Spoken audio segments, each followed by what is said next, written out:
Every person has a soul. One day, people learned that the soul has its own essence, anima. Sometime later, they learned to manifest it in the form of various abilities. But not everyone had a strong anime.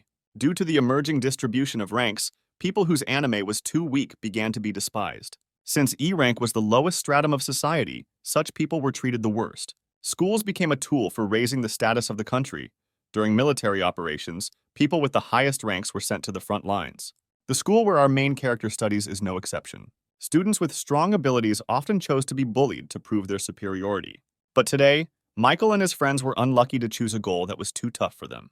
Jumping up, John created a huge iron axe. Smiling, he quickly approached Michael. The guy himself froze in place.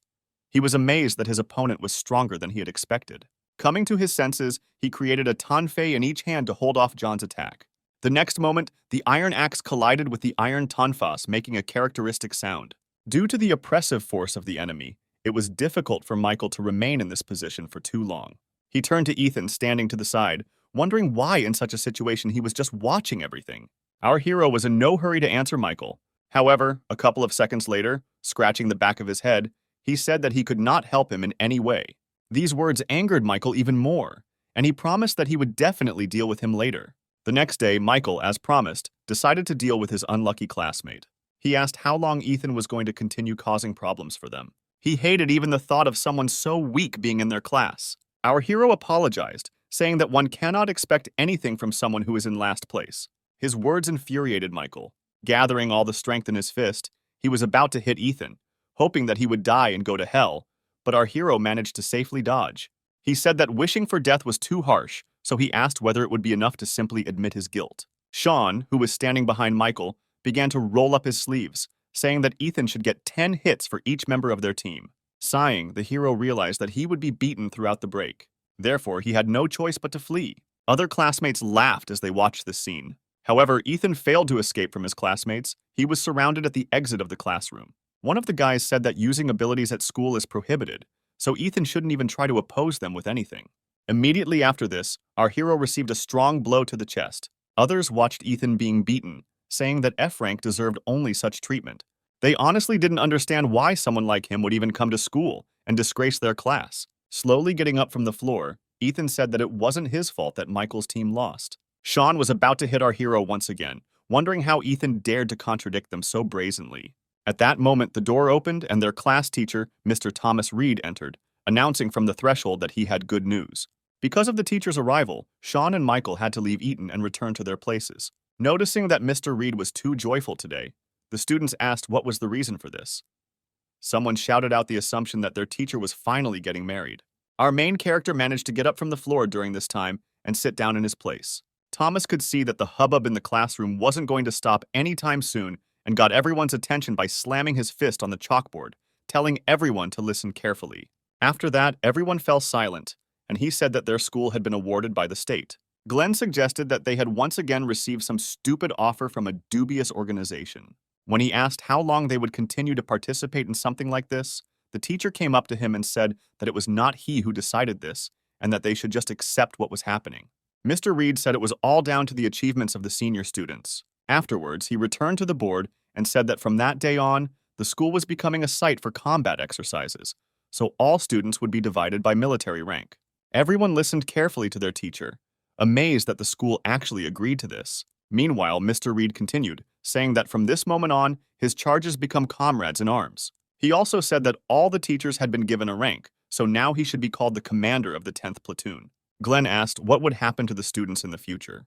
The man replied that there would most likely be many people willing to take on graduates of this school, after which he said that they needed to make every effort to attract someone more influential to their side. Ethan asked what would happen if one of the students did not want to be a military man. Mr. Reed looked at the guy who asked him the question for a few seconds, taking his time to answer, after which he said that no one is forced to become a military man against his will. If someone does not want to take part in this, then they should send a request for transfer to another school. The man said that Ethan should carefully consider the possibility of a transfer presented to him, because he himself understands his situation. The hero was about to answer something, but he was interrupted.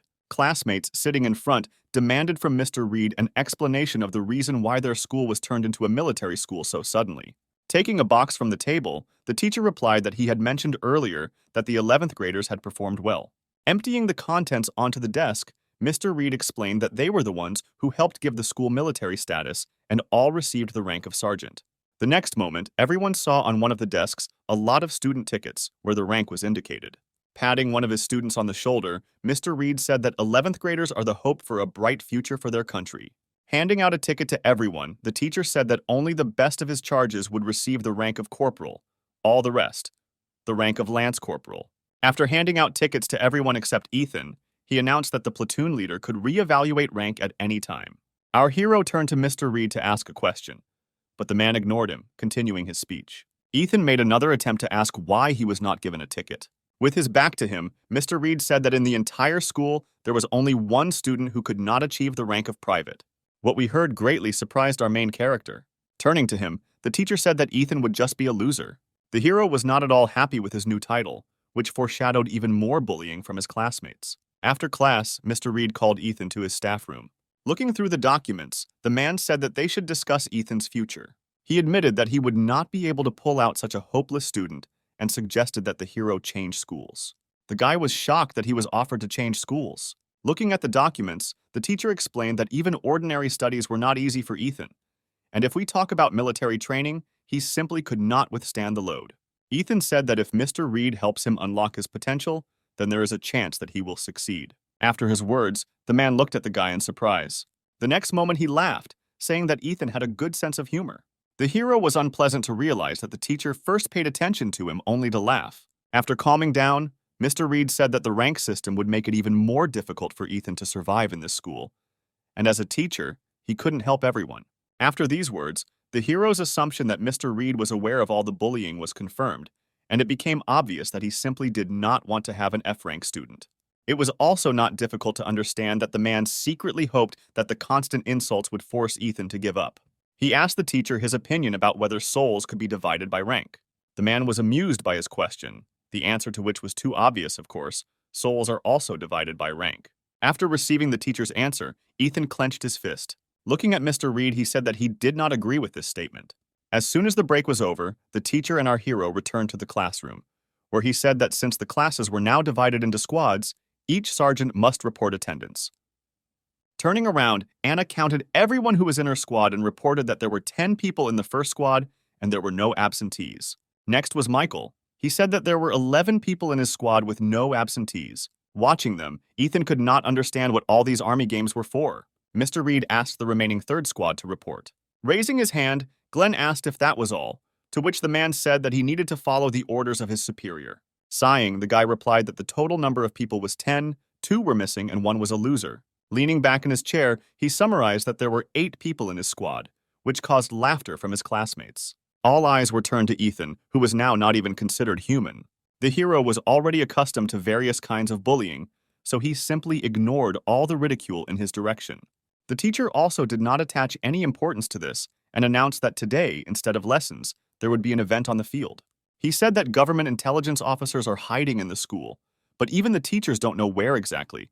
They will watch how the students react to such sudden changes. Mr. Reed was interrupted, asking him to get to the point. Sighing, the man said that battles would be held among the school students. All teams were distributed by the administration. Eliza said with disappointment that if only 11th graders fight among themselves, then their class will no longer be interesting to anyone. Ethan, on the other hand, was glad that he could pass the time watching the fights. Suddenly, Mr. Reed clarified what rank Glenn's ability was. The guy answered irritably that he had a C rank. Afterwards, the man asked what rank his fighting abilities had. Questions about his strength irritated Glenn, and he asked why so many questions, because even without them, it is obvious that he can defeat anyone. Mr. Reed approached his ward, and placing his hand on his shoulder, said that in this case his first battle would be against the 11th graders of the first squad.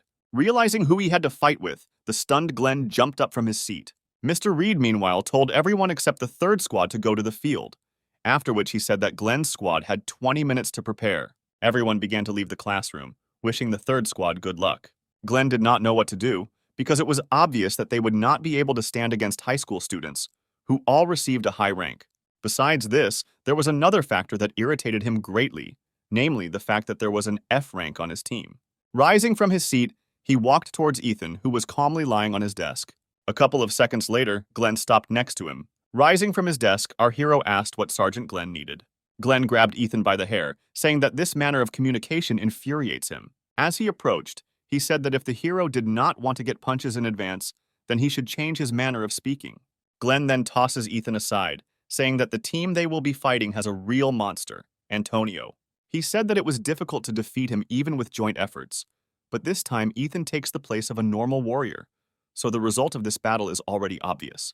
With incomprehension, the hero asked, "Since they will lose anyway, then what good is he to them?" Glenn grabbed Ethan by the tie, asking him if he understood the difference between shame and ordinary defeat. Then he touched our hero's forehead, saying that if he goes down in ranking, then only Ethan will be to blame. Turning away, the hero replied that Glenn's rank was not so high as to worry about it. Containing his irritation, Glenn sank down next to Ethan, saying that now he couldn't even beat him well because he was needed on the battlefield. Smiling, Ethan asked what difference does it make who ends up getting hit in the head. Looking at his classmate, Glenn said that he would assign him one simple task, after which he sat down next to Ethan, asking if he could handle it. The hero replied that he would do whatever he was ordered. Having received his answer, Glenn grabbed Ethan by the vest. He said that Ethan would become his human shield. A few minutes later, the third squad was in full force on the field. Before starting, Mr. Reed checked the functionality of the microphone. A couple of moments later, he announced the start of fighting between squads. The teacher announced the leaders of both detachments, between whom a battle would be fought any minute. Although Glenn took Ethan as his shield, he had a bad feeling. Approaching the leaders, Mr. Reed asked if their troops were ready to begin, and they nodded in agreement. The man turned to Antonio, telling him to show everything he could do today. Looking to the side, he explained that government intelligence officers were watching them today, so they couldn't make a mistake. Antonio replied that his squad would do everything possible. After this, it was announced that the teams needed to take their starting positions. Glenn's squad did not even count on victory in this battle. It seemed to them a waste of time. When all the participants stood opposite each other, Mr. Reed announced the start of the battles, and he also announced that the leader of each squad should receive a bracelet. Glenn grabbed Ethan by the vest, telling him to follow him. He put the bracelet on our hero's hand, saying that this will help him last longer, because the bracelet uses the owner's strength for protection, but breaks from a powerful blow. It was also announced that, according to the rules, the one whose bracelet broke is usually eliminated, but due to the difference in the experience of the teams, a change was made to the rules. Ethan asked if he had to be held by the shirt like a cat, to which Glenn irritably replied that he should silently fulfill his role as a shield. Meanwhile, Mr. Reed announced that the victory would be counted towards the team that could hold out for 5 minutes. For Glenn's team, this change did not make the situation any better, because none of them would be able to withstand their opponents for that long. Immediately after this, Ethan set the timer on his watch. Looking at the teacher, he thought that if his team won, they might once again reconsider his transfer to another school. A couple of moments later, the leaders greeted each other. Mr. Reed then gave permission for the fight to begin. Glenn immediately grabbed Ethan and pulled him along. He rushed behind his comrades, hiding from his opponents. The guy hoped that in this way he would be able to hold out for these 5 minutes. As Antonio's squad began to advance towards them, one of the squad members asked what their formation was. But moments later, no orders had come from their commander, leaving everyone confused and unsure of what to do as the enemy began to surround them. Glenn shouted for everyone to shut up and just protect him. He must hold out for the specified time for them to win. The next moment, Olivia kicked the opponent in front of her in the stomach, incapacitating him. Antonio also went on the attack. In a matter of seconds, Olivia managed to defeat several opponents and collect their bracelets. When the girl looked towards Ethan and Glenn, the latter was overcome with real horror. The next moment, she ran towards them. Glenn pulled Ethan even closer to him, telling him that he had to stop Olivia and protect him by any means necessary. The hero suggested running in the opposite direction to gain time. When he looked to the side, he saw the teacher smiling. The man said that he would help him change schools. This infuriated our hero, so he broke free from Glenn's grip, standing in front of the approaching girl. When she was far enough away, he grabbed her hand, surprising Olivia. However, the next moment, she materialized armor. A couple of moments later, her entire body was covered in armor, hiding a bracelet underneath. With enthusiasm, Ethan said that this armor is perfect for Olivia. Her abilities are not only unimaginably strong, but can also create something so beautiful. The girl interrupted him, telling him not to make a fool of himself, because he was not as weak as he wanted to seem, since he kept up with her. In response to her words, he pointed at Glenn, saying that his leader was running away. While Olivia turned her attention to Glenn, Ethan checked the time on his watch and saw that there were still a full 3 minutes left. He tried to figure out how he could hold out all this time. When the girl turned to him again, he asked if he could call her sister. Judging by Olivia's lack of reaction, Ethan assumed that she didn't like the proposal and suggested that they might just be acquaintances. The girl told the hero to stop stalling for time and reveal his ability. Ethan did not know where to go and tried in any way to get Olivia to talk, which began to significantly irritate the girl herself. She again demanded that Ethan reveal his abilities. He seems much stronger than his comrades. The hero asked her not to rush things. He said that she must be well aware of the importance of consistency, especially when meeting new people. Olivia could no longer listen to his empty chatter and began to approach the guy with a murderous aura. Noticing her changed mood, Ethan said that he would reveal his ability to her. The next moment, a dull glow began to appear in his palm. Olivia froze, waiting to see what would happen next. Contrary to all her expectations, a small F-rank dagger materialized in his hand. She stared at the dagger for a few seconds, occasionally glancing at Ethan. Then she sighed heavily, running her hand over her face. When Olivia asked if Ethan was the F-rank loser, the guy nodded, confirming her guess. She was overcome with great disappointment. Despite everything, Ethan himself was proud of the dagger he created, saying that it was no worse than an S-rank weapon. When the guy noticed that the girl turned around and headed in the opposite direction, he called out to her. Ethan screamed that she couldn't just leave when she insisted so hard on seeing his ability. The Kopek piece ignored him and walked on. He made another attempt to stop her, shouting that if she didn't stop, he would sneak up on her from behind and attack. Olivia turned around, saying that she didn't see the point in wasting her time on an F-rank loser. However, something happened that she did not expect. In a matter of seconds, Ethan was behind her with his blade raised. In surprise, the girl froze in place, watching the blade approaching her. At the last moment, she put her hand in front of her, blocking the attack. Olivia watched as the blade slid across her armor, leaving a small scratch in its wake. Smiling, Ethan said that his dagger was really sharp. Our hero's classmates, who were watching this scene, laughed, saying that Olivia was afraid of some weakling who could not even inflict any damage on her. The girl said that even though Ethan's reaction speed is not bad, but with a rank like his, it will not help him. Then she turned around, saying that she saw everything she wanted. Looking at her retreating back, Ethan thought that he managed to buy a little more time. However, when he looked at his watch, he saw that only 1 minute had passed, and he needed to hold out for 2 more. Olivia at this time was approaching Glenn, who was backing away. Stepping back, he said that it was better for her not to approach him. But the girl ignored his words and quickly appeared next to him, asking if he could prove to her that he was better than Antonio. At the same moment, Glenn noticed a nearby stone. He was happy about this and thought that this was a great chance, because there were quite a lot of stones here. Olivia asked what exactly Glenn was going to do to prove his superiority. Glenn replied that since she was so interested, he would be happy to show everything, after which he sat down and touched the ground, activating his ability. Olivia didn't understand what he was doing. Ethan, on the contrary, understood everything perfectly. He realized that Glenn had been hiding his real rank all this time. Our hero called out to Olivia, warning her that her opponent's technique was too dangerous. Glenn himself used extraction on one of the stones sticking out of the ground. A couple of seconds later, the guy towered over the girl, standing on a huge stone. Looking at Olivia, he said that the most interesting part of the show would now begin, after which he used the swing ability, which allows you to use the extracted object as a weapon. Everyone watched what was happening in amazement. Olivia guessed that all this time her opponent had been running away, looking for a suitable stone for his ability. The next moment, he lifted the stone on which he had just stood upward, as if it weighed nothing. Then he threw it at the girl. He said that with this attack, he would get rid of Olivia and prove his superiority to everyone. Glenn was so carried away by his fantasies that he did not notice someone else's presence behind him. The next moment, he was attacked by Antonio, pinning him to the ground. Glenn shouted that sneaking up on an enemy from behind is for weaklings. Turning his attention to Olivia, who had managed to build a shield that prevented her from colliding with the stone, Glenn realized that she was stronger than he had expected. Suddenly, the stone in front of her broke into many small pieces. Afterwards, the girl saw Antonio in front of her, who broke the stone with his ability. Looking at him, Olivia said that this was her opportunity to show herself, and he shouldn't interfere.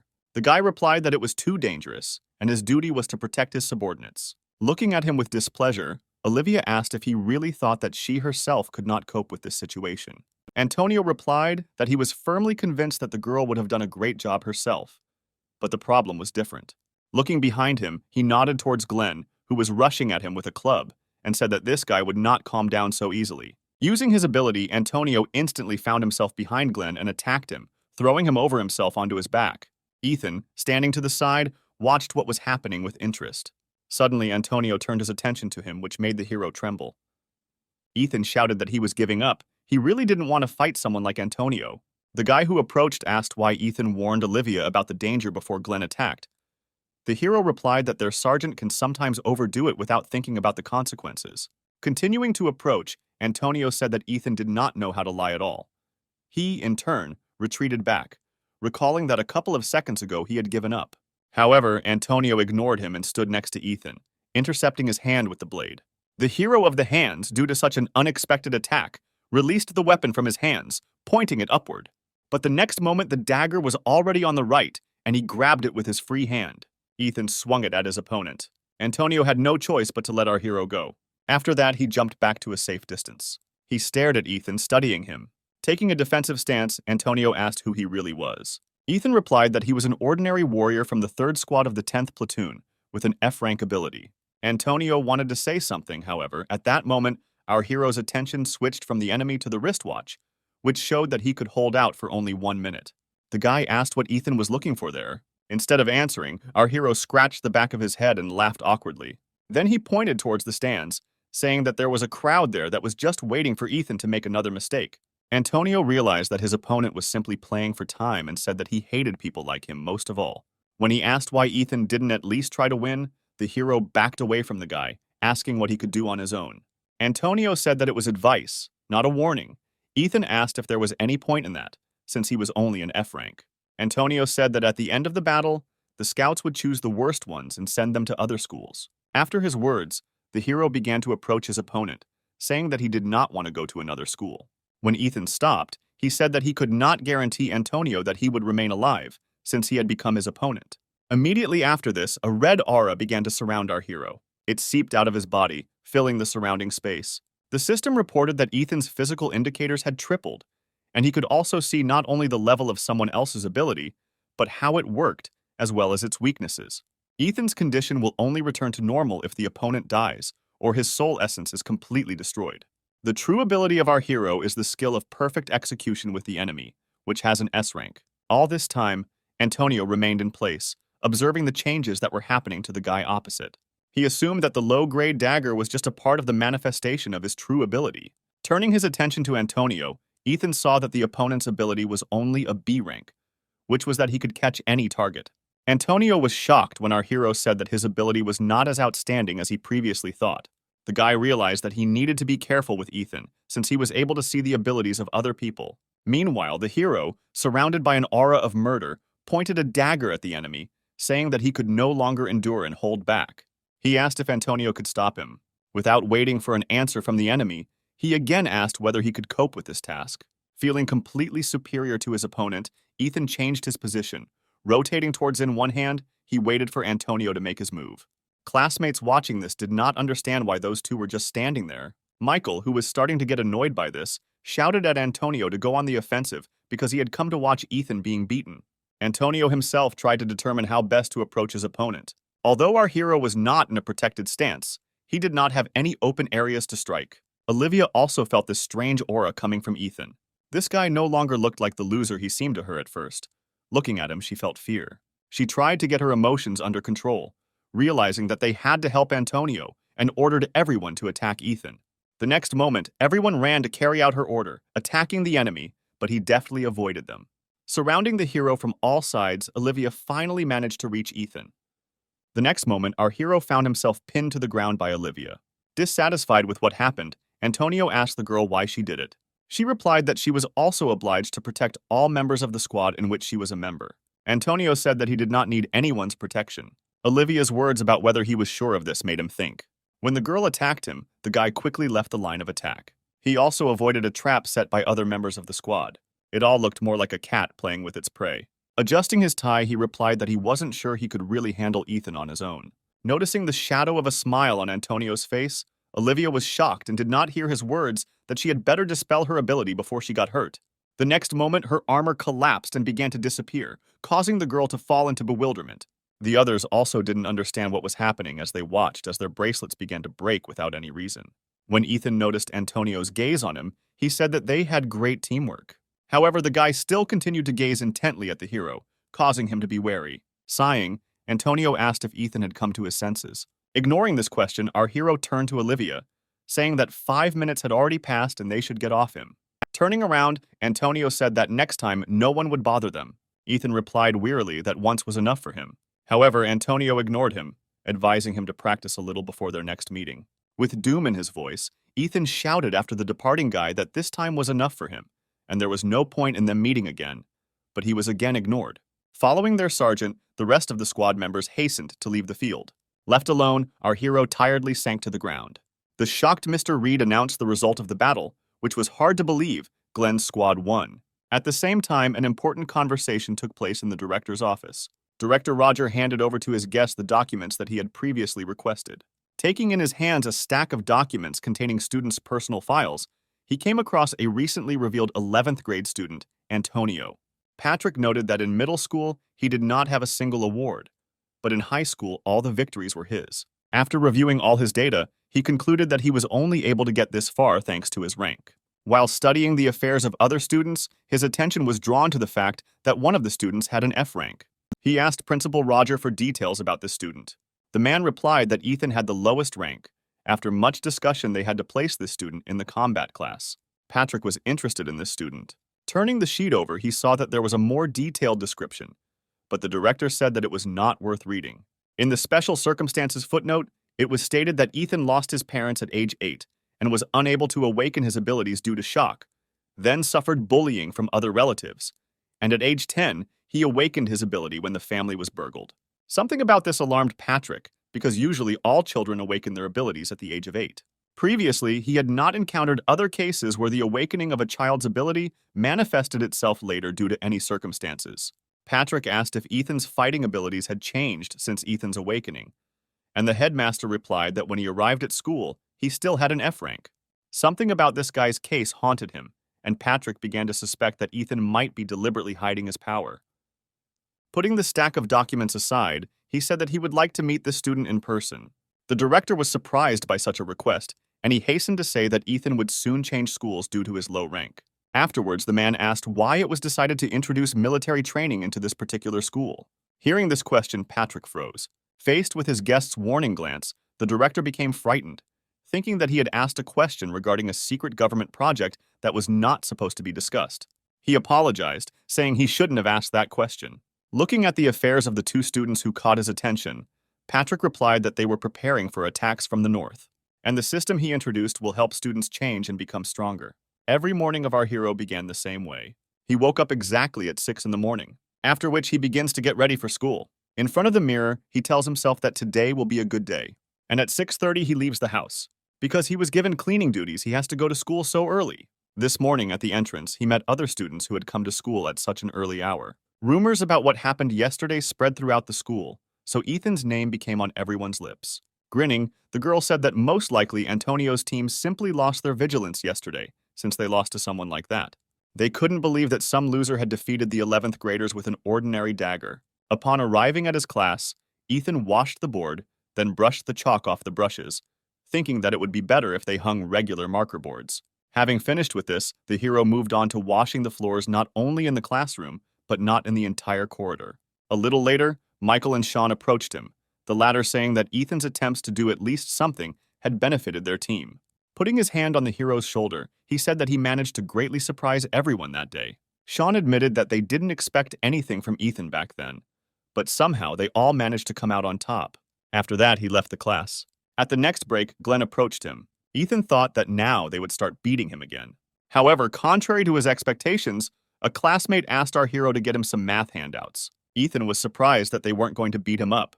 He thought that because of what happened on the field, then they stopped bullying him.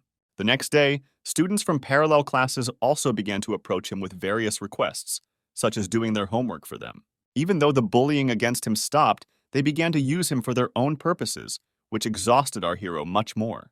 When the lesson ended, Mr. Reed asked no one to leave. He reminded everyone that today is the last day to join the unit. For 10th graders, this was mandatory, and there was no way to avoid it, so the teacher hurried his students to make a choice. Ethan thought for a long time about what he should choose and whether he would be taken anywhere at all. Mr. Reed said that a separate conversation would be held with those who did not choose anything. Everyone in the class started laughing at Ethan, saying that no normal unit would accept an F-rank fighter. Our hero did not give any importance to their words. However, when he read the list of units offered to him, the former calm disappeared and was replaced by horror. All units on the list are directly related to the army or the use of the ability. Many have already decided where they want to go and even split into groups. Michael was no exception and immediately headed to the selected unit to submit his application. Ethan was left alone in the class, not deciding where he should enroll. He had already studied the proposed list several times, but our hero did not see a solution to the current situation. Suddenly, he noticed that in one of the divisions, there were no restrictions on ranks. There was also no interaction with abilities. It was only intended for the development of physical abilities. Ethan decided to sign up here because he assumed it would only be regular physical training, and there wouldn't be a lot of people. True, the hero found it strange that one unit was given an entire gym, while others had to be crammed into smaller rooms, which caused dissatisfaction among some. When he approached the gym, he was surprised by the huge number of people crowded at the entrance. Ethan thought he had come to the wrong place. He looked at the sheet that indicated the location of the unit he needed to make sure it was the right place for him. Suddenly, someone from the crowd shouted that there was an F rank, turning everyone's attention to Ethan. Having examined everyone, the hero realized that almost everyone here was from the 9th grade. He didn't understand why they had gathered here because they didn't have to join the unit. As everyone shouted in excitement that the leader was coming, Ethan moved closer to see who they were talking about. The next moment, he realized who exactly they were calling the leader and decided that he needed to leave here immediately. Antonio noticed Ethan's face among the crowd and walked towards him. Due to constant pushing, our hero was unable to get out of the crowd. He was accidentally pushed towards the approaching guy. Confronted with him, Ethan asked in confusion if Antonio was the leader of the training unit. He nodded, saying he didn't expect to see Ethan here. Our hero was convinced that he needed to get out of here as quickly as possible. He did not want there to be a fuss if they fought with him in front of so many witnesses. This did not escape Antonio's keen eye, and he asked Ethan where he was going. The hero replied that he was mistaken and had come to the wrong place. Ethan promised that he would go look around here and immediately return when he found the office he needed. To his words, Antonio replied that there was nothing else nearby. He looked at Ethan for a few seconds, after which he expressed his assumption that he had come here in the hope that there would not be many people here.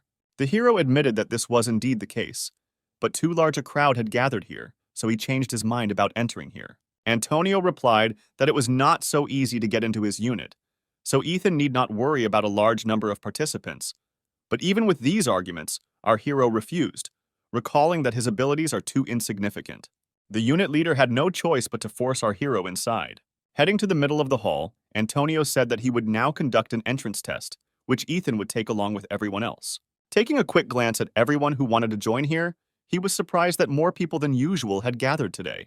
Then he announced that the testing would consist of simply repeating a couple of exercises for Antonio, namely 30 burpees, 30 push-ups, again 30 burpees, and 30 squats. When Ethan heard that only one who could complete 10 approaches would be able to pass, he thought it would be easier to die than to fulfill this condition. A few minutes later, the daredevils from the first group were already exhausted, performing only the third approach. Some were unable to continue and decided to give up. They chose this unit because they thought it would be easier to get into than the others, but this turned out to be far from the case. Ethan watched from the sidelines, realizing that he had made a huge mistake in coming here. Looking at Antonio, who performed all the exercises he listed without difficulty, without even slowing down for a second, the hero understood why he was called a monster. Looking at the other side of the hall, the hero could only sympathize with the exhausted students. A couple of minutes later, stopping on the fourth approach, everyone gave up, unable to even stand up. After announcing that the first group had dropped out, Antonio turned around, announcing that testing of the second group would now begin. After his words, everyone recoiled from the guy in horror, confident that they would definitely not be able to cope with this impossible task. The girl standing next to our hero pushed him forward, saying that he would go first. This left only Ethan in front of Antonio while the others stepped aside. Turning to the guy standing opposite him, the hero asked if Antonio was really human, because he wasn't tired after doing so many approaches. Looking at Ethan, the leader of the unit said that he should not try to stall for time like that time on the battlefield. Then he turned to those who decided to sit on the sidelines and said that the second group could begin doing the exercises, ignoring all dissatisfied objections. A couple of minutes later, while doing the exercises, Ethan's mood changed regarding this introductory task. At home, he often trained on his own so that he could defend himself. Although the hero thought that he was pretty good at sports, training face-to-face with Antonio awakened his competitive spirit. But unfortunately, our hero's reserve of stamina was far from that of his opponent. At some point, Antonio said that the second group was stronger than the first, so he decided that they should speed up a little. Ethan was sure that this guy took pleasure in tormenting other people in such a terrible way. After a minute passed at an accelerated pace, everyone except Ethan decided to give up and were now just watching what was happening. Seeing how our hero performed approaches on a par with Antonio, they could not believe that his abilities really had an F rank. Our hero did not intend to give in to his opponent, so he performed exercise after exercise, fighting his irritation towards Antonio. The leader of the unit himself was not even out of breath, calmly performing the exercises at a given pace. One of those watching lost count of which approach they were already performing. The girl sitting next to him suggested that the seventh had already gone. Hearing this, others began to support Ethan, recognizing that he was not as bad as they said he was. A smile also appeared on Antonio's face.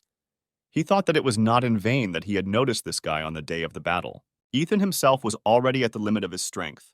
Continuing with the exercises, Antonio said he was confident that the hero's reaction time that day was not just a coincidence, but that his well-developed stamina helped him maintain his pace. After these words, Antonio accelerated again, challenging Ethan. The hero could not believe that his opponent seriously decided to do this. Many thought that competing with a newcomer at such a speed was too cruel even for Antonio. But when they saw that Ethan was doing everything on par with the leader, they were very surprised. The second group began to support our hero, shouting that there was only a little time left and he would succeed. As he completed his final set, Antonio complimented Ethan on his excellent work. The next moment, joyful screams were heard in the hall. Having completed all the exercises, Ethan wanted to lie down and not get up. This pace was not usual for him. Congratulations poured in from the outside on the successful completion. He sank to the floor, thinking that since he was praised, then everything turned out not so bad. Standing next to him, Antonio extended his hand to Ethan, saying that he had been accepted into the training unit. Grabbing the offered hand, the hero thanked the guy and said that this was enough for him. Picking him up from the floor, Antonio said that Ethan could come here to train starting tomorrow. Trying to pull his hand away, the hero repeated again that what he received today was more than enough. Approaching him closely, Antonio said that training together was much more effective, and besides, he had been waiting for a suitable opponent for a long time. Ethan replied that if he had completed just one more approach, he would have died, and also reminded that Antonio is annoyed by people like our hero. Ignoring all his words, the guy slowly said that it took him a whole year to find a member for his unit. Ethan realized that he was completely unheard, and there was no point in arguing with Antonio. A few days later, our hero stayed after school to clean the classroom. He sighed heavily, thinking about the fact that he didn't want to go to training today. Ethan still couldn't believe that he actually ended up in Antonio's unit, despite the fact that he absolutely did not want to encounter him ever again. Because of this, everyone's attention was now focused on our hero, which he did not like very much. Every day, everyone began to tease him about his chosen unit. Some were jealous and tried to find out how he got to Antonio. Ethan tried several times to get out of training, but it turned out to be useless, because in such cases, Antonio did not leave our hero alone for a minute. For a moment, he considered breaking his arm, but he quickly dismissed this idea, realizing that even so, Antonio would not leave him alone. Lost in thought, Ethan did not notice that there had been someone else in the class all this time. When the hero finally paid attention to the stranger, she asked him if he was studying here.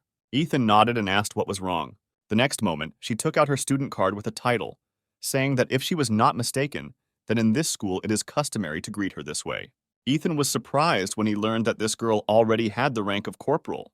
Alicia asked what the title of our hero was, but he hesitated to answer. Noticing this, she demanded his name and rank in a commanding voice.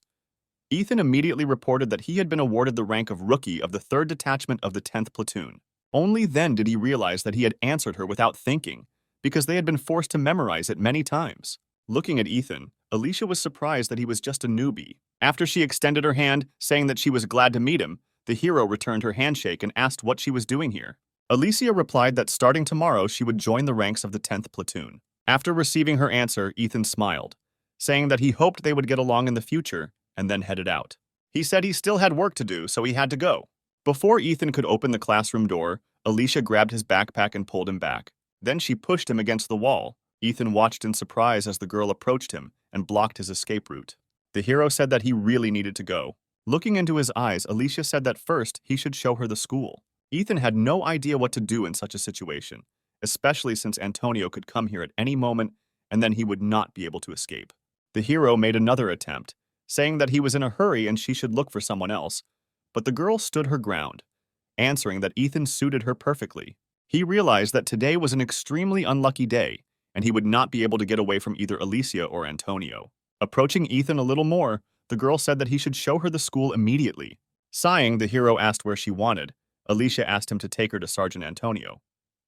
The hero could not help but be pleased by such a successful coincidence of circumstances. He hoped that since he was busy because of Alicia, Ethan might be allowed to go home. He replied that he was just heading to Antonio. At the same moment, the object of their discussion appeared outside the door, clearly in a bad mood. The leader of the unit opened the door, making Ethan startled at the sudden appearance. When he asked if our hero had thought about skipping today's training, Ethan replied that he was just going to it. Alicia turned to the guy who came in, asking if he was Sergeant Antonio. He replied that she should communicate more respectfully with elders. The girl said that the distribution of ranks prevails here, rather than age. Approaching him closely, she asked if his rank was higher than hers. Without waiting for his answer, Alicia pulled away from Antonio, saying that they were about the same level. Loosening his tie, he asked if she wanted to make sure. Ethan noticed their belligerent attitude and asked them not to start a fight right there. Suddenly, Alicia switched the topic, asking if Antonio had a girlfriend. The guy replied that there was no one. Smirking, Alicia said that this is quite obvious. She is also very annoyed by such types as Antonio. He replied that in this regard their feelings are mutual. Then she took a couple of steps back, saying that he should come up with something for decency, be it a girl or a bride. When Antonio asked what Alicia was talking about, the girl replied that her family was quite conservative, so for his own safety, it was better for him to listen to her advice. Ethan, standing on the sidelines, had absolutely no idea what was going on, or what the relationship was between these two. Having lost interest in Antonio, the girl switched to our hero, asking if he wanted to date her. Ethan was surprised by such a sudden question from the girl. He asked why him. She replied that they were the same height, and she liked it when the interlocutor's gaze was on the same level as her. Confused, Ethan replied that it was too sudden and he needed to think, surprising Alicia with his reaction. For some time, she just stood there looking at the guy. Afterwards, the girl smiled, saying that he was embarrassed and looked quite cute. Approaching him, she asked what rank his ability was. Hesitating, Ethan replied that he had an F rank. Alicia backed away from him, saying he was lying. The hero replied that he was telling the truth. Taking a step forward, the girl said that such people simply do not exist. Antonio intervened in their argument and reminded him that it was time for Ethan to go to training. He asked the girl to leave so that he could pick up his ward. Sometime later, our hero was completing the last set of pull-ups. Seeing that Ethan's body was already trembling, Antonio said that he was only staying for the last time. When the hero sank to the floor in front of Alicia, the girl admitted that she thought that their training was just an excuse. But, to her surprise, the guys were actually playing sports all this time. Turning to the girl, Ethan asked her for help, since she decided to follow them. The girl replied that she did not see the need for it. The hero was amazed that only recently she demanded to show her the school, and now instead she is watching their training. Pointing to Ethan, she asked why Antonio was training with him. He replied that the guy was an ordinary beginner whom he decided to help, because for him, physical characteristics are more important than rank, and he had also been looking for a suitable partner for a long time. The girl smiled, guessing that the real reason was not so simple. Approaching Antonio, she said that she did not understand why waste her time on him, only if he did not see some potential in Ethan. The guy tensed after her words. Alicia asked him to tell her what Ethan was hiding. After what she saw during this training, the girl was sure that Ethan's abilities were much higher than just F rank. Antonio replied that he knew nothing. Alicia realized that it would be difficult to extract any information from him. Then she decided that it was best to ask Ethan himself about it. Lying on the floor, the hero replied that the girl was very mistaken about him. He was just a useless F-rank newcomer. From his answer, it was too obvious to Alicia and Antonio that this was a lie, but they could not do anything about it. Sighing, the unit leader grabbed the hero by the shirt, saying that there was plenty of time to rest and they needed to continue training. The next day, Mr. Reed announced that there was a new student in their class. Looking towards the door, he told the girl that she could come in.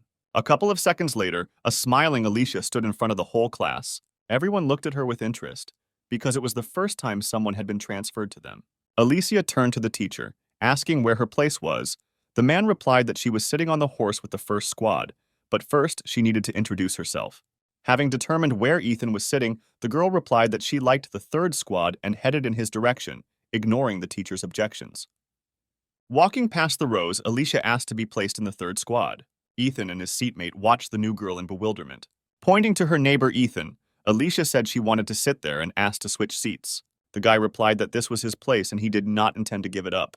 The girl didn't like his answer. Hitting the desk with her hand and leaning towards the guy, she asked if he really didn't want to change seats, adding threatening notes to her voice. He had no choice but to give her his seat. When the girl took her new place, one of the guys called out to her. Glenn asked displeasedly who she thought she was to allow herself to do such a thing. Smiling, she asked if his rank was really higher than hers, after which she said that she knew that among the students, the highest rank was corporal, and she was precisely a corporal. Glenn stated that he was the leader of the squad, but the girl no longer listened to him, telling the teacher that she would sit here. Mr. Reed approved of this new girl's arbitrariness. Alicia turned her attention to Ethan, noticing how he sighed resignedly, covering his face with his hands. The girl asked if he really didn't like her so much that he looked so unhappy. Placing her hand on his shoulder, she said that she sat next to him in the hope of establishing communication with each other. But now she does not know what to do. Ethan replied that he would like to be friends with her, and it's not that he doesn't like her. He was not allowed to finish speaking by the teacher, who asked Alicia to introduce herself to the class and tell about herself. The girl inhaled, saying that she had already sat down. A moment later, she stood up and said that she would introduce herself from here. Glenn turned around, saying that she needed to stand in front of the whole class, because these were commonplace rules of decency. Alicia replied that she could be heard well from here, and then she smiled sweetly, saying that she was very pleased to meet everyone. Other students couldn't help but notice her for her overly impudent behavior. When she said that her rank was corporal and her manifested ability was White Jade Goblin, everyone was very surprised. Alicia finished her story by saying that she hopes for productive studies together. Mr. Reed and many of the students did not take their surprised glances off the girl until the very end. Ethan also looked at the girl. He didn't expect someone like her to be interested in him. He knew that White Jade Goblin was the only inheritable ability. Usually abilities are not inherited because the engraving of the soul, the essence of which is manifested in abilities, cannot be the same. One day, people appeared who believed that they could pass on their ability to others. In this way, they wanted to make it stronger, more accurate, and more dangerous, like a sharp blade. One of the families succeeded in this after some time. It was the Kim family, whose members were descendants of the king of the Shan dynasty. They had to leave their families and devote themselves to education and battles. To protect their bloodline, they adhered to internal marriages. All children born into this family had pale, marble-like skin. Thus, this family managed to acquire an inherited ability that allows them to summon a White Jade Goblin. But over time, it turned out that only the daughters of this family could summon the goblin. After several centuries, the family's numbers declined greatly, and the clan was on the verge of extinction. In the last generation, a child was born who could summon a sword-wielding goblin. The girl adopted all the abilities and hidden skills of her family. Currently, Alicia was the only one who possessed the highest level of swordsmanship. She was special from birth and was a true genius. Having finished telling her story, the girl asked if she could sit down. Mr. Reed, who had not completely recovered from the shock, replied that she could sit in her seat.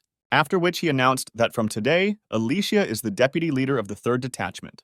Dissatisfied, Glenn jumped up from his seat, asking how some new girl could immediately become his deputy. Slapping the teacher's desk, the teacher said that objections would not be accepted.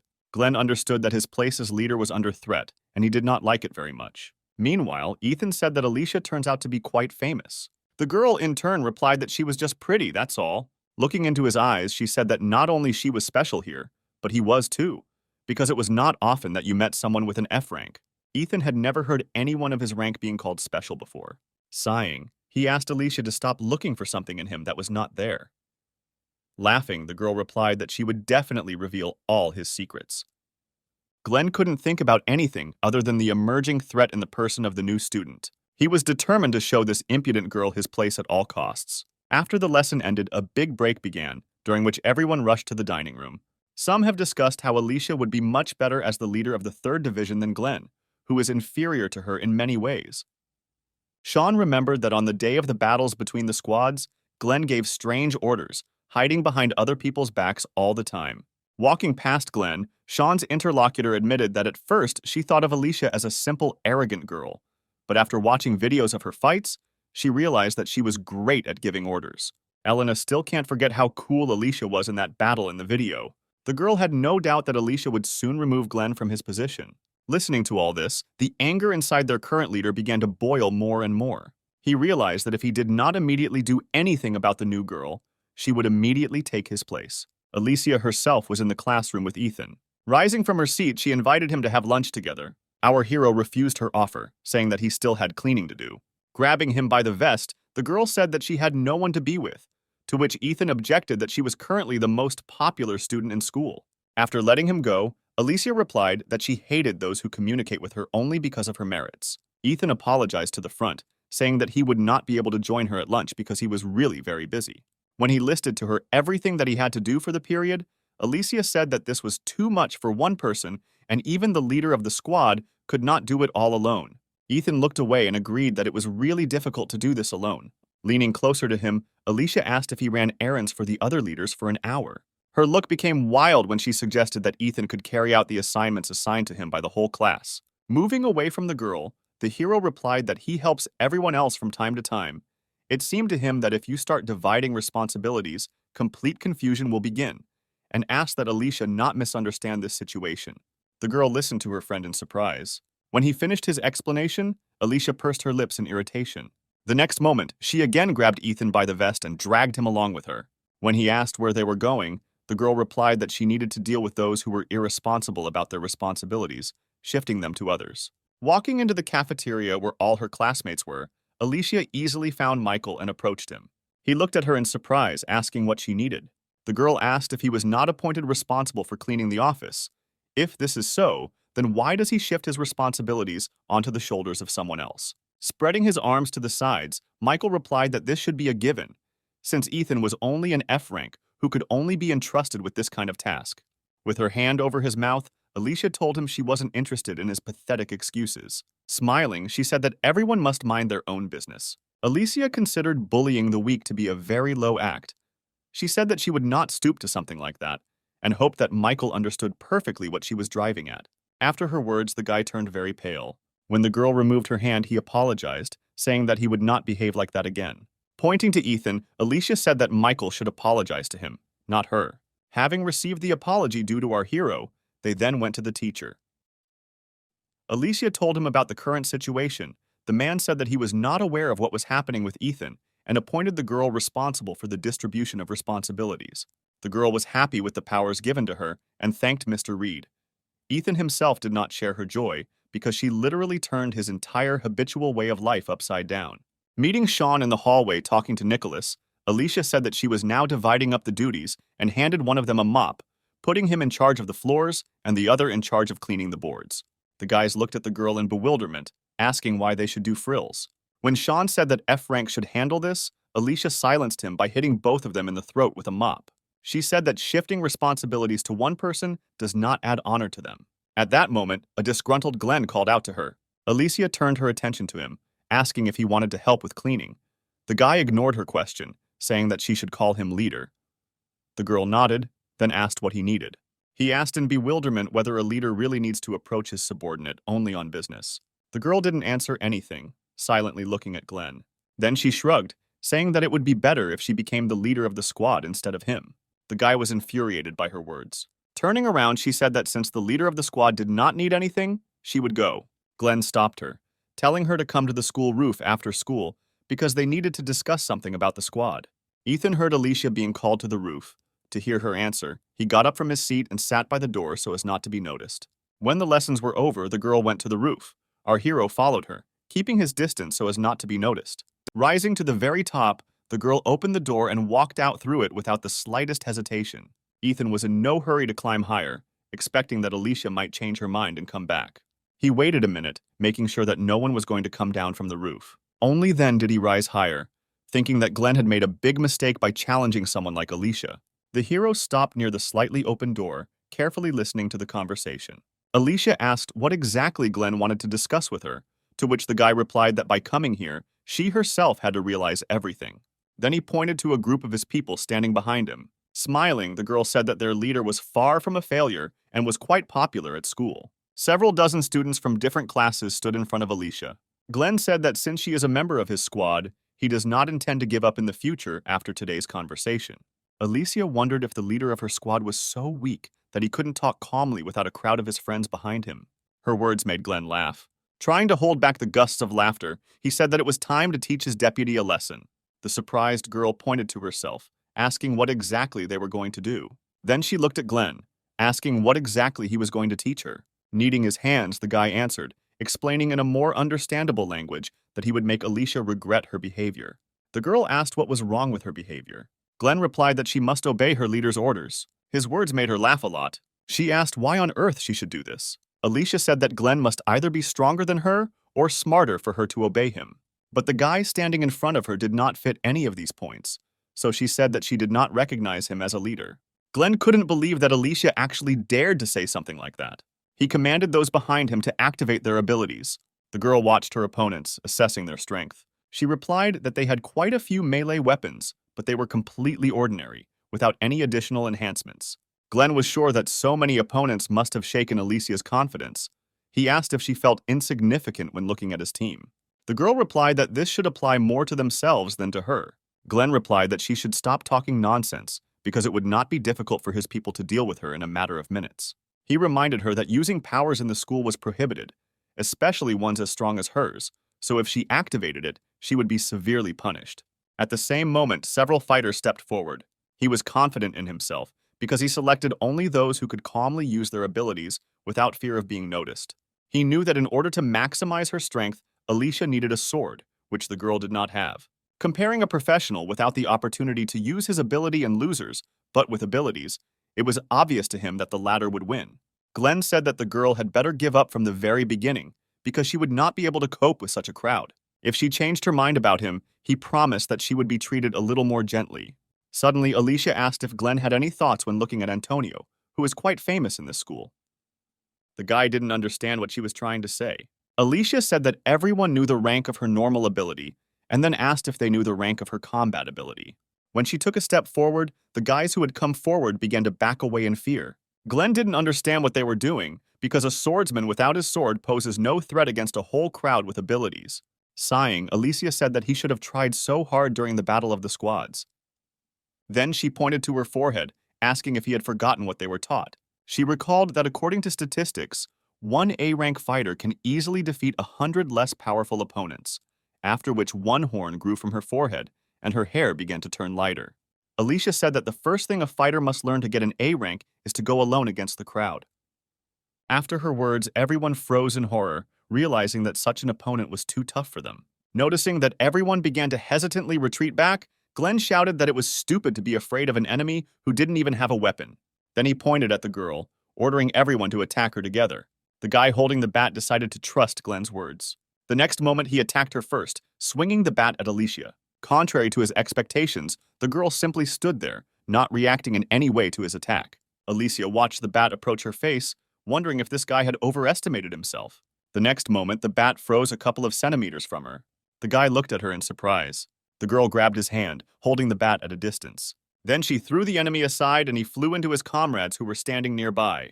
As a result, all three lay unconscious, having flown into the fence. After that, she attacked a guy standing nearby. Alicia dealt with a large number of opponents in a matter of seconds, without making much effort. One of the guys she defeated tried to get up from the ground, thinking that this girl was invincible even without a sword. He admitted that against her, having an A rank, they are nothing. Sitting down next to him, Alicia said that he had given up too quickly, so he would never reach her level. Her words seemed something akin to ridicule for the guy. Raising his head, he said that, being special from birth, she could not understand ordinary people and their efforts that they put in to achieve something. Alicia listened calmly to the guy, waiting for him to finish. He was firmly convinced that a person who had the strongest ability from birth would never be able to understand how hard it is for others to do something. When the guy fell silent, the girl rose from her knees, saying that he could continue to think like that. But her original fighting abilities were D rank. It was clear from his face that he did not believe her words. Glenn shouted that she couldn't have a D rank. There wasn't a single person in the whole country who hadn't heard about her family and what gifted children were born into it. He said that for her manipulations, Alicia should have come up with something better. No one would believe that someone like her had no talent. Shrugging her shoulders, the girl agreed that having a D-rank combat ability, despite the fact that the main ability passed down from generation to generation has an A rank, is a manifestation of true mediocrity. Then she said that despite all her desire to use the sword, she would have to restrain herself so as not to receive disciplinary punishment. By this moment, many had already managed to come to their senses and rise from the floor, looking at her with fear. Alicia realized that it was pointless to prove anything to them with words, because they would never acknowledge the enormous amount of effort she put into becoming who she is now. Looking at her palm, covered with many calluses, she said that she would show them all her efforts in practice. Glenn decided to attack her first, rushing at her at the same time along with everyone else. However, not even a minute had passed before all the attackers lay powerless on the floor. Alicia turned her attention to Glenn, who stayed away. He didn't like that everything didn't go according to his plan, and the girl turned out to be much stronger than he expected.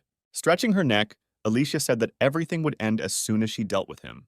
Glenn chuckled, saying that they could only resolve the situation between them by fighting one-on-one. Then he spread his arms to the sides, telling the girl to attack him first. Alicia was alarmed by Glenn's careless self-confidence. She assumed that he had hidden something under his jacket in advance. She fulfilled his request, approaching him with lightning speed, and told him that he should relax his abdominal muscles. Then she pointed her fist towards his stomach, intending to destroy what the guy hid there. Watching Alicia, Glenn was glad that she fell into his trap so easily. He knew that the girl was deliberately avoiding blows to the face, because she would be punished if everything was found out. That is why he took a step back and ducked, intending to take this blow to the face. Alicia tried to understand the reason why her opponent was smiling in such a situation. At some point, Glenn bent even lower, exposing himself to the girl's fist. He was sure that if he pretended that he had been beaten by Alicia, he would not receive punishment. When the girl's fist was a couple of centimeters from him, suddenly someone intercepted the blow, preventing Alicia's fist from touching Glenn. Ethan was glad that he was on time, because if he had been late even for a second, something irreparable would have happened.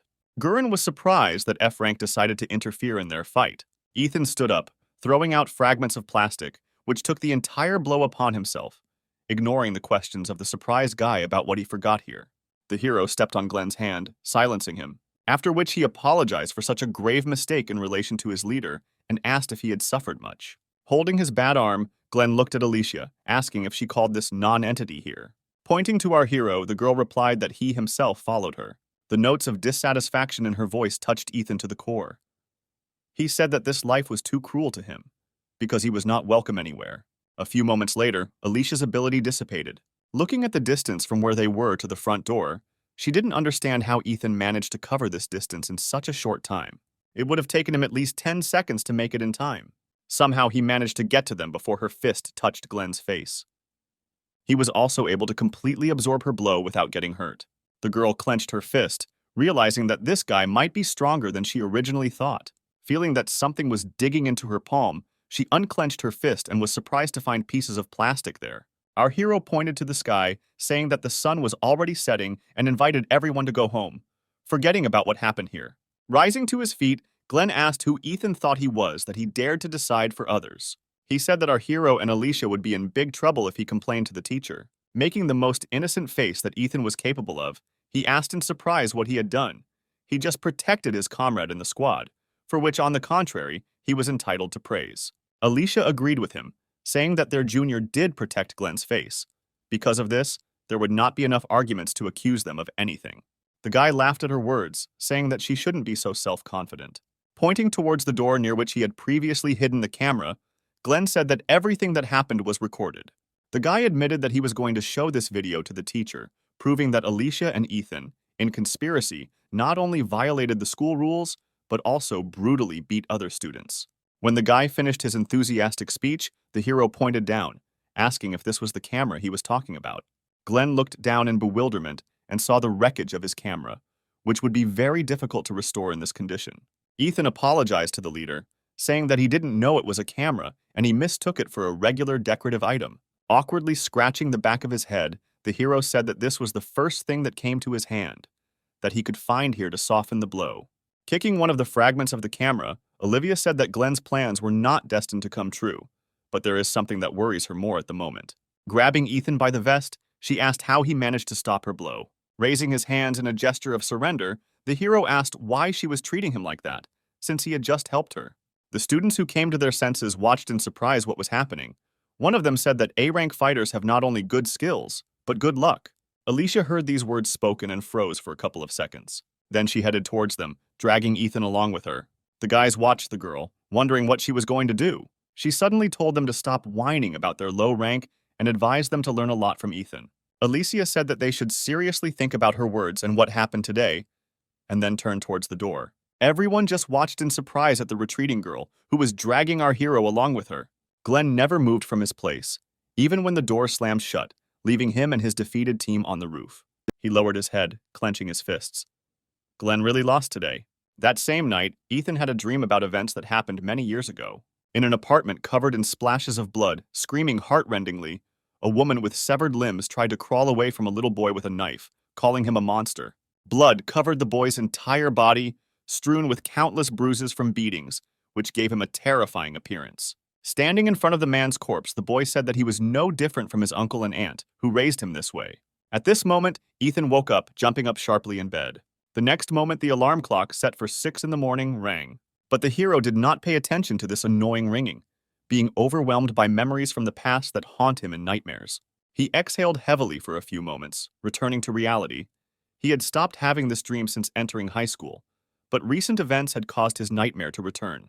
A few hours later, while walking next to Ethan, Alicia noticed that something was wrong with him today. She asked if something happened to him. Smiling, Ethan answered in his usual manner that he was just a little tired, then changed the subject, asking where they were going after all. Looking at Michael's group walking next to them, the girl replied that she did not know this, because the teacher only told the sergeants detailed information. But most likely, they would have a joint lesson with the medical class. A few minutes later, they stopped near a tall building, after which Glenn said that they were there. Other voices were immediately heard from outside. Students from another school had been waiting for them for a long time and openly mocked our hero's class because they did not show their best side by being late on such an important day. An irritated Glenn approached them, asking who they were. The girl in front ignored his question and said that they were just interested in looking at Alicia, who was rumored to be extraordinarily beautiful and talented. Glenn said irritably that Alicia held the position of deputy in his squad, and if they had something to say, then they could say it to him.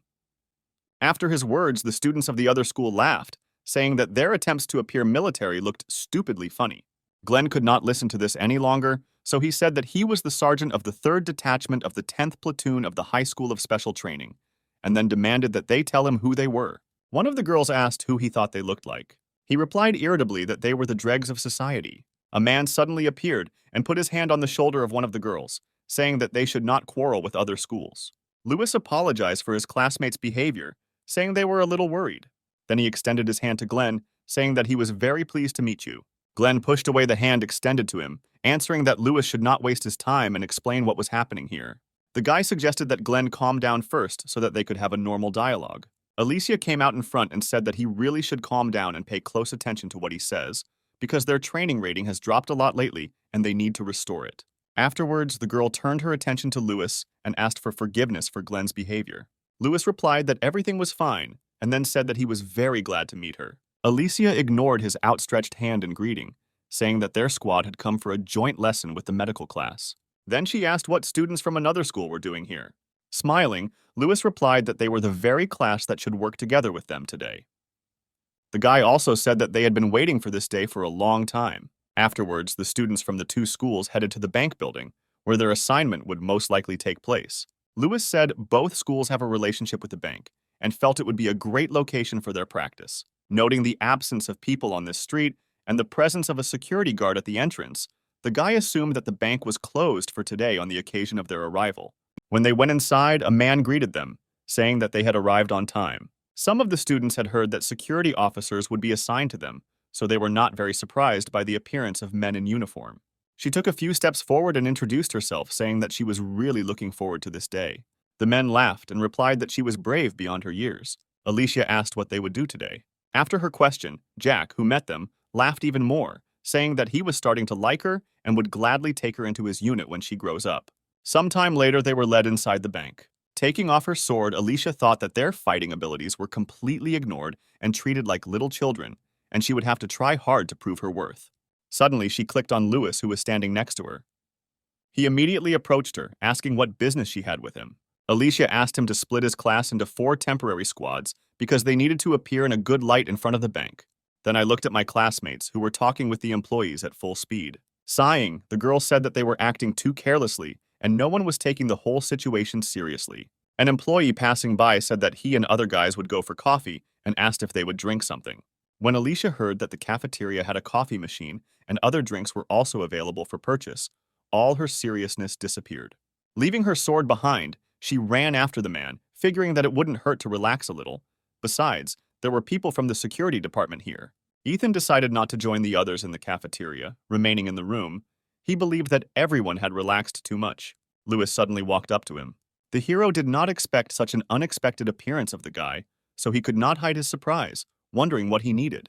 Smiling, Lewis asked if Ethan was close with Alicia. The hero assumed that Lewis wanted him to arrange a date with Alicia and assured him that he would handle it perfectly. The guy waved his hands, saying that this was not why he approached Ethan. The hero turned out his empty pockets, saying that if Lewis wants to ask him to buy something, then he does not have money with him. Lewis said that assumption was also incorrect. The next moment he said that he was interested in Ethan himself. Afterwards, he asked if he would like something to drink. Pointing behind him, Lewis said he saw a drink machine nearby. Ethan agreed to his proposal and headed in the indicated direction. He stopped for a second, thinking about whether he should warn Glenn, but deciding that everything would be fine without him and moved on. A few minutes later, he was enjoying a cool cola. Watching Ethan, Lewis said that he seemed too carefree. Hearing the question of whether Ethan was hiding his abilities from the entire school, the hero almost choked on his drink. Although he replied that this was not so, Lewis was not. I was left with a strange feeling that Ethan did not fit into the class team at all and seemed out of place. Smiling, the hero replied that being carefree is his motto in life. Lewis asked what rank his ability was. Ethan replied that he was F-ranked. Surprised, Lewis asked if he was deceiving him. The hero replied that this was indeed the case. Not fully believing Ethan's words, the guy asked if he was checking him, to which the hero replied that he had no need to do that. Ethan then took a step back and threw the empty can into the trash can, which stood a few meters away from him. Lewis was surprised when the can went straight into the trash. He looked at Ethan with enthusiasm, saying that it was cool and then asked how he did it. The hero did not understand what struck Lewis so much in this action and replied that he simply threw the can. After his words, the guy was eager to do the same. After making sure there was no drink left in the can, Lewis stood in his throwing stance and threw the can into the trash. However, he was unable to do the same as Ethan did, because his can flew over the trash can, crashing into the wall, and then fell to the floor. Lewis ran for the can, saying that it was not as simple as it seemed from the outside, to which Ethan replied that the guy just had bad reflexes. Throwing away the can, Lewis said that he was not very good in combat, so he transferred to the first aid department and then asked how Ethan, with such a weak rank, managed to stay in the combat class. The hero replied that Alicia and his innate luck help him. Ethan then approached Lewis, asking what his ability was. The next moment, the guy's right hand transformed into a blade. Looking at it, Ethan said that it was a pretty good ability with a lot of potential. Lewis transformed his hand back, saying that he often hears this, but the problem is that it has not changed at all.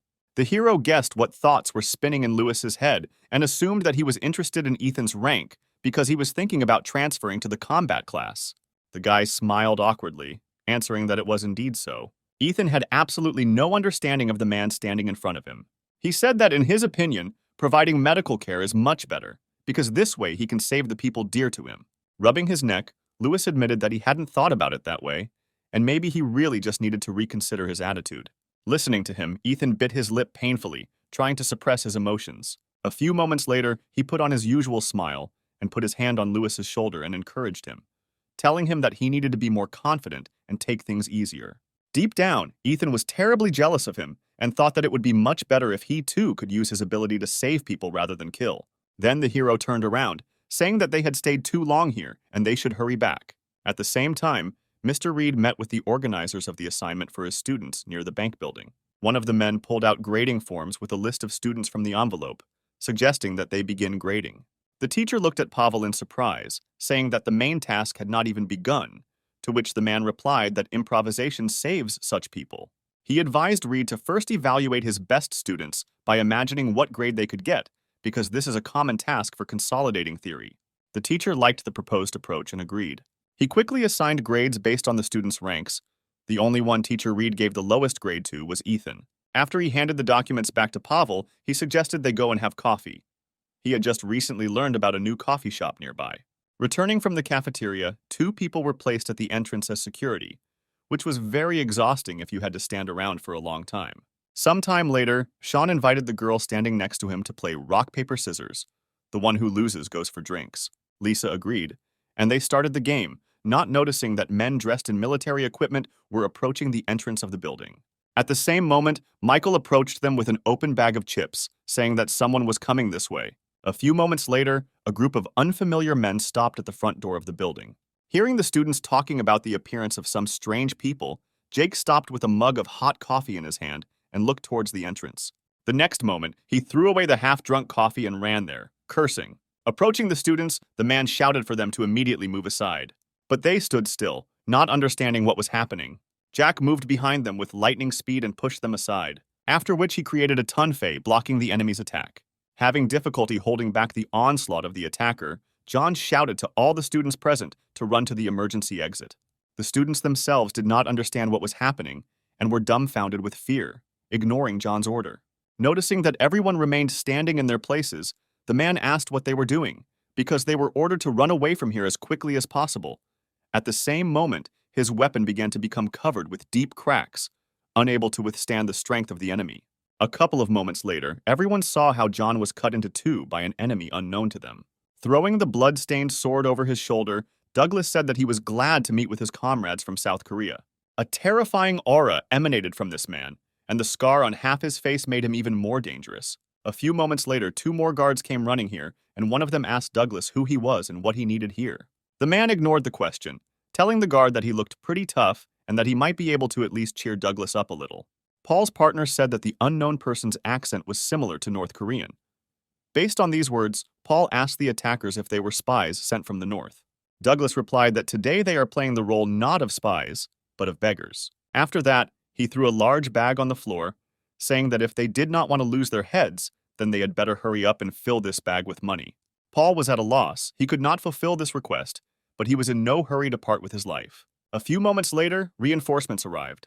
Realizing that they were not going to fulfill his polite request, Douglas said that they had better fill this bag with money while he asks for it in a good way. Paul shouted at the man to stop demanding the impossible and get out of here as far as possible. Raising his huge sword, Douglas said that to this day, he wonders whether the inhabitants of the southern part suffer from hearing or vision, since they dare to challenge him every time. Alicia was behind the guards all this time. Looking at Douglas, she realized that he had a fairly high rank, and they had absolutely nothing to oppose against such a monster. Paul created a wall of steel to fence off Douglas to allow his colleagues to get closer to the enemy and protect the school children who had become unwitting hostages of the situation. Alicia realized how reckless the man's action was and ran forward, shouting that he needed to get out of there. But she was too late. At the same moment, the wall built by Paul was destroyed in one blow. Alicia watched in horror as the guard's bloody body collapsed to the floor. Matt, standing nearby, staggered back, realizing that the man who could provide them with at least some safety was killed in a split second. The girl couldn't believe that Douglas dealt with an A-rank fighter so easily. She came to the conclusion that this man's rank was no lower than A rank, if not S. Douglas looked with contempt at the corpses lying nearby, saying that all attempts to maintain order were completely pointless. He then brushed the blood off his sword. Alicia attracted the attention of the rest of the students by shouting for everyone to obey her orders. She ordered everyone to run behind the banker's counters. Sean nodded his head, starting to rise from the floor. Watching the students run to the banker's desks, Douglas, standing at the coupon machine, asked if they had decided to become bank employees if he needed to take a coupon to get the money. Once on the other side of the hall, Alicia told everyone to activate their abilities, and from now on, the sergeants were in charge of their squads. Having never received an answer to his question, Douglas continuously pressed the button to receive a coupon, saying that he would like to get some money. The sound produced by this device greatly hurt the ears of our heroes. Jumping onto one of the tables, Alicia said that everyone should get together. They need to hold out until the police or teachers come to the rescue. Moving the bag a little closer, Douglas asked the school children not to be so inhospitable to their new friend, because they should support each other. Casting a glance at the man's people, Alicia was sure that in terms of strength, they were in no way inferior to Douglas. Meanwhile, the man continued his monologue, saying that their wallets were empty, so they wanted to ask the bank for help. But they encountered an inhospitable attitude in their direction, which made him very sad. Standing opposite Alicia, he inquired about the name of such a brave girl. When she told him her name, Douglas asked why she had been silent all this time, ignoring his concerns. Alicia decided that she needed to not only try to buy as much time as possible, but also try to get useful information out of him, so she said that the man did not look like a spy. They would not rob a bank, and she assumed that they had escaped from the North Korea. Douglas was amused by the girl's words and couldn't help but smile. Without removing the smile from his face, he said that he had better introduce himself. Alicia was surprised that the criminal decided to reveal his identity on his own. The next moment, the man announced that they were members of the Plague. The girl had previously heard about this group. She remembered that the location of their base had never been revealed. Members of this terrorist group opposed all humanity. Where their feet step, even insects do not survive. The only trace that the members of the Plague left behind them were piles of dead bodies and pools of blood. Others also knew about this group, no less than Alicia, which is why fear began to take hold of each of the students. Kicking his bag, Douglas said that since everyone understood everything, they should start filling his bag with money. One of the girls offered to fulfill his request and just give him the money. At that moment, Alicia stepped forward, activating her ability. Douglas looked at the girl with some delight. Alicia, on the contrary, was completely serious and, if necessary, planned to engage in battle with him.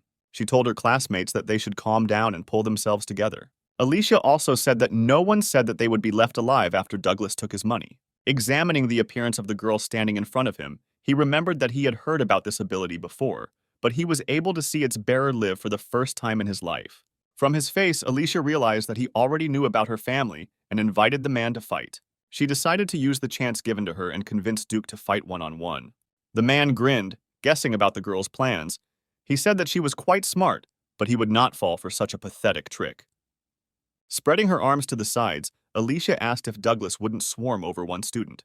The man laughed, after which he admitted that he liked her bravery, after which he accepted the girl's offer, ordering his men to move back with a gesture. When he asked if Alicia was as crazy as her predecessors, the girl replied that there was too much talking, after which she asked if they would fight or just scratch their tongues. Taking a more comfortable grip on his sword, Douglas said that her provocation was very sweet and he would gladly succumb to it. Pointing his sword at Alicia, the man told her to attack. Without revealing her excitement, the girl replied that it was very self-confident of him to give her such an honor. Looking at Douglas's subordinates standing a little further away, Alicia was sure that he would not break his promise to them, so if she could stay alive, if she could immobilize the man. The girl reached for her sword, but it was not there. Looking behind her and making sure that there was no weapon, the girl felt horror because without her sword, she would not be able to resist Douglas. The next moment, she remembered that she had left him during the break. When the man attacked her, she managed to lean back, escaping the attack. The wall behind it was destroyed by one blow from Douglas's sword. Alicia managed to hide for a couple of moments behind the debris. She understood that if not for her reaction speed, then she could have been in the place of this pile of stones. Alicia decided to use the fragments of the wall as her weapon, after which she jumped onto one of the fragments that was falling near Douglas, hoping to pin him to the floor. The man noticed her and turned around, cutting the fragment into small pieces, wondering where Alicia's former courage had gone, since she decided to attack on the sly. Cursing, the girl landed opposite her opponent. The man pointed the sword at her again, asking if she was sure that she was really a goblin and not a flying squirrel. Alicia managed to safely dodge all of his subsequent attacks. The other students watching their fight were amazed that Alicia was able to resist such a strong opponent. They began to support the girl, shouting her name and that she would succeed. Ethan at this time analyzed the current situation, thinking about how best to act.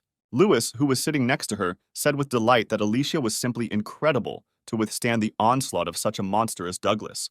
Ethan put his hand on the guy's shoulder, saying that now was not the time for this. Hearing that they had to run, Lewis asked in confusion where to run. Looking at the ceiling, the hero replied that it was best for them to run upstairs, to the restroom, to the offices. They needed to hide where they could not be quickly found. Ethan was well aware that Alicia would not last long, so he decided that it would be better to try to hide the students. A few moments later, Douglas caught the girl by changing the trajectory of the sword and struck her. This sent Alicia flying to the side, hitting the wall hard. The man began to slowly approach her, dragging his huge sword along the floor. With a smile, he said that it was time for them to stop playing cat and mouse. When Alicia coughed up blood, the mood of the students watching her changed. They were horrified because their strongest student had lost. Pointing the blade of his sword at her, Duke asked if this was all Alicia was capable of. The girl replied that if he was so interested, then he should check it out himself.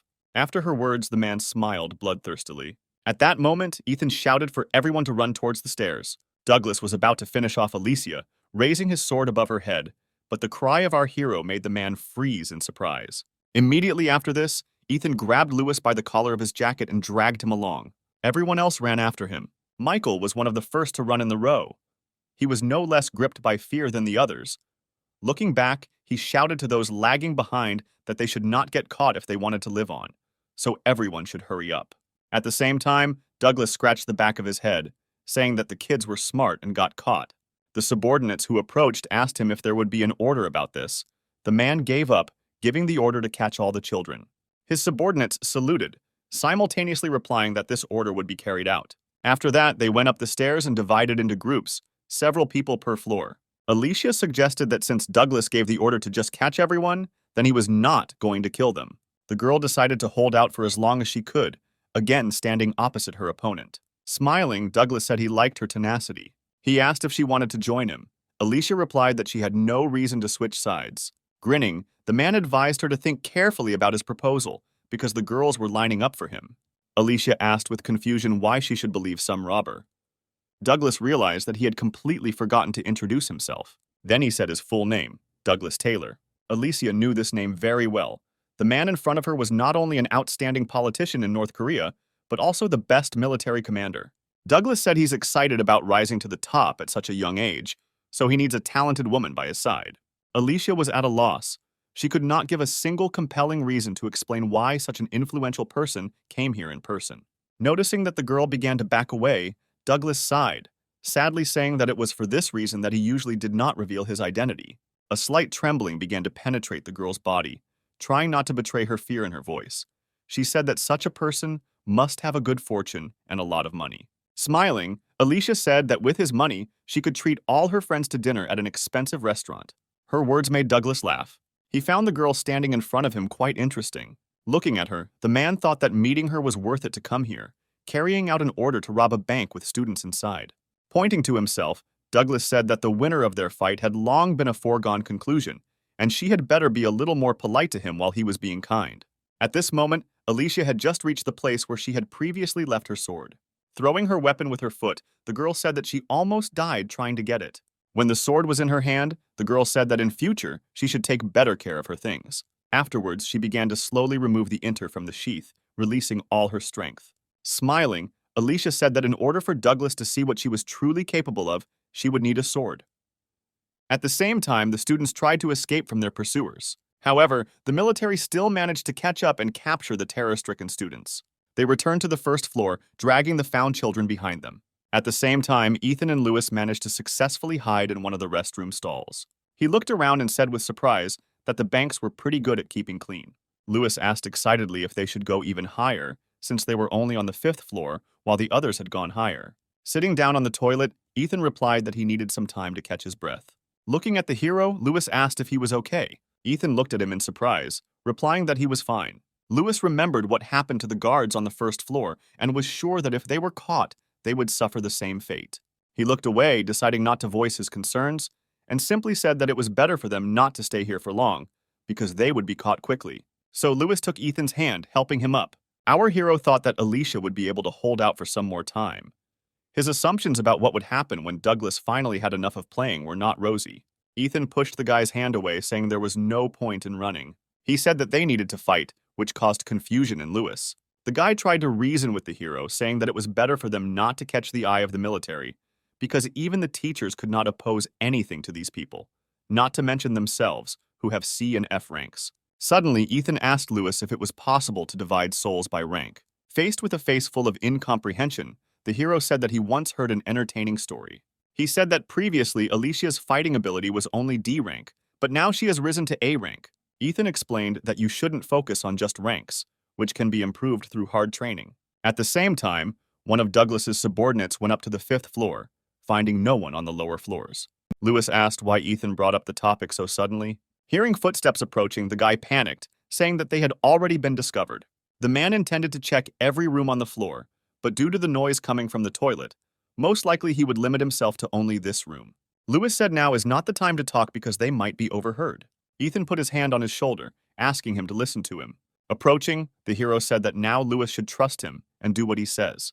The next moment, the man came inside, telling the students to leave because their conversations could be clearly heard even from the corridor. But his words were ignored and no one was going to go out. Then the man said that his boss didn't like slow people and they had better hurry up if they didn't want to anger him. After his words, Ethan looked out from behind the opened booth, saying that the man had a very interesting accent and asked to teach him to speak the same way. Thomas told the guy to stop being a fool. Douglas wouldn't mind if Ethan had one of his arms or legs broken. Standing opposite the man, the hero noted that without the presence of his boss, the man seemed much more talkative. The next moment, he created a dagger. Then he pointed it at Thomas, standing opposite him. Grinning, the man asked if his ability was really so insignificant. The next moment, using acceleration, Thomas ran towards Ethan, saying that he had better give up. The hero turned to Lewis, saying that he must escape at the first opportunity. Approaching Ethan, Thomas said that they had nowhere to run because they were both trapped. After his words, the hero stopped holding back, releasing all his power. Like last time, all of Ethan's characteristics became 3 times higher. Before this, Thomas, who was moving at high speed, became much slower, which allowed the hero to calculate the trajectory of the enemy's strike. Dodging his fist, Ethan said that the man was too slow. Standing next to this guy, small tremors began to break through his body. Thomas did not understand what was happening. The next moment, Ethan struck his opponent so quickly that he did not have time to react. During this, he laughed like crazy, saying that he was very sorry. Thomas grabbed Ethan's hand and said that the guy was just crazy. The hero just smiled, looking appraisingly at the man, after which he said that it is quite convenient to be able to accelerate up to 100 meters per second. Thomas asked in bewilderment if Ethan could really see other people's abilities. The guy replied that everything could happen, after which, with a look full of madness, he asked if he should cut off the man's ankles. He wondered what would happen to a person if the means of manifestation of his soul essence was destroyed, and then struck the man in the shoulder. The more blood was on him, the more madness took over Ethan. The toy in his hands was too interesting, and he wanted to play with it fully, experimenting with what would happen if he hit this or that point on Thomas's body. Lewis, who was still in the booth, watched in horror what was happening, not believing his eyes. A massive tremor ran through his body, and he unconsciously began to step back, whispering Ethan's name. Hearing his name, the hero was distracted from his toy. Lewis froze as the hero looked at him with a look of madness. Ethan asked if Lewis called him. Noticing the horror reflected on the guy's face, the hero asked what exactly he was so scared of. Overcoming himself, Lewis left the booth, his voice trembling, saying that Ethan needed to run away as quickly as possible. The hero was amused by his words. He replied that Lewis was mistaken here and asked who, in his opinion, it was really time to leave here. He slowly stood up, holding Thomas's limp body. Ethan kept his eyes on Lewis the whole time, waiting for his answer. The guy could not utter a word from the fear that shackled him. For several long moments, Ethan looked at Lewis standing opposite him. Suddenly, the madness receded and consciousness returned to our hero. At the same moment, a severe headache struck him. Ethan shook his head from side to side, trying to suppress his crazy side, causing his glasses to fly off to the floor. The next moment, the guy again grabbed the still conscious Thomas by the collar of his jacket. With all his might, Ethan shouted for Lewis to run away from here as quickly as possible. The guy flinched when the hero said that the essence of his ability, turning his hands into a blade, meant that Lewis's body could not be destroyed.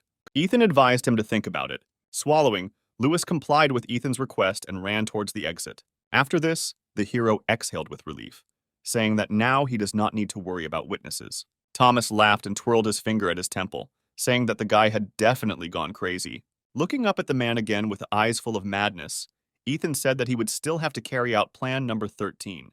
The man did not understand at all what this guy was talking about and thought that he definitely needed to report to his boss about this psycho. However, his plans were not destined to come true because the next moment Ethan cut his throat.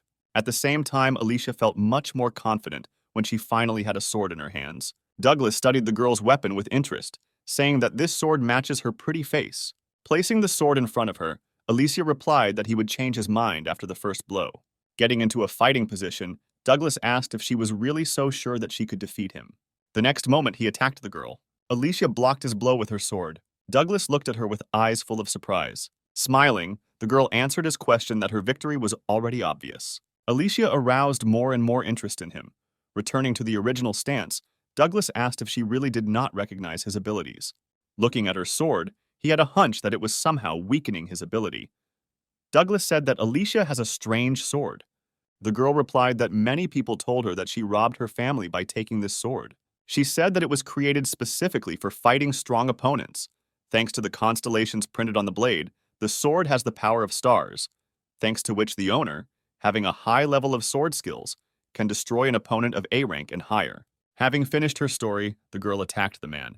The next moment, her doubles appeared on either side of Douglas. He laughed, saying that Alicia was quite an interesting opponent and asked again if she wanted to join him. The girl replied that her opinion had not changed at all since last time. Raising his sword above his head, Douglas said that it would be a shame to kill Alicia now, when he had not yet fully enjoyed their battle. Then he attacked the girl along with her doubles. Alicia managed to cover herself with her sword, flying to the side. But her doubles, having hit Douglas's attack, began to disappear. The man did not give Alicia time to rest, and immediately made another attack in her direction. The girl blocked his attack with her sword, but Douglas's pressure was too strong. The next moment, the man applied even more force, forcing the girl to fly to the side, after which he said that he was superior to her in strength. Grabbing her sword tighter, Alicia said that he had too much ego and ran towards Douglas. Approaching him, Alicia again created two doubles. They all attacked the man at once, who didn't even move when she used the technique again. Douglas struck fast and hard, getting rid of Alicia's doubles. The girl hoped that her doubles would be able to distract the man's attention, giving her a chance to attack when Douglas was open. But this plan failed. Her doubles disappeared too quickly, and Alicia found herself again alone with her opponent. Jumping back, Douglas said that he was starting to like her more and more. Alicia was no longer so confident in herself. Her opponent turned out to be stronger than she had expected. Douglas asked the girl if she still thinks that she is stronger than him. Without waiting for her answer, he said that what was shown should have been enough to convince Alicia to join him. Taking a stance, the girl replied that this was not enough for her. At the same moment, the military entered through the main entrance, dragging the escaped students with them. Alicia was surprised that during this time they had already managed to catch someone. Noticing that they appeared from the street, the girl assumed that all the police had come here because of such noise, but they could not do anything because of the hostages. Douglas asked why his subordinates only brought children from the street if they had previously gone to the upper floors. One of the men reported that they were divided into two teams, one of which carried out a raid on the upper floors, and the other waited outside the building to catch students jumping from the windows. He also reported that those who had not yet returned went up to the upper floors to look for those remaining. Alicia was very surprised when she heard that the men immediately went outside, and during all this time, the police did not make a single attempt to save the hostages. The current situation seemed too strange to her. Looking at Alicia, Douglas said that all her thoughts were written on her face. Throwing the sword over his shoulder, he said that all her assumptions about why the police had not arrived yet would be incorrect, because they had temporarily closed this bank using their abilities. When Douglas said this, it was as if she had been doused with a bucket of cold water. Meanwhile, the man continued, explaining that he would not carry out an attack without proper preparation, although the outside of the bank looks the same as usual, but no one will guess what is really happening inside. Alicia found it difficult to believe that there was not a single person from outside who could help them. Previously, she thought that it would be enough to just hold out until the police arrived. But now the situation has changed greatly. Even if she manages to escape to bring help here, by the time she returns, everyone else will have been killed. The girl clenched her sword. She realized that it was now useless to stall for time further by fighting, but Alicia didn't know what else she could do in this situation. Looking at her, Douglas asked where her former warrior spirit had gone. One of the bank employees, who was captured along with his students, kept looking warily at the leader. Suddenly, he stood up and used his ability to run forward. He managed to get to the nearest table with the phone in a matter of seconds. Picking up the phone, Matt pressed the emergency call button. Then he asked for security, saying that their bank had been captured by terrorists. Saying this, the man turned around, looking at the invaders, who for some reason unknown to him did not try to stop him. There was no response from the receiver to his messages. Matt excitedly asked if anyone could hear him. Silence again became his answer. Then the man realized that for some reason, the connection was blocked. At that moment, Douglas approached and threw the bag on the table in front of Matt. Smirking, he asked if Matt had not heard his conversation with a young lady a few minutes ago. The man fell to his knees in fear of Douglas, who in turn explained that among his subordinates, there was one who specialized in isolation, which meant that neither the phones nor the emergency call button worked. After his words, Michael and Sean took out their phones and saw that there really was no connection. Matt asked why someone as important as Douglas would break into a bank in broad daylight. Tilting his head to the side, he replied that a man should not belittle his position because all professions are equally important. Not paying attention to his words, Matt shouted that if the special forces found out about his whereabouts here, then Douglas would be in trouble.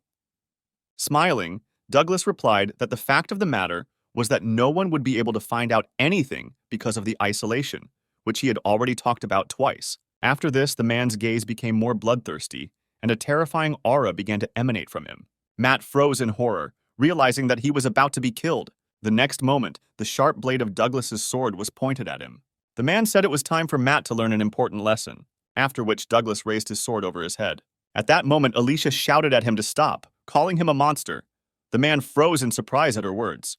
Turning to her, he asked if he really heard it wrong, and she really just called him a monster. Alicia suggested that they fight again to determine the true winner.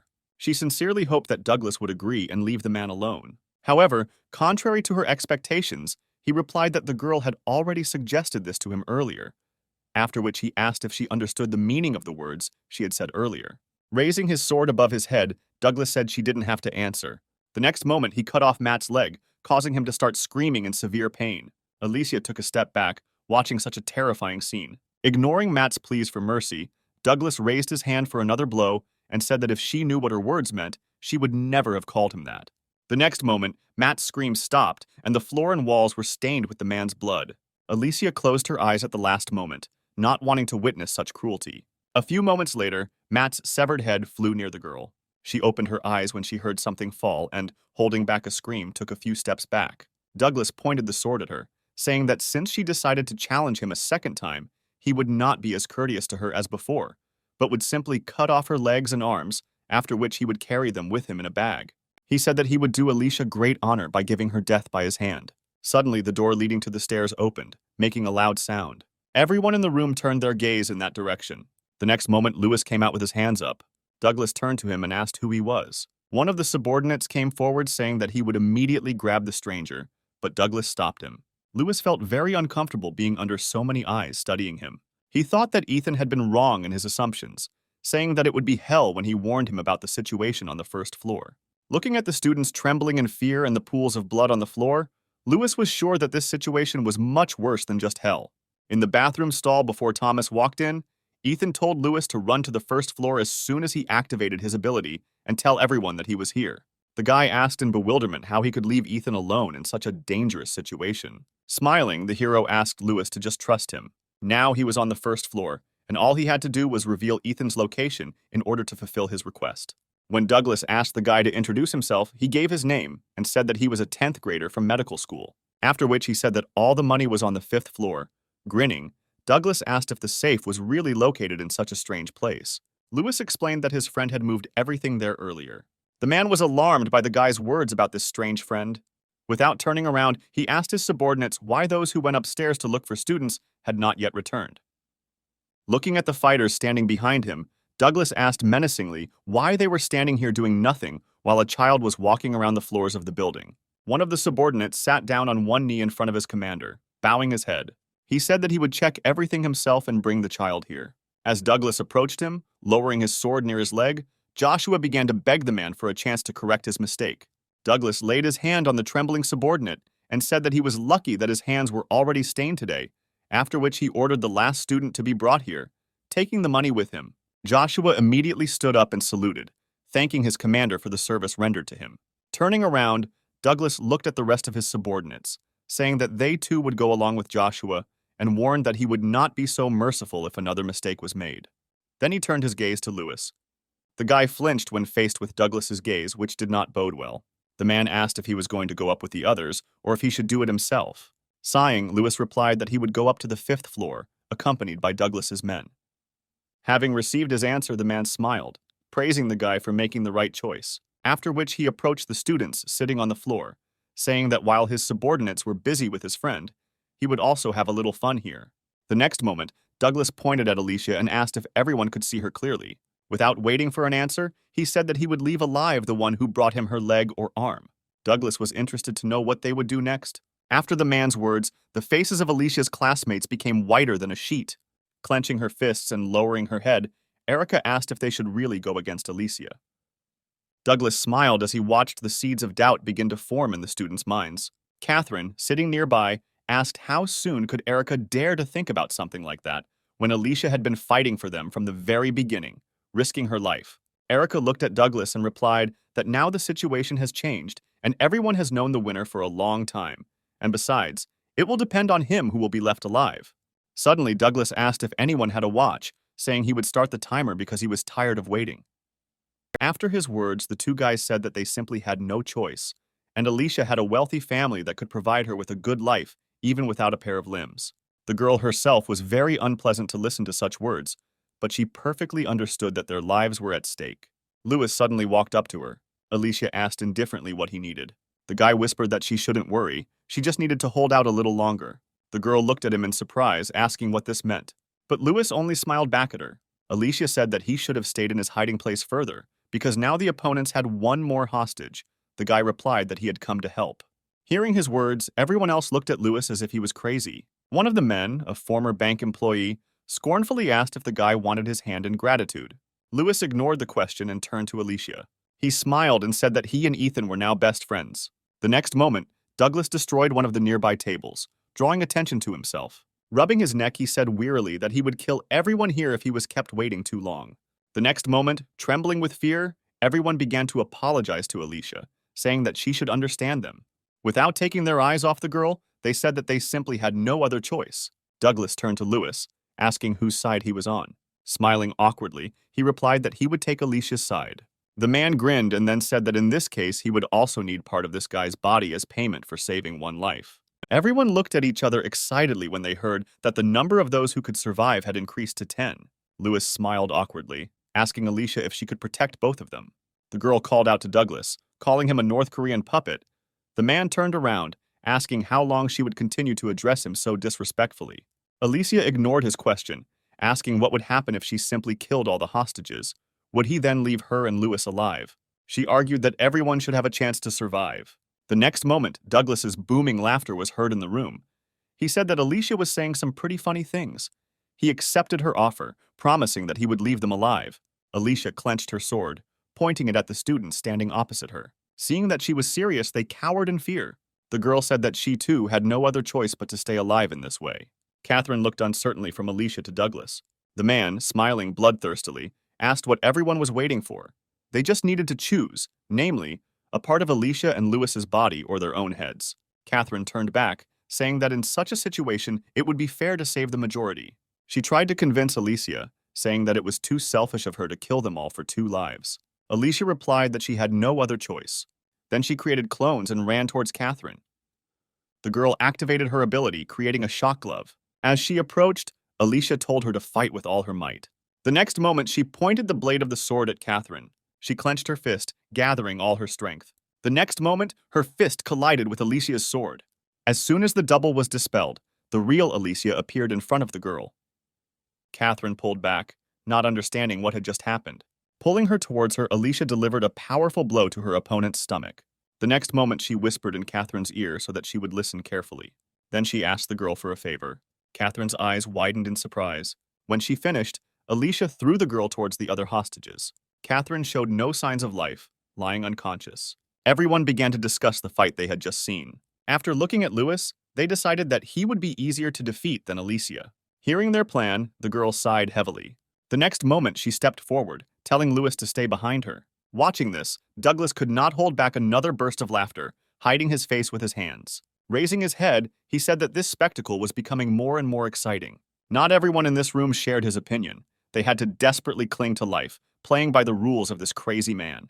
Alicia stood with her sword pointed towards her opponents, ready to fend off their attack if they dared to attack her. Douglas, having recovered from his fit of laughter, shouted for them to amuse him even more by killing each other. At that moment, an empty Coca-Cola can flew past him, attracting the man's attention. He turned around with a murderous look and asked what it was. However, there was no one behind him, only an open door leading to the stairs. Ethan, who threw the can, stood a little further from the entrance, so that he would not be noticeable. He smiled bloodthirstily, glad that everything was going according to his plan. Douglas picked up the can, trying to figure out where it came from. Looking at this half-Coke can, Lewis immediately knew who exactly threw it there. The next moment, the man turned around and threw the can, so that it bounced and fell near the door. Douglas noticed the silhouette of a man at the entrance, and grinning, asked if he was Lewis's mysterious friend. Instead of answering, the guy attacked the man. Douglas dodged the weapon thrown at him, after which he irritably asked if he was suicidal for deciding to attack him in such a way. However, when the man looked down to understand what exactly he was attacked with, he froze in place. He saw that it was torn pieces from the masks of his subordinates, whom he had sent to explore the upper floors. Douglas looked in surprise again towards the door, where a young man unknown to him had stood a few seconds ago, but he disappeared as suddenly as he had appeared. He had absolutely no idea what was happening here. Grabbing his sword, Douglas thought that the boy had made a mistake by underestimating his opponent. The next moment, he slashed the air with his sword, putting all his strength into this blow. No one understood why Douglas launched powerful attacks, cutting through the air above him. A few moments later, he stopped and the ceiling suddenly began to collapse. Everyone watched in horror as the collapsed part of the ceiling fell on their heads. Alicia ran to the center of the room, where the ceiling collapsed, creating clones along the way. She made it in time and managed, together with her clones, to hold this concrete layer over the heads of the hostages, before anyone could get hurt. Douglas, without the slightest surprise in his voice, noted that the girl was very strong, after which he asked to be patient a little, because he still needed to meet someone. Alicia looked at him with hatred, not believing that he was actually going to kill them all.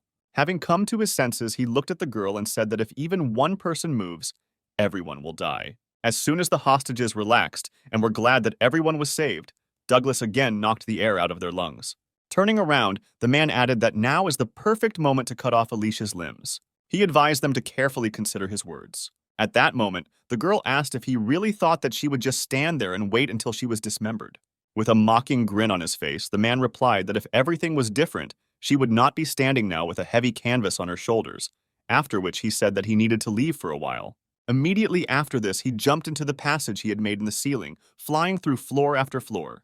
Alicia and the rest of the students remained in their places, afraid to even move. Suddenly, the girl said that she wouldn't last long, and if they didn't want to die, then everyone should come out from under this broken ceiling. Lewis ran up to the girl and shouted that everyone should really get out of there. However, a woman who came forward stopped the guy, saying that if everyone came out, they risked dying at Alicia's hand in the future. Sean, who was sitting in the trap, shouted out that otherwise, if they stayed here, this block would crush them to death. Michael approached Lewis, saying that he should move away, because earlier Alicia said that she would kill them all, so now they have a great chance to do it first. Lewis asked in bewilderment if no one saw how she rushed to save people. He tried to explain to everyone that Alicia did not really intend to kill anyone, because if this were not so, she would not be standing now, holding the collapsed ceiling. He suggested joining forces and running to the exit, even if enemies were waiting for them outside. Together they could break through. Michael interrupted him by asking what would happen to them if Douglas decided to return at that moment. Catherine, who had come to her senses, intervened in their argument. The girl looked at Alicia, who was holding on with all her strength. At the same time, Ethan heard footsteps behind him and turned around, saying that his guest was a little late. After looking around, Douglas asked if there was anyone else here besides them. It was difficult for him to believe that some schoolboy had dealt with a squad of his best fighters alone. Noticing that the man was staring intently at the corpses of his people, Ethan said that he had to have fun with them for a long time. With a look full of madness, the guy said that he would have managed it faster if they had attacked him with the whole crowd at the same time. Smiling widely, the man thought that the girl he had fought with earlier had impressed him greatly, but the guy standing in front of him was able to completely outshine her. Douglas wondered where this monster came from. Ethan ignored his question and ran his index finger along the blade of his dagger with a bloodthirsty smile on his face.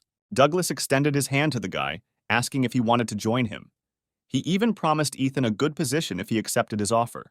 After his words, the hero put his palm to his face, carefully thinking about something.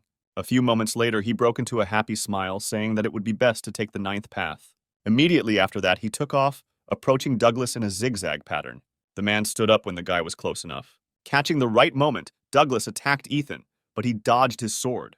The man made several more attempts, but the hero never fell under a single blow, jumping from side to side.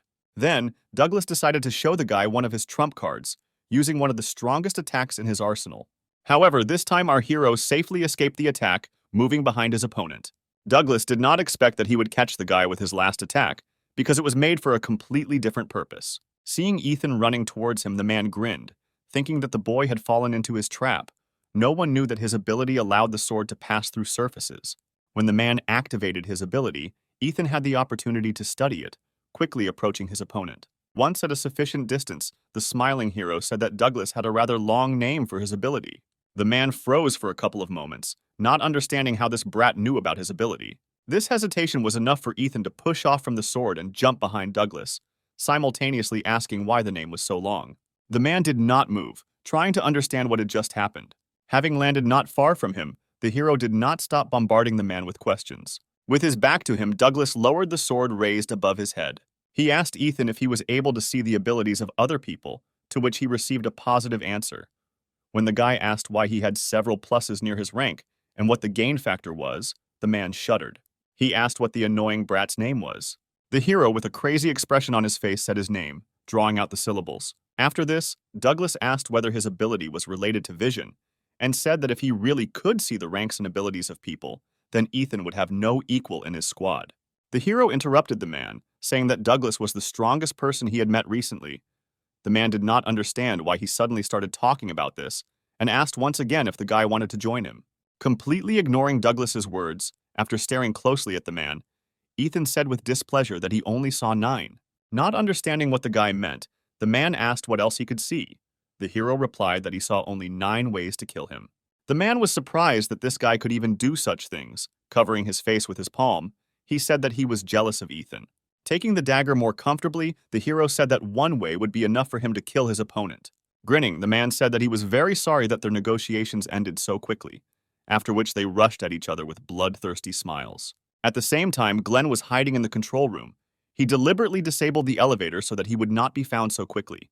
He reasoned that this building was located in the city center, so a simple call would be enough, and the police would immediately rush here. The guy decided to sit here longer because he could get into trouble if he left his shelter too early. Ethan raced towards Douglas with a crazy smile. He read all the man's attacks and dodged them with ease. Now Ethan disappeared right from under Douglas's nose, quite angering the man. He looked up and saw that this guy was sitting on the blade of his sword. Ethan smiled contentedly. He enjoyed pissing off his victims. Gritting his teeth, the man shouted that the hero only knows how to dodge, after which he told him to attack. Ethan complied with his request. He jumped towards Douglas, aiming a dagger at his right eye. When the sharp blade almost caught up with him, the man managed to dodge at the last second. The hero flew past the man, landing a few meters away from him. Douglas managed to avoid losing his eye, but the guy managed to wound him in the shoulder. Ethan wasn't about to give the man time to rest, so he attacked his opponent again, surprising him. The hero rushed past the man at high speed, once again inflicting a deep cut on him. Ethan was not going to stop with just 2 wounds on the man's body, continuing his high-speed attacks. Covering himself with a sword from Ethan's attacks, Douglas realized that all this time the guy was just having fun, mistaking him for a toy. During one of the next attacks, the hero asked in a bored voice if he would wait for an attack from his opponent in return. Then he stopped in front of the man, saying that he was already bored with their game and it was time to end. Smirking, Douglas said that if he continues to hide his main trump card, he will definitely die here. The next moment, the man extended his hand to Ethan, who noticed that it was shrouded in something strange. His eyes widened in surprise. He did not expect that Douglas would have such a surprise in store. He understood that if the man touched him, it would be bad, so the hero jumped back with lightning speed. Once at a safe distance, Ethan carefully examined the man standing opposite, whose hand was enveloped in strange tentacles. The guy asked in bewilderment where Douglas got 2 abilities, since a person can only have no more than 1, because everyone has only 1 soul. He tried to determine the level of this strange ability of the man, but all information about it was blocked. Ignoring his question, Douglas said that speed would no longer help Ethan. The hero asked where his opponent got such a strange hand. Smirking, he asked why he was so interested in this. Ethan suggested that Douglas had become stronger with the help of this hand, after which he smiled bloodthirstily and said that now the real fun would finally begin. Pointing at Ethan, the man told him to stop being a jerk because if he kept fighting like this, he would end up without a scratch. When the hero asked in surprise if Douglas was going to run away from him, the man smiled bloodthirstily, answering that he had not heard these words for a long time. Ethan asked how his opponent decided to escape from him. Smirking, Douglas replied that he had 1 way in stock, after which he squeezed his sword tighter, saying that he would remember such an interesting opponent. The next moment, he pointed his sword upward and, using his ability, began to cut his way out. A few moments later, the roof of the bank building was breached. When this happened, the walls of the building shook as if from an earthquake. There was a huge hole in the roof, running through most of the bank's floors. Hearing a loud sound, Glenn came out of his shelter and froze in shock when he saw the floor and ceiling pierced through. He walked closer and looked down, thinking that Alicia couldn't do something like that, so it was most likely Douglas's doing. As soon as the passage was ready, the man jumped up. Watching him, Ethan asked if Douglas wanted to play hide and seek with him. The hero happily said that he liked this idea and would also join the man. Looking over his shoulder at him, Douglas said that he should stop joking, because just anyone could rise to such a height. However, the next moment, Ethan jumped after him, flying several floors and ending up near Douglas. Looking at the approaching guy, the man thought that if he didn't quickly get away from here, he could really get hurt. At the same moment, he noticed Glenn on the top floor, looking at him in surprise. Smiling, Douglas said that luck was on his side today. The next moment he jumped onto the roof, Glenn did not immediately notice the guy chasing the man. When he recognized him as Ethan, he was surprised to ask what he was doing here. Instead of answering, the hero rushed at Glenn, completely forgetting about Douglas. He was delighted at the appearance of another new toy. At that moment, the hero's consciousness became clouded for several moments, and he simply flew near his stunned classmate. He looked behind himself in surprise, watching how Ethan, who had just been burning with the desire to kill him, was now lying on the floor. When he fell, he hit himself quite hard so he could not get up immediately. Glenn ran up to him and asked the lying guy where he came from here. Watching them, Douglas asked the blonde guy if he knew this crazy man. Turning around, Glenn asked the man what happened, because he had recently fought with Alicia. However, he was in no hurry to tell this boy anything, drawing some conclusions in his head. Having never received an answer from Douglas, Glenn tried to independently understand what happened here. When he was struck by the strange thought that Ethan had forced such a strong opponent to flee, the guy immediately brushed it aside, denying even the possibility of its existence. He turned to the hero, irritably asking what happened here. At the same moment, Ethan's madness again captured his mind. Glenn noticed that something was wrong with him and took a couple of steps back. Instinctively, he felt the danger emanating from him. Douglas also noticed that the boy with whom he fought had returned to his previous state. Calling out to Glenn, he thanked him for drawing the attention of this psycho to himself. He looked at the man with confusion, asking what he meant. Douglas again did not answer his question, only said that he always remembers those who helped him. After which he smiled and quietly said that even if the assistant himself did not realize the service provided. Glenn was completely confused, and Douglas's words confused him even more. Rising to his feet, the man advised him to run to the first floor as soon as possible, if he, of course, wanted to stay alive. The guy looked at Douglas with a stunned face, not noticing the approaching steps from behind. When the man jumped in an unknown direction, Glenn shouted after him that he was not going to fall into this trap, knowing full well that Douglas's people would be waiting for him on the first floor. Smirking, the man simply wished the boy good luck.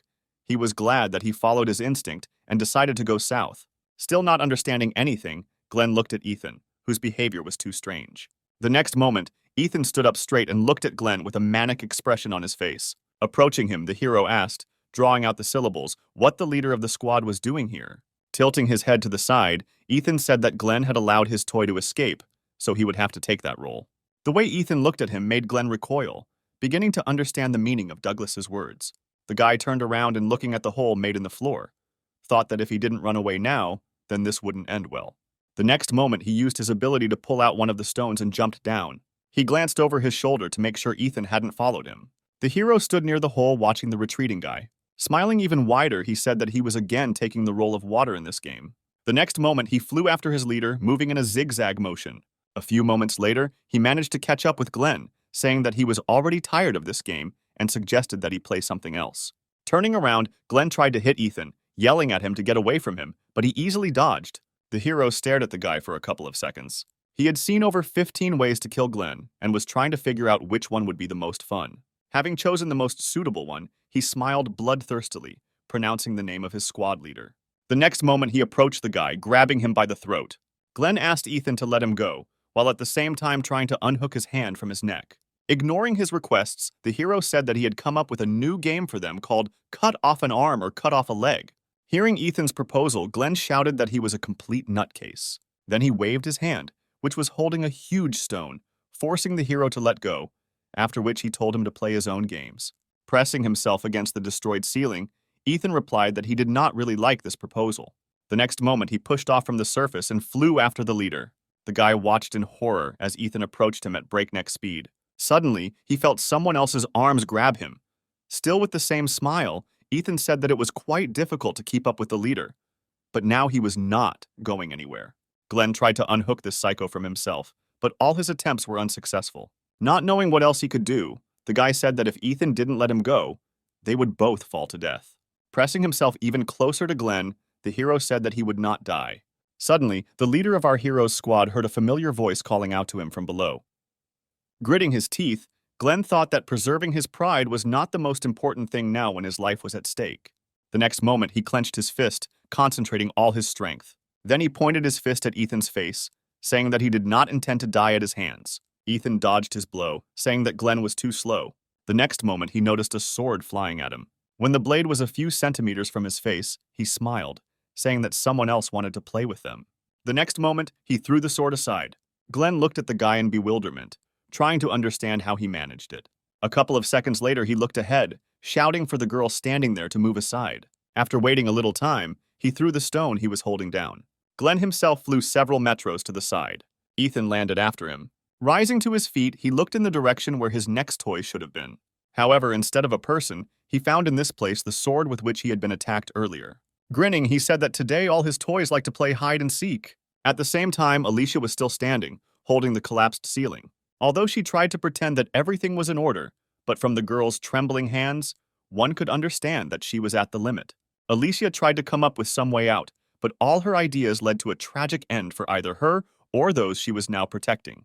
At the same moment, Catherine stepped forward, activating her ability. Without taking her eyes off Alicia, the girl created a strike glove. Those behind her called out to her, saying that they should do it first. Lewis desperately tried to stop Catherine and the others from making a mistake. However, none of his words and prayers helped. They began to threaten him, saying that if he did not leave, he would suffer himself. Despite this, the guy stood his ground, asking if they were tormented by their conscience for their intentions towards Alicia, who had been fighting for them all this time. The bank employee replied that Lewis was still too young and did not understand much. She was obliged to survive by any means for the sake of her family and children. Alicia could no longer hold on, experiencing severe pain throughout her body. The students sitting under the collapsed ceiling began to scream in fear as the ceiling began to fall. Catherine said that Alicia is at the end of her strength. She demanded that Lewis immediately step aside, ceasing to protect the girl who was struggling to hold the ceiling. The guy also activated his ability, saying that if Catherine gets one step closer to them, he will have to attack. Sighing and clenching her fist, the girl replied that in this case, she had no choice. The next moment, she turned around, ordering her squad to start rescuing people from the ceiling and stand up for their comrade. Everyone looked at Catherine in bewilderment. Moments later, the members of the first squad stepped forward, following their leader's orders. They stood behind Catherine, blocking Alicia and Lewis. Alicia told Catherine to stop showing off in front of everyone and rushed to help her deal with the problem on her shoulders. Michael and the bank employee couldn't believe that anyone else would take Alicia's side. The woman stepped forward, saying that the best thing to do would be to sacrifice 2 people and get out of here alive, but she was stopped by Catherine. The girl said that if anyone else came close, she would have to use force. The bank employee raised her hands in a gesture of surrender and took several steps back. A few moments later, Anna said that all the students had been removed from the ceiling and that Alicia now needed to be carefully freed. Immediately after this, Lewis and Catherine destroyed the ceiling, relieving the girl of her heavy burden. Kneading her joints, Alicia said with relief that she had finally gotten out. Lewis approached her and asked the girl to explain everything to him. Alicia touched Catherine's shoulder, replying that she simply trusted her comrades. After her words, Lewis looked at Catherine in confusion. The girl said that in the moment before Alicia hit her, she reminded them of what they were taught at school and asked them to pretend to be scared. Immediately after that, Alicia pushed her back. As she took a sitting position, the girl thought that she had actually forgotten what they were taught due to extreme fear. They were told that members of the plague never leave witnesses of their atrocities alive.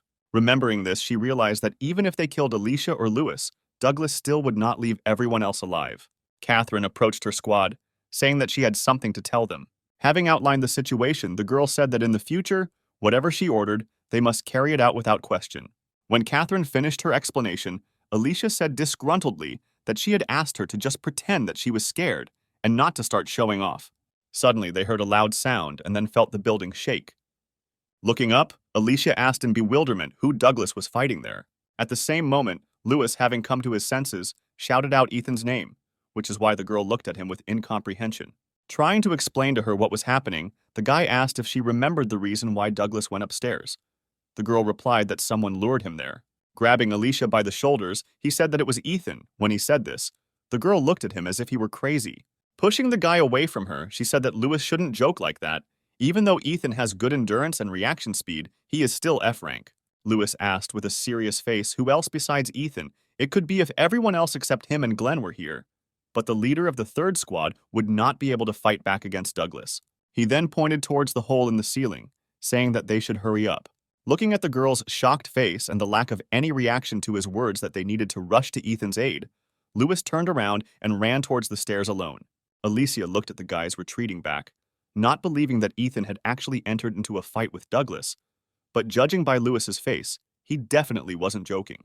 Although she understood everything with her mind, It went against the usual image of Ethan. The girl got angry when she thought that the guy might die at the hands of an enemy that even she could not cope with, and involuntarily activated her ability. The next moment she approached the surprised Catherine. Alicia asked the girl for one favor. A couple of minutes later, she and Lewis were hurrying up to the 5th floor. They stopped in front of a large door, behind which the battle between Ethan and Douglas should take place. Alicia walked up to the door and looked at the guy and said that she was going to open it. The next moment, the door began to slowly open. Upon entering, they froze in horror. Seeing a huge pool of blood in which were the dead bodies of Douglas's subordinates, Lewis covered his mouth with his hand, holding back the urge to vomit. Looking around, Alicia found it difficult to believe that Ethan had really done all this. She also noticed marks on the walls left by Douglas's sword.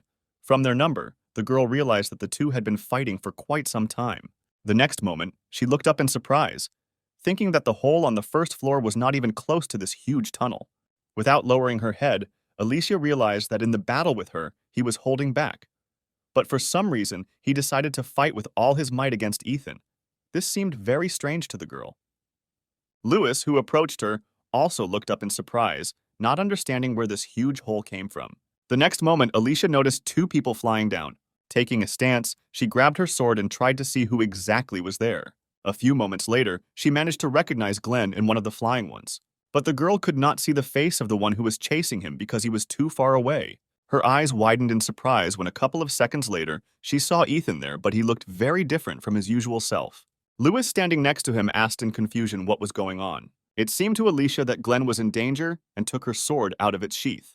The next moment, she threw it, aiming at Ethan, turning it around so as not to seriously injure the guy. After that, she grabbed Lewis's hand and ran with him to the side, away from the hole in the ceiling. A few seconds later, a huge stone fell to the floor, raising a column of dust. Rising to his feet, Glenn looked in horror in the direction where Ethan was supposed to land. At that moment, Alicia ran towards him. The girl asked the guy what happened here. Before Glenn could say a word, Ethan's voice came from behind Alicia and Lewis, causing them to turn around. The hero approached them with a smile on his face. Seeing that all his comrades were assembled, he stopped, and with a satisfied face invited them all to play. This was the first time Alicia had seen Ethan in this state. Looking at his friend, Lewis said hesitantly that he probably shouldn't have come up here. The hero stood still with a bloodthirsty smile, waiting for their answer. Taking the silence of his comrades as agreement, he began to slowly approach them. When Alicia asked if he really was Ethan, the guy looked up at her, saying that she had a rather interesting ability, but it was useless. The girl asked in bewilderment what this meant. In response to her question, Ethan repeated that her ability was too useless, which angered the girl. Glenn, standing next to her, said that this was no longer the F-rank loser they knew before. The guy had already opened the door, about to leave here, when the girl turned around, asking what he meant. Glenn explained that Ethan was chasing Douglas around the entire building. In return for Alicia's help earlier, he advised her to run away from here as far as possible, while Ethan was busy chatting. Remembering what this guy had become after he finished speaking, Glenn said that if they wanted to survive, they had to escape. Immediately after that, he ran down the stairs, ignoring Alicia's request to explain everything properly. When Lewis said that Ethan had become even crazier than before, the girl asked in surprise if he had seen the hero in such a state before. The guy replied that that time he was more sane and it was possible to talk to him. Ethan did not pay attention to their conversation, looking at the girl with interest. He thought carefully about the best way to kill her, trying to see new ways. A few moments later, his insane laughter rang out. Covering his mouth with his hand, Ethan said that he could not stand it any longer. Smirking sarcastically, Alicia said that with such patience he would not get far. The girl said that it was not so easy for her to please, and then asked if he could claim something with such behavior. With the same maniacal smile, Ethan ran his finger over his dagger, asking why he didn't just kill all the candidates and the girl herself along with them. Sighing heavily, she told Lewis that she would try to buy some time, and he should run away from here. After that, Alicia ran forward, leaving the surprised guy behind. Assessing her strength, she assumed that she would last about 30 seconds. The hero also jumped up and ran to meet her. Alicia dodged Ethan's blow, noting that his actions were very fast and precise. During their battle, she did not notice how she received several cuts. Suddenly, the girl stopped, realizing that he had a rather strong ability, but it was difficult to control. In this, their abilities were similar. But for Ethan, everything was much more complicated than for her. When the guy asked why she stopped, Alicia smiled gently and said that it had been very difficult for him all this time, but he did a great job. Ethan froze at her words, even if only for a moment. But his gaze changed. from which Alicia read that deep down he had been missing such words of encouragement all this time. The next moment the guy smiled, saying that she also did a good job, after which he said goodbye to her and dealt her the final blow. The next moment Alicia fell to the floor. Looking at her motionless body, Ethan smiled even wider. When our hero was in his first year of primary school, he lost both his parents. He remembered the day when he and his uncle came to the morgue. The official version of their death was an attack by a robber. It took the investigator a long time to establish their identities, because the bodies of the boys' parents were severely mutilated. A funeral was held soon after. Ethan's only blood relative was his uncle, who together with his wife adopted him. Soon after moving in with them, his life became like hell. Alex and Chloe were F-rank losers, so they tied Ethan up and took out their anger on him by beating him senseless.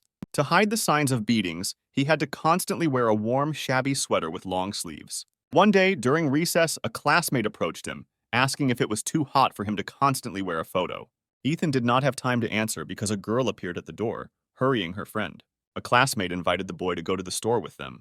Lowering his head, he replied that he was not hungry. Then the girl said that in that case, she would call him next time. When she left the class, Ethan heard her friend say that it was better not to approach him because he had no money, which is why he constantly wears the same dirty clothes. Immediately after class, he was beaten by other classmates. They demanded that Ethan show them all his ability, but he didn't have it. The children knew this very well, because he was the only one in the whole school who had not awakened it. They argued their attacks by saying that they simply wanted to help him awaken it in this way. Ethan couldn't do anything and just endured their constant bullying. To receive less from his guardians, he began to return home later. One such day, our hero was walking past the playground when he suddenly heard a rustling in the bushes. The next moment, a puppy jumped out. Wagging his tail, he walked up to the surprised Ethan. The boy knelt down and began petting the puppy. He responded by licking his neck with his rough tongue, making Ethan laugh from the tickling. From that day on, he began playing late at night with Jimmy on this site. This continued until one day his uncle went looking for his nephew, worried that he might be considered a bad parent. Ethan was very scared when he saw his uncle angry. Catching the emotions of her owner, Jimmy got out of the house that our hero was building for her and began to bark at the man. Alex looked at the puppy with disgust, asking if this is why Ethan comes home so late. The next moment, the man noticed that passers-by began to whisper and look at him disapprovingly. As he got closer to Ethan, he said that he could take this puppy to their home. Hearing this, the boy began to beam with joy, not believing that he was allowed something like that. That evening, he stayed up late with his new friend, reading him a book. When his irritated uncle asked why Ethan was still awake, the boy shuddered in fear. Hastily apologizing, he turned off the light in his room. The next day, Ethan approached his uncle, who was watching a football game, and asked if he could go outside to play with Jimmy, who waved his hand towards the exit, saying that he could do whatever he wanted. The boy beamed with joy. After that, he and his friend walked towards the exit to the street. Sometime later, they came to the playground where they usually played after school. Ethan was really happy that he finally had a friend. The boy did not part with Jimmy for a second, playing various games with him. The puppy also managed to become attached to the boy and followed him everywhere. This day became the happiest in the life of our hero. While playing, Ethan did not notice how quickly time flew by. Seeing that it was already 7 in the evening, he was afraid, knowing that he would be very scolded for being late. Calling Jimmy, the boy ran home. When Ethan returned as expected, he was scolded at the table. Alex asked if he really disrespected them so much that he dared to come home every time after dinner. Lowering his head, the boy apologized, saying that he forgot about the time. The man slammed his beer can on the table, saying that was no excuse. After which he asked irritably whether he would really have to run around looking for Ethan and the neighbors every evening. The boy apologized again, saying that from now on he would be more attentive. The next moment, the hero flinched in fear when Jimmy began barking at Alex. Ethan sat down next to him, trying to calm his friend, fearing his guardian's reaction. The puppy's barking angered the man even more. Clutching the empty jar, he said that he should have been minced right away. After his words, Jimmy began to bark even louder. Ethan begged his uncle not to be angry with the puppy, saying that he himself would scold him later. Rising from his seat, the man hit the boy, throwing him to the side. He looked at the hero with hatred, saying that all this time he had treated him too softly. But from today, everything would change. Then he ordered his wife to tie him up. The woman took out a rope and walked up to Ethan. Smiling, she said that since the child was unbelted, the parents needed to bring him to his senses. At this point, Jimmy began barking again in defense of his owner. The puppy was really getting on Alex's nerves, and he decided to show him where his place was by swinging his leg at him. The next moment, Ethan, with frozen horror in his eyes, saw his friend's small body fly to the side and hit the wall hard. Jimmy began to whimper quietly from the pain coursing through his body. Looking at this, the boy's uncle smiled contentedly, saying that the house had finally become quiet. The tied-up boy tried to crawl to his friend, but the woman did not let him do it, saying that he was in the way with his jerking. After her words, Ethan looked at his guardian with eyes full of hatred. Holding a baton in his hands, the man asked how he dared look at his parents like that. The next moment, he began to beat the boy, not even thinking about holding back the force, while his wife giggled disgustingly, watching from the side. A few minutes later, the man stopped and looked at the continuously apologizing boy, whose body was shaking violently. Sighing, the man said that weakness, combined with arrogance, was passed on to Ethan from his parents, after which he smiled widely and said that was why he beat them to death. At this moment, our hero's eyes widened in surprise. Chloe excitedly asked her husband if it was worth talking about this in front of the child. Alex replied that no one would believe Ethan, even if he decided to tell someone about it. Taking a sitting position, the hero said that his parents were killed by a robber. The man said that day he got very angry and beat them to death because they did not want to share the money. And at that moment, some idiot came through the window. He laughed as he talked about how that man tried to justify himself in court. At that moment, Ethan was overwhelmed with strong negative emotions, and the power that had been sleeping in him all this time began to awaken. At that moment, Jimmy rose to his paws and growled, looking at Alex. The next moment, he ran up to the man and grabbed his hand with his fangs. The boy was very scared for his friend and shouted for him to run away from here. But the puppy only grabbed his hand harder, and then the enraged man swung his club at Jimmy. The next moment, he hit the puppy on the head, causing him to fall to the floor. The boy, with tears in his eyes, began to apologize to Jimmy for deciding to bring him here. Ethan said that if the puppy met a loser like him, he would have a better life. The boy's eyes widened in surprise when he felt Jimmy lick his tear-stained cheek, reassuring his master. Then he made a happy face looking at Ethan. In the next moment, the obsession disappeared, and the boy saw that the puppy was still lying motionless on the floor. No matter how much the hero called his friend by name, he did not react at all. Alex said with irritation that this creature died too quickly because he had not yet had time to throw out all his anger, after which he told his wife to throw his carcass in the trash. The little boy did not understand why these people were killing everything that was dear to him, after which he began to wonder whether killing was really so easy and fun.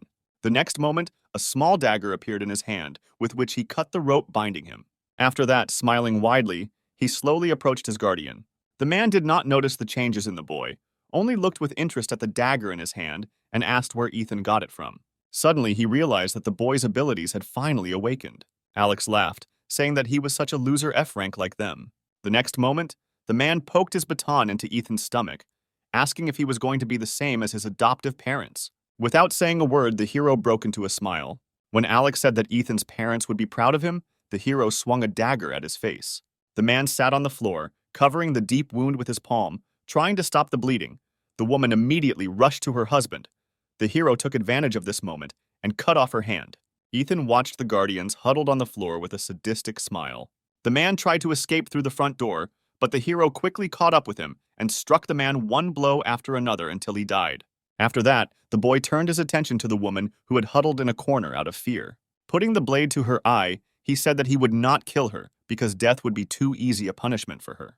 After gouging out the woman's eye, Ethan began to laugh wildly, saying that now he understands how hard it was for them to restrain themselves from killing his parents much earlier. A few moments later, the boy stopped laughing and, still looking at the ceiling, said that he was not having fun at all. Ethan opened his eyes, waking up from his sleep. He was breathing heavily, still haunted by the memories of his past. The next moment, a nurse came in to see him. Rising on his elbows, the hero asked where he was. Eliza replied that they were now in the hospital. The girl approached the guy and, touching him, said that it was too early for him to get out of bed. She then forcibly put Ethan back down. The guy looked at his hand, saying that his head hurt, and found that his palm was covered in blood. He immediately jumped out of bed. Ethan wanted to ask the girl something, but she did not let him start, saying that now he was absolutely forbidden to get out of bed. Then she asked the guy to calm down a little and listen to her request. The hero ignored her and grabbed Eliza by the robe, asking what happened to the bank and those who were there. The next moment, he turned pale when he asked where Alicia was now. He perfectly remembered how he tried to kill her. The horror of these memories filled the guy's mind. Seeing her patient's condition, the girl asked him to take a deep breath, but Ethan did not hear her words at all, saying that it was his fault that Alicia suffered. Raising his head, he looked at the girl in front of him. Eliza smiled uncertainly, telling the guy that he shouldn't worry about anything right now, Ethan ignored her words and with fear in his eyes, asked where Alicia was now. Eliza asked the hero to calm down, after which she said that that girl would come here in a couple of minutes. He froze when he heard that she was alive. But now he was worried about why she was going to the hospital now. The most logical explanation was that she had received serious wounds. The next moment, he rushed towards the exit from the room under the surprised gaze of the nurse, thinking that he had to verify everything for himself. The girl stood still, realizing that trying to stop this guy would be a waste of time. Sighing, she said that it would be better if he lost his memory. Ethan continued to run as fast as he could, oblivious to the fact that he was getting worse and worse every second. He blamed himself and his cursed ability for what happened that day. Meanwhile, Alicia was returning from the store in high spirits with full bags of groceries. Seeing the girl walking briskly, Ethan could not believe his own eyes. She was not wounded, and that day he did not cut her throat. He stopped in place to catch his breath, thanking God that Alicia was alive and unharmed. The hero fell to his knees in front of the girl, causing her great bewilderment. Placing her hand on his back, she asked if Ethan had really recovered so quickly that he could already run. She recoiled in fear when the guy began to roar at the top of his voice. Not understanding what was happening, Alicia sat next to him and asked in confusion if he was in pain or if something had happened. She tried her best to console the sobbing guy. Immediately after their encounter with the plague, the school was closed for a week. On the day of the incident, as soon as they got out of the building, Glenn told everyone about what happened to them and Douglas's escape. Afterwards, the entrance to this building was temporarily blocked due to the investigation. Alicia was interviewed, asking for details about her battle with the leader of a terrorist gang. Immediately after this, the girl visited Ethan, who was in the hospital. She wanted to tell journalists about him and his merits, but they simply wouldn't believe her. Looking at Ethan, the girl thought that if she had not seen everything with her own eyes, she would never have believed that an F-rank student fought back against Douglas Taylor himself. The moment the guy raised his dagger to attack, Alicia was sure that she was about to be killed. But contrary to her expectations, Ethan only cut off her horn, deactivating her ability. She looked at him in surprise, not understanding why he changed his mind. The girl noticed that his gaze became more conscious for a reason unknown to her. The next moment, he lost consciousness. Alicia put her hand up to prevent him from falling to the floor. She tried to bring the guy back to consciousness, but he did not react to any of her actions. Taking Ethan by the hand, she said that he should stop crying and get up from the cold ground. Ethan raised his tear-stained eyes to the girl and began to apologize for what happened. The girl got tired of listening to this, and she pulled him towards her, forcing the guy to switch his attention. Looking into his eyes, she said that he did not hurt her and that she was completely fine now. But her words made the guy cry even more. A week later, they returned to school again. After that incident, everyone began to look differently at our hero's class. Ethan was tired of their constant talk about meeting the plague. Our hero couldn't stop thinking that even though these were criminals who intended to kill them, the way he treated them was too much. He still had before his eyes the scene where he stood in a pool of blood among a bunch of opponents he had brutally killed. Previously, Ethan thought he could take control of his power, but he was wrong. The hero did not stop blaming himself for the fact that Alicia could have died because of him, but she was lucky because her ability was miraculously turned off. He did not want a similar situation to happen again, so Ethan decided that he needed to study his ability well, and for this matter, he needed a person who had already seen it in action and had enough knowledge. This man was Antonio, who developed his strength to the limit. Antonio was surprised to see Ethan there and asked if he should rest all week. The hero replied that he needed to ask something. Antonio stared at him for a few seconds. Interrupting the exercise, he asked what worried our hero so much. When Antonio came down, Ethan asked him if it was possible to divide souls by rank. He explained that the essence of a person's soul manifests itself in the form of a person's abilities, which determine a person's position in the ranking. Antonio asked Ethan if he was interested in what effect the rank letter had on the soul. Looking at his hands, the hero nodded. When Antonio said that rank has absolutely no effect, Ethan looked at his interlocutor in surprise. He explained that rank only gives access to various skills, but has absolutely no effect on a person's soul. A single tear rolled down the hero's face. For the first time, someone told him that souls cannot be divided by rank. The next moment, tormented by doubts, he said that a person's powers directly depend on the rank of the demonstrated ability. Antonio replied that this was true, but it did not affect the soul. When Ethan wanted to object again, the guy realized that his words were not truly heard and asked if the hero was trying to make sure his judgment was correct with his help. Hearing this, Ethan shuddered. Looking down, he saw his legs stained with blood. The hero always thought that souls could not be divided by rank, because his soul, thirsting for murder, must have the highest rank. His ability, which drags Ethan into the abyss of madness, and the factors that provoke it, made him doubt that souls really cannot be divided into ranks. Over time, he became sure that the main purpose of his soul was murder.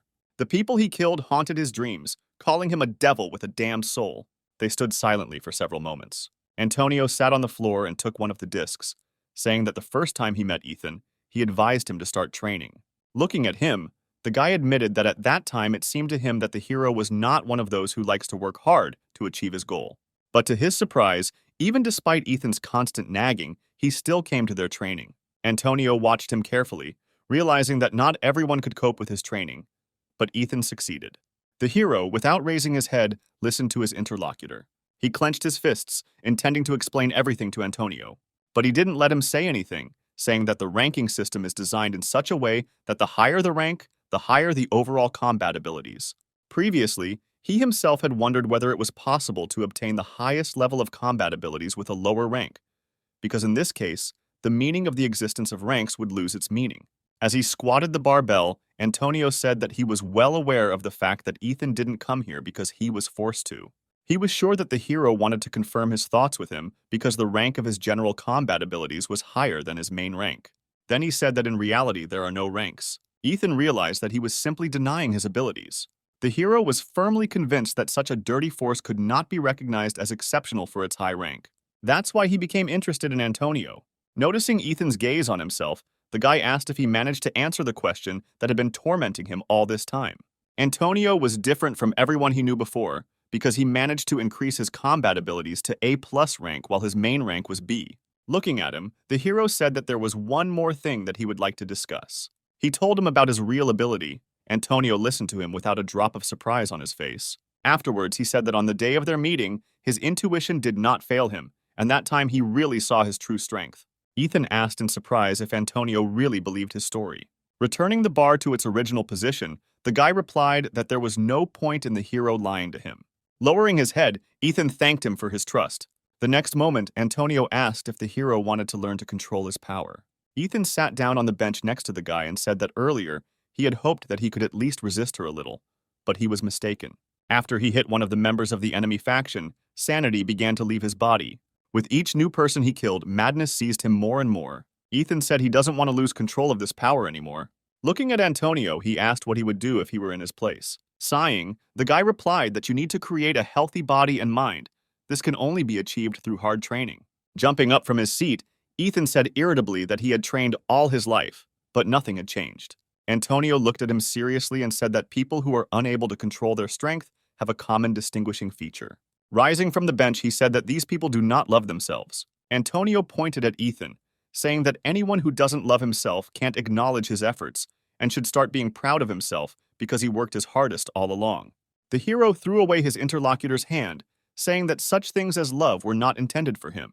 With a sad smile, he said that he is a killer who takes pleasure in watching the suffering of others, so he is not worthy of love. Antonio asks Ethan if he worked all this time to become a killer, which took the guy by surprise. Smiling, he said that he needed to love himself. Antonio advised the hero to think in a different way, because all this time it was not Ethan, obsessed with murder, who was working diligently, but his other side. It was this side of our hero that worked to suppress his bloodlust. Antonio's words hit Ethan to the core. The next moment, he fell to his knees. Looking at the guy sitting in front of him, Antonio said that he always wanted to become the best. He admitted that before he was not as strong as he is now. Previously, he could not succeed no matter how much effort he put in. In all 3 years of high school, Antonio was never able to reach a strong opponent, losing every fight without lasting even a couple of minutes in the ring. At that time, he was too focused on his weakness and hated his low rank. One day, he wondered if he was well aware of the power he possessed. Then he decided that he should examine his own soul and realize his limit. Thanks to hard training, he was able to understand all his strengths and weaknesses. Over time, he managed to reveal the true potential of his power. One day, one of his classmates, who bullied Antonio for his weakness, challenged him to a fight. He accepted the challenge and, using his revealed ability, was able to take his opponent by surprise, approaching him with lightning speed and grabbing his hand. The opponent tried to free himself from the grip but could not, and Antonio knocked him to the floor, defeating him for the first time. Holding his shirt in his hands, he said that even now he continues to improve, wanting to become the best. Antonio then looked at Ethan, asking what he thought about this. The hero took off his glasses already knowing the answer to this question. The next moment, he threw them aside. Rolling up his sleeves, he looked at Antonio with a serious look and said that he, too, would surpass himself. The next day, the school gave the students a test. They were all in a room filled with acrid smoke. Mr. Reed said that firearms are completely useless against a person with abilities, and a chemical attack, on the contrary, can take their life before they even have time to activate the ability. Glenn didn't want to die like that and ran towards the exit. He banged on the door, not understanding at all why they needed to train resilience in this way. The guy demanded that the door be opened for him immediately. At that moment, another teacher wearing a gas mask approached Mr. Reed, saying that the cloud of poisonous gas was too dense for the students. After these words, Mr. Reed turned to the students and told them to start singing the national anthem. He promised extra points to those who finished the song. Among all the students, the only one who started singing was Ethan. Sometime later, the door finally opened and the other students watched in excitement as a cloud of black smoke came out of the room. Ethan was the first to leave, followed by teachers pulling out unconscious students. Approaching the chemistry teacher, the guy said that all the officers had fallen, so he would act as a speaker. The man covered his face with his hand, protecting himself from the smoke, and replied that Ethan could begin his report. The hero reported that the total number of people in the 3rd detachment was 11, 10 of whom dropped out due to gas poisoning. 1 remained. This is where he ended his report. In all subsequent tests, Ethan took first place. He was determined to receive a ranking badge. Whether it was an ordinary race or a test of observation skills, the hero gave his all, putting in maximum effort, trying to surpass himself. At the end of the testing week, all the results were transferred to the school principal. Each of the teachers left notes. After reading, which one could understand that Ethan was going beyond the scope of their school's evaluation system. The man reread the documents he received several times. He didn't understand how an ordinary F rank had such good physical attributes. Teacher Reed said other students received high test scores. Looking at him, Roger replied that this was not enough. The teacher looked at the man with confusion. Rubbing the bridge of his nose, the director announced that the 998th Brigade was heading to their school. He threw a folder on the table, saying that they did not like the fact that their school was now supported by the state, and most likely the school would be disgraced after their arrival. The man pulled the calendar forward, reasoning that the 11th graders were fine. The problem was only with the 10th grade. The director said they needed to step up their training. Mr. Reed asked what kind of training we were talking about. Roger placed a calendar in front of the teacher, answering that short-term training was needed to increase the students' fighting strength. Then he smiled meaningfully, saying that the 10th graders would be sent to their training base. The next day, our hero's class was busy unloading heavy boxes. Alicia looked at Ethan in surprise and asked why he was carrying 2 boxes at once. Smiling, the guy replied that since they were training now, he didn't want to miss this opportunity and get pumped up. The girl said that during lunch he also trained. Without removing the smile from his face, Ethan replied that this training was a little different. Sighing, the girl turned around and said that they had better hurry up. As they passed by their classmates, who were struggling to hold 1 box, Ethan noticed their surprised looks. He turned to Alicia, saying that everyone was looking at her. She replied that this was not surprising. This was her daily reality. Ethan paused for a moment, taking another look at his classmates. The next moment, he said that today they were looking at the girl especially closely. Alicia replied that this time they were looking at Ethan, not her. The hero looked at the guys in surprise, not understanding how he could attract their attention. When he suggested that it was because of his beauty, the girl faltered. The next moment, she said irritably that she would pretend as if she had not heard anything. Ethan continued on his way, looking around. Because of this, he did not notice how he bumped into Glenn. Unable to maintain his balance, the hero fell. Ethan apologized to his leader, saying he was distracted and didn't see him. Encountering the guy's caustic gaze, the hero smiled awkwardly. Glenn wanted to say something but changed his mind. He turned around and walked on, telling Ethan to look at his feet more often. Approaching Alicia, the hero said with amazement that their squad leader had somehow changed. When he asked what this could be connected with, the girl looked at him skeptically. The next moment, she asked if Ethan really didn't understand why no one had been bullying him lately. When Ethan, with a face full of incomprehension, suggested that it was because he was communicating with her, Alicia sighed and wearily replied that it was because he had become different, and everyone felt it. A few minutes later, they entered the building. Ethan followed the girl, asking her various questions. When he asked why Alicia didn't ask anything about his ability, she stopped. Putting the box on the floor, the girl replied that she was not interested. Ethan said he could explain everything to her. Smiling, Alicia said that he shouldn't try to attract the girl's attention in this way. Hiding her embarrassed reaction, the girl said that she restrained herself only because she was her, but others in her place would have fainted. Smiling awkwardly, Ethan said that he had already told Antonio everything. Hearing this, Alicia, in a fit of rage, grabbed the hero by the vest. Shaking the guy, the angry girl asked why he didn't go to her first, completely not noticing that they were no longer alone in the room. Glenn, standing next to him, looked at Ethan with hatred. He perfectly remembered the feeling of fear that he felt when he was in front of him that day. If he had not followed Douglas's advice, he would definitely have been dead. Glenn did not understand at what moment everything turned upside down. He turned around, deciding that he needed to look into everything carefully. Ethan smiled awkwardly, saying that he would tell her everything when they were alone, because now people were looking at them. Alicia let the guy go, telling him not to dare tell anyone else about this. The hero looked at the boxes they brought and asked why they were carrying them. The girl replied that it was to prepare for training. Ethan did not understand what she was talking about and asked what kind of training. Leaving the room, Alicia replied that they would have special training. A few hours later, they were given bags of equipment and uniforms, after which they walked from the school to the school base. Glenn was very unhappy that they were forced to trudge so far across the entire city. Ethan, in turn, thought that he should have taken 5-kilogram weights with him. Hearing this, Alicia looked at him in bewilderment, asking if he had sunstroke. The girl asked why he had previously tried with all his might to avoid training with Antonio, but now he was so involved in sports. Ethan froze in place, not having listened to the girl. The next moment, Alicia also stopped, noticing a bank building that was painfully familiar to them. Ethan tried to divert the girl's attention by saying that if he were in Antonio's place, he would already be carrying a 10-kilogram Hera in each hand. Alicia gave him a skeptical look, saying that interacting with this jock was taking too much of a toll on him. When the teacher suddenly announced that they were taking a 10-minute break, Ethan noticed the girl's changed expression and asked if she was okay. Alicia said that she should be the one asking him if he was okay. Smiling, the hero pointed to the building behind him and said that he had no reason to worry, because everything was already in the past. After his words, the girl breathed out a sigh of relief, thinking that she had worried about him in vain. At the same moment, someone approached her. Several passers-by surrounded the girl and began bombarding her with questions and asking for her autograph. Alicia smiled, thanking these people for their support. She was sure that this was all thought out by the director and that the break in this place was specially planned to advertise their school. Just conversations with students at their school will be a good impetus for raising the school's rating. Although Alicia had previously given interviews in the news, this was not enough. Even shop owners came out to talk to students of the sensational school. The girl assumed that the teachers had already taken care of everything in advance. Among the students, Alicia was not the only one who was weighed down by the memories of what happened here. Such an outburst on the part of management put a lot of pressure on everyone else too. When Teacher Reed approached her and also began thanking passers-by for their support. A couple of minutes later, he announced that their break was over and they needed to move on.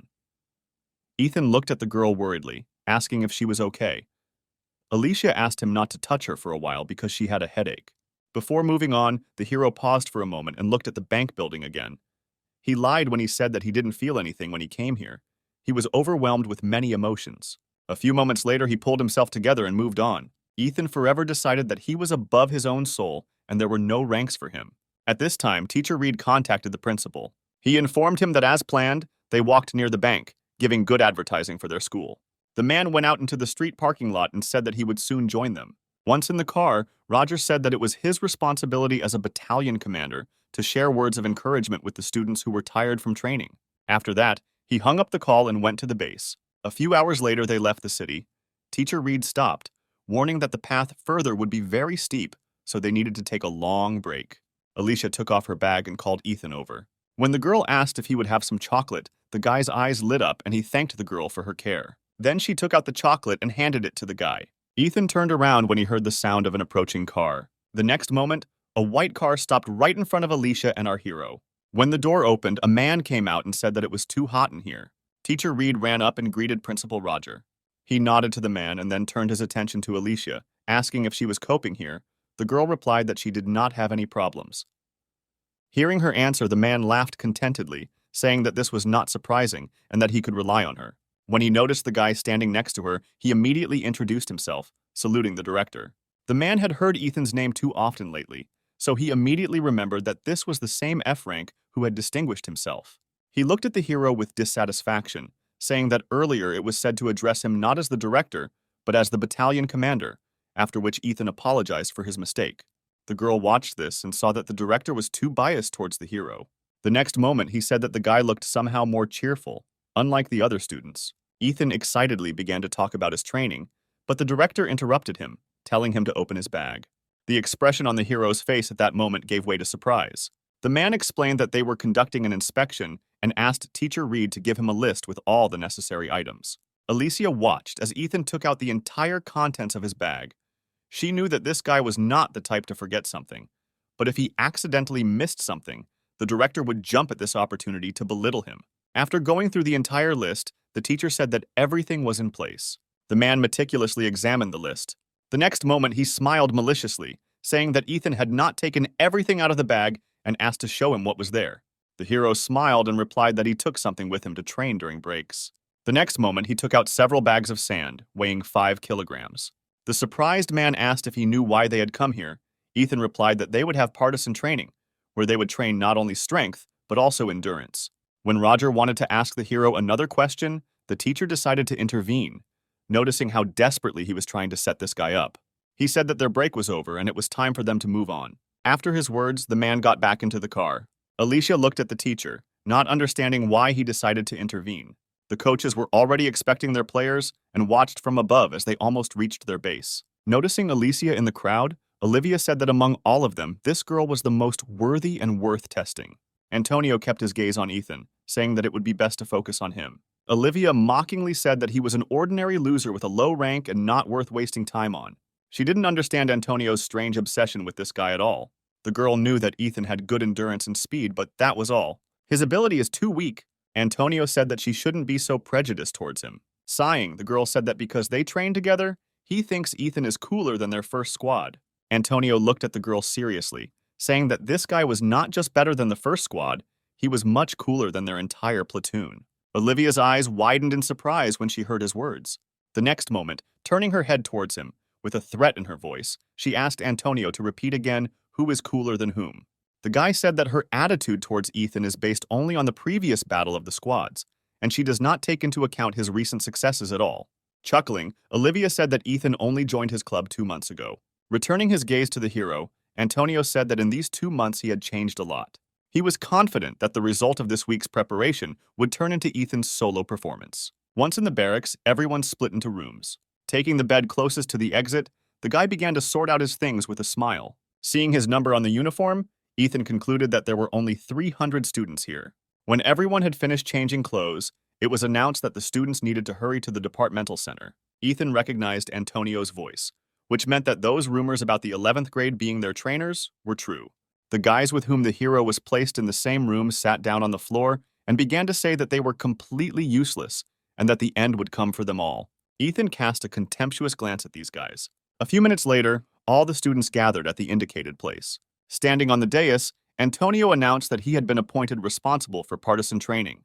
Before sending everyone to the cafeteria, he wanted to make some important announcements. Antonio said that the best students would be placed in the first room, and the rest will be distributed among the remaining 9 rooms in accordance with their numbers.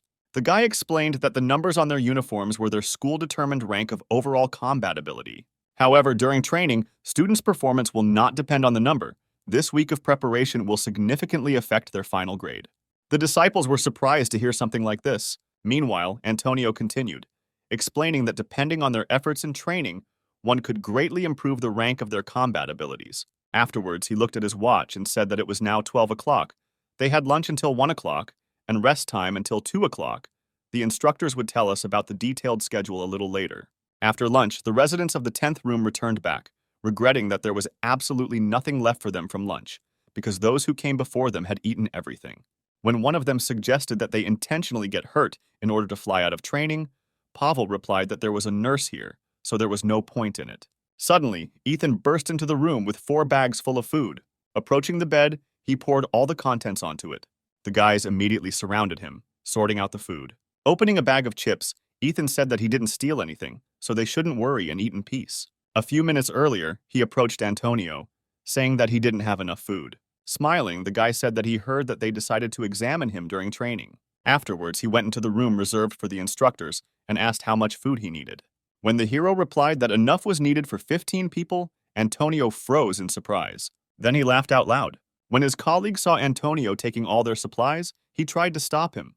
The guy looked at him with a death glare and said that the instructors were given extra lunch, so there shouldn't be any problems. Justin was afraid to argue with Antonio, so he was forced to retreat. Returning to Ethan, he gave him the bags of food. When the food was eaten, the hero asked if everyone was full. The guys actively nodded their heads and began to thank the guy, calling Ethan their hero.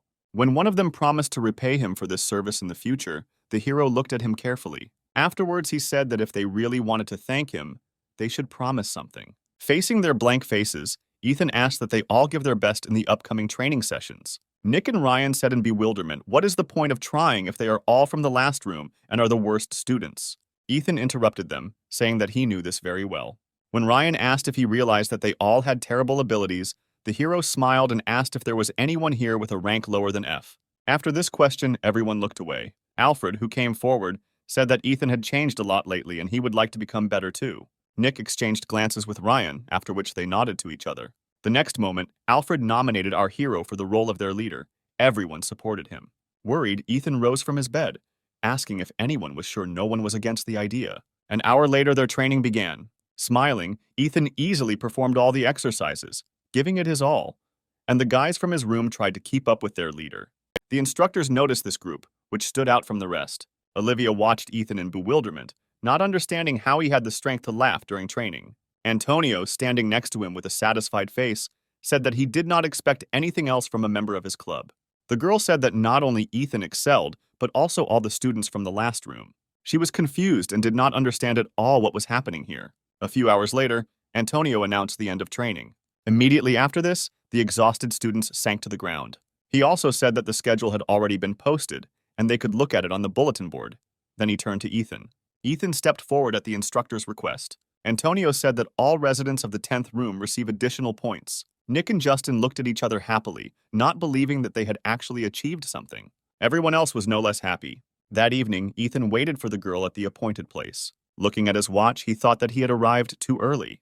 However, the next moment, a familiar silhouette began to appear from the shadows of the trees. Alicia approached the guy and asked how long he had been waiting. Smiling, Ethan replied that she shouldn't worry about it. Looking at his number on the bike, she said when he was about to leave the last place. Thoughtful, Ethan replied that after guerrilla training, the girl looked at him in surprise, saying that he was very self-confident. Turning to her, the hero said that by the end of next week, he would definitely receive a ranking badge, no matter what it cost him. Sighing, Alicia asked what rank he was aiming for. Ethan replied that if possible, he would try to reach colonel. The next moment he smiled and said that perhaps even up to the sergeant, which made Alicia, who was walking next to her, laugh a lot. With her hands folded behind her back, she said that would be good. Ethan did not hear the girl's words and asked what she had just said. Alicia replied that he just imagined it, and she didn't say anything. Early in the morning, their training began again. Glenn was not happy with whoever created their schedule, forcing them to get up so early. Suddenly, someone rushed past him at breakneck speed. The guy looked at Ethan's back in bewilderment, amazed at his amount of energy. The instructors and the nurse watched their training from the balconies. Olivia could not hide her surprise when our hero began to be ahead of the entire group by as much as 2 laps. Eliza replied that she was not at all surprised by this, but the other guys from the 10th room bothered her. They looked like the living dead.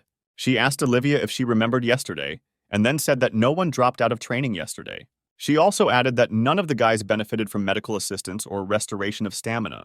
Olivia was perplexed. It was hard to believe that after such a hellish training, no one began to restore their stamina. Now they are practically dead. Antonio watched his ward's team silently all this time. Smiling, he said that the team of the dead was a great name for these guys. In the evening, a list of students who were in the top 20 and would receive extra points was posted. Ethan was in the leading position. Alicia was in second place, followed by all the other residents of the 10th room. The next day, Justin led Ethan's team. He was dissatisfied with the fact that he was assigned to be the instructor of this particular student. He literally felt their searing gaze in the back of his head. The guy was trying to understand how they managed to enter the top 20, because they are the weakest here. Lost in thought, he did not notice how someone called him. When Ethan suddenly touched the instructor's shoulder, Justin became afraid. Turning around, he asked what happened. Smiling, Ethan said that he was curious about something, looking at him. Justin thought that this guy seemed quite normal in appearance, so he decided to relax a little by talking to him. He said that this was the first such training for the hero, and if he needed anything, he could safely contact him. Ethan thanked the instructor and asked him to tell him how to quickly overcome the obstacle course. Justin clicked his tongue and said that he wouldn't advise them to do that. The hero looked at him in bewilderment, asking the reason because extra points are given for quickly completing tasks. Justin replied that points would be given only after completing the entire training. Antonio would meet them at the physical training tasks and give them additional tasks while all the other students completed the obstacle course. When he heard a strange laugh behind him, he turned around looking at Ethan in bewilderment. Smiling widely, the hero asked his team if they had heard everything. Punching himself, he said that the faster they finished, the higher the score they would get, and the longer their training would be. Looking at them, Justin realized that it was Ethan who was at the head of these psychopaths. Soon, everyone successfully completed the obstacle course, with the exception of Ryan, who was afraid of heights. Mary, standing next to Justin, asked if he had instructed them correctly, because they could not complete this task so quickly. The guy handed the girl a progress report, and she was surprised to see that absolutely everyone had passed. Touching the bridge of his nose, Justin said that she simply didn't see them at the very beginning. When Ethan says jump, everyone jumps. If he says climb, then everyone climbs. Mary had a hard time believing his words, because during the Battle of the Troops, this guy constantly ran away. At the same time, Ethan encouraged his comrade, shouting that he would succeed and that he should be braver. Ryan looked down at his leader, thinking that he shouldn't let their entire team down because of his fears. The next moment, he jumped down, screaming in horror. When he was downstairs, our hero rushed to happily hug the guy, saying that everyone had done it. Justin, with a skeptical expression on his face, said that they would now go to Antonio's training. Throwing his hand up, Ethan happily said that it was time for training. Everyone picked up his cheerful mood and followed him. Covering his face with his hand, Justin invited Mary to switch teams, but she refused, wishing him good luck. On the third day, Antonio said that they would train their own abilities. He said that this workout was scheduled for another day, but due to the extreme heat, changes had to be made. Everyone began to discuss the training ahead of them, making assumptions about exactly how it would go. Concentrating, Antonio thought that even though the weather had disrupted the entire schedule, it was not critical, because in such heat, the limit of endurance becomes more obvious. The purpose of this training is to ensure that all students can continue to fight using their ability even when they are at their limit. Previously, they only used abilities when she was in her normal state, but today, they can unleash their full secret potential.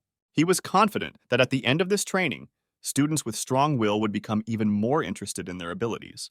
Announcing the start of the training, Antonio warned the students that it would be aimed at using the ability. He then pointed to the boulders behind him. When the guy said that they must use all their strength to break them, the students shuddered in horror.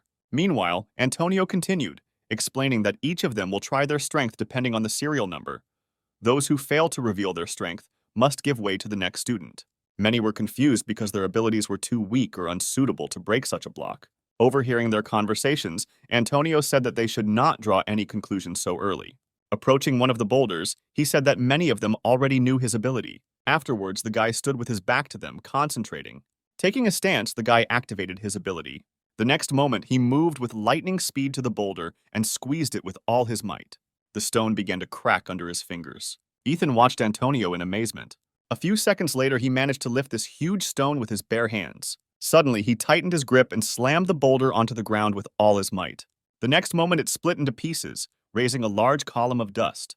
Antonio turned around and walked towards the students. One of Ethan's eyes changed color to red, and he could see that this guy was much stronger than when they first met. Not only can he now move quickly over long distances, but the weight of the chosen target no longer matters to him.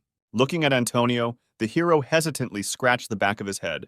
It was even difficult for him to imagine how much he needed to train in order to progress so far. All the students lost their last shreds of confidence when the instructor said they needed to do the same. Seeing such a reaction, Antonio, with a threat in his voice, asked if everyone understood their task. His gaze gave the students goosebumps. They realized that they would not leave here until they completed what the instructor had just shown them. Antonio walked over to Olivia, who had the group list, and called the first person. Alicia walked out with her sword in hand.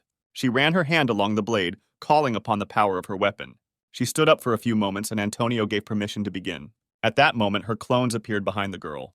With a few swings of her sword, Alicia cut the boulder into several pieces. She completed this task brilliantly in just a few seconds. Everyone looked at the girl with admiration.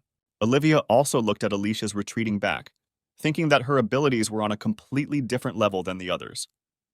Then she called the next student. Using his ability, Glenn pulled a huge tree out of the ground and walked towards the instructors. The guy was determined to show everything he was capable of.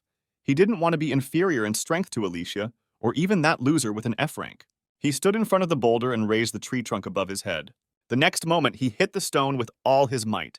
No matter how much Glenn hit the boulder in front of him, there was no result. Watching this guy, Olivia thought that in his ability, he was somewhat similar to her. A few minutes later, the tree could not stand it and broke.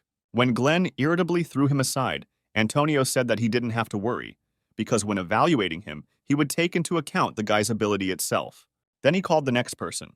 The third student also coped with his task brilliantly, breaking the stone into 2 parts. And sometime later, Antonio called the last one from the list. Ethan stepped forward. He chose the largest boulder among the remaining ones and approached it. Everyone looked at him in surprise, not believing that he could actually handle it. Many were sure that this task was only meant for someone like Alicia or Antonio.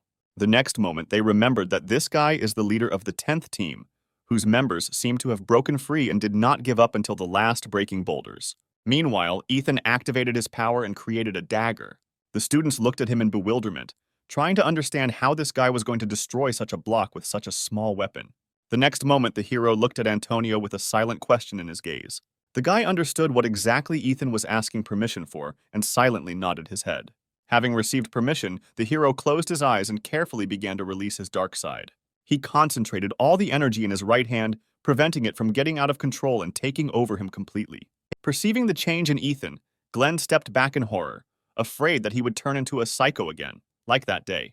Alicia also became worried and unsheathed her sword, preparing to attack him at any moment. A few moments later, Antonio gave permission to begin the task. The hero squeezed the blade tighter in his right hand and covered his mouth with his left, biting the inside of his palm.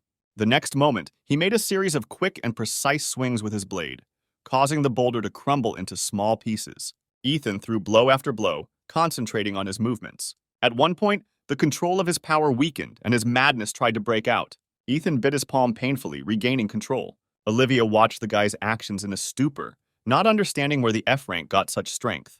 Looking at his watch, Antonio said that there was still a little time left. A couple of moments later, the boulder broke into small pieces, raising a huge column of dust. Ethan, sitting on his lap, tried to deactivate his ability, but it was beyond his control. Antonio approached him and told him to call him if he needed help. Ethan thanked him and, biting his lip painfully, tried to once again take control of his power. He could not afford to constantly rely on the help of others. Looking at his hand, he wanted to at least partially learn to control his ability. When the dust fell to the ground, all the students began to look at each other in surprise, not understanding where that boulder had gone. Standing next to the hero, Antonio smiled and said that he had succeeded. Rising to his feet, Ethan showed him his right hand, saying that this was only possible thanks to his help. He smiled contentedly because he had managed to master a partial killing skill that had an A rank. Running to Alicia, the hero said that although it was not perfect, he did it. Looking at him, the girl admitted that he made her seriously worry. She wanted to say something else, but at that moment, Ethan was surrounded by members of his team, and with eyes full of admiration, they began to shower their leader with congratulations. Alicia, standing to the side, watched as the hero was quickly picked up and began to be thrown up. Sighing, she decided that she would have to cede Ethan to these guys for today. In the evening of the same day, the hero came to the teacher's room in the hope of finding a nurse there. But no one opened the door for him. No matter how much he knocked, Ethan thought that the girl had gone somewhere. He intended to wait for her arrival because since the start of training, the guys from his room had never once asked for help to restore their stamina. But in his thoughts, he did not notice the approaching steps. When a man with bags in his hands asked who was there, Ethan drew attention to him. He looked at his teacher in surprise. The man annoyedly asked what Ethan was doing here, since it had been said earlier that you couldn't come here without permission. The hero did not know how to respond to this remark. Suddenly, the man began to approach Ethan, causing him to become confused. The guy couldn't think of anything else to do but scream throughout the entire corridor, throwing the teacher into bewilderment. Leaning towards his problem student, Teacher Reed asked him to shut up because if he was caught here, he would be severely punished. Ethan looked in surprise at the man who was trying to persuade him to leave here as quickly as possible until one of the teachers came here. The next moment, Teacher Reed's fears were confirmed when the door to the teacher's room opened and a man came out and asked what was going on here. The teacher immediately noticed our hero. Throwing his arms to the side, he said that he had never even expected such a meeting with the one and only F-rank disciple. Approaching the hero, the man mockingly asked if he had come to complain to his teacher about the too difficult training. Mr. Reed decided to intervene before it went too far and told Ethan to go back to the barracks. Throwing his hand on the guy's shoulder, Teacher Ron said that you shouldn't be so harsh with your students. Afterwards, the man entered the room, dragging Ethan with him, and said that since everyone was finally assembled, they could relax a little and have a drink. After his words, teachers began voting on which nearby restaurant they should go to. Snuggling close to Ethan, Ron said that there were no instructors here, so he didn't have to be shy. Afterwards, he asked if Antonio had been too harsh with them during training. Smiling, the guy replied that he liked the training sessions that he arranged for them. At that moment, Teacher Reed grabbed Ethan by the hand and pulled him towards him, asking if it was time for him to go to the barracks, because it was almost time for curfew. Teacher Reed said that there was no need to rush the guy so much, because there was still time, and then asked what brought Ethan here. When he replied that he was looking for a nurse, the man laughed and turned to Eliza and said that this guy had come to her. After he headed to his place, Ethan at the same moment told the girl that he had come here to talk about restoring the stamina of his guys from the 10th room. When Teacher Ron got into his laptop to look at the current grades for guerrilla training, he was very surprised to see our hero's name in the first place. Other teachers were also shocked by this and assumed that it was just some kind of mistake. Ethan was amazed at the irresponsibility of the teachers.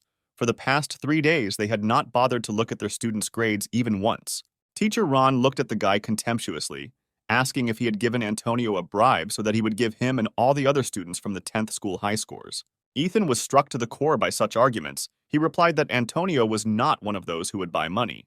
Pointing at the monitor, the teacher asked in bewilderment how a student with the lowest rank was able to take first place in ability training, if not through bribery. The hero shouted that all the results he received and the results of his comrades were earned honestly. Teacher Reed, who was holding him, said that he had better stop and go back. After that, they turned around, and the teacher was about to pull the door handle when Ron asked if it was too late for Reed to start protecting his students, because through his fault, they were on the verge of death, after which he said that starting tomorrow, he would have to start monitoring the 10th class.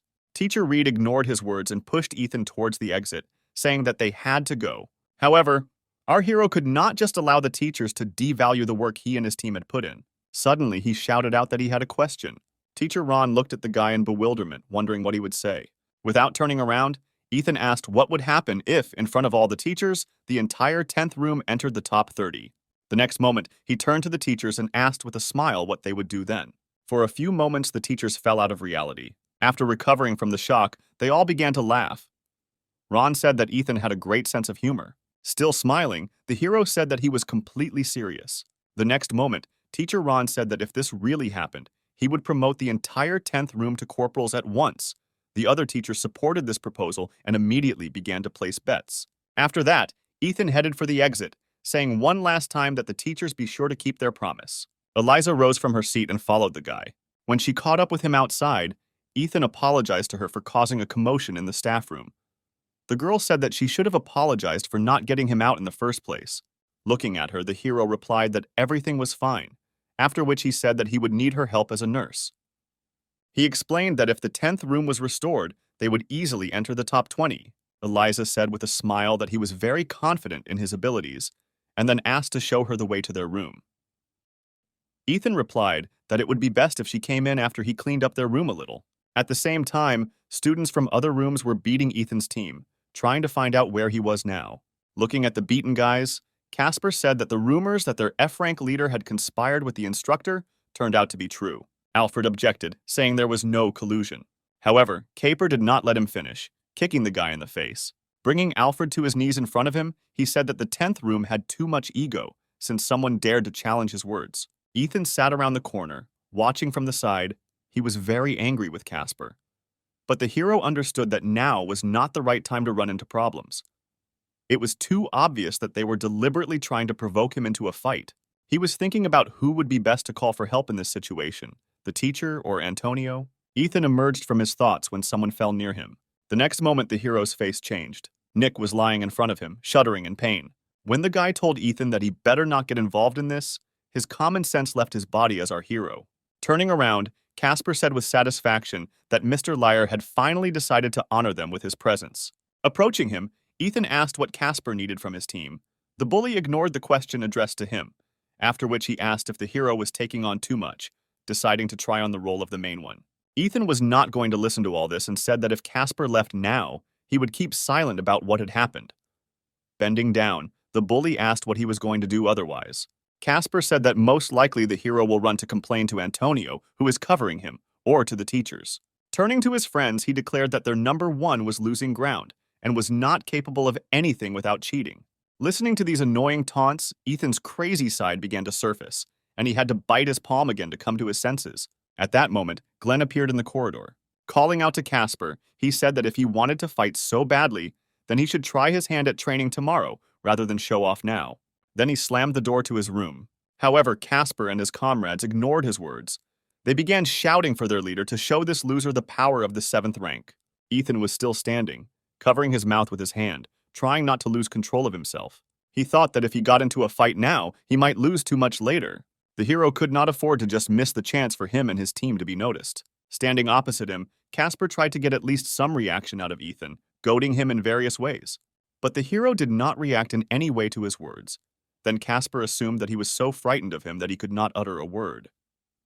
The next moment, he activated the ability and decided to attack Ethan by lengthening his limbs. The hero did not expect that this guy would decide to use his power in such a place. He turned around and was about to run, but the enemy's arms grabbed him, not allowing him to escape. A few moments later, Casper completely enveloped Ethan's body. Looking into the eyes of his opponent, the hero grinned that, looking at his arms and legs, he looked more like a worm than the stick insect that they call him. Afterwards, Casper tightened his grip on the hero's neck, asking how he still had the strength to chat. Squeezing Ethan's entire body, the guy told him to try cheating again, just like in training, until he broke a couple of his bones. With every second, the grip on his neck intensified, and Ethan almost couldn't breathe. Looking at him, Casper asked with interest whether the hero would even try to pull off some trick. Ethan really didn't want to do anything. He just wanted to let his opponent do whatever he wanted, and when he'd had enough of it, he'd leave happy. The members of our hero's team could not so easily watch their leader sacrifice himself. He tried to divert Casper's attention to himself.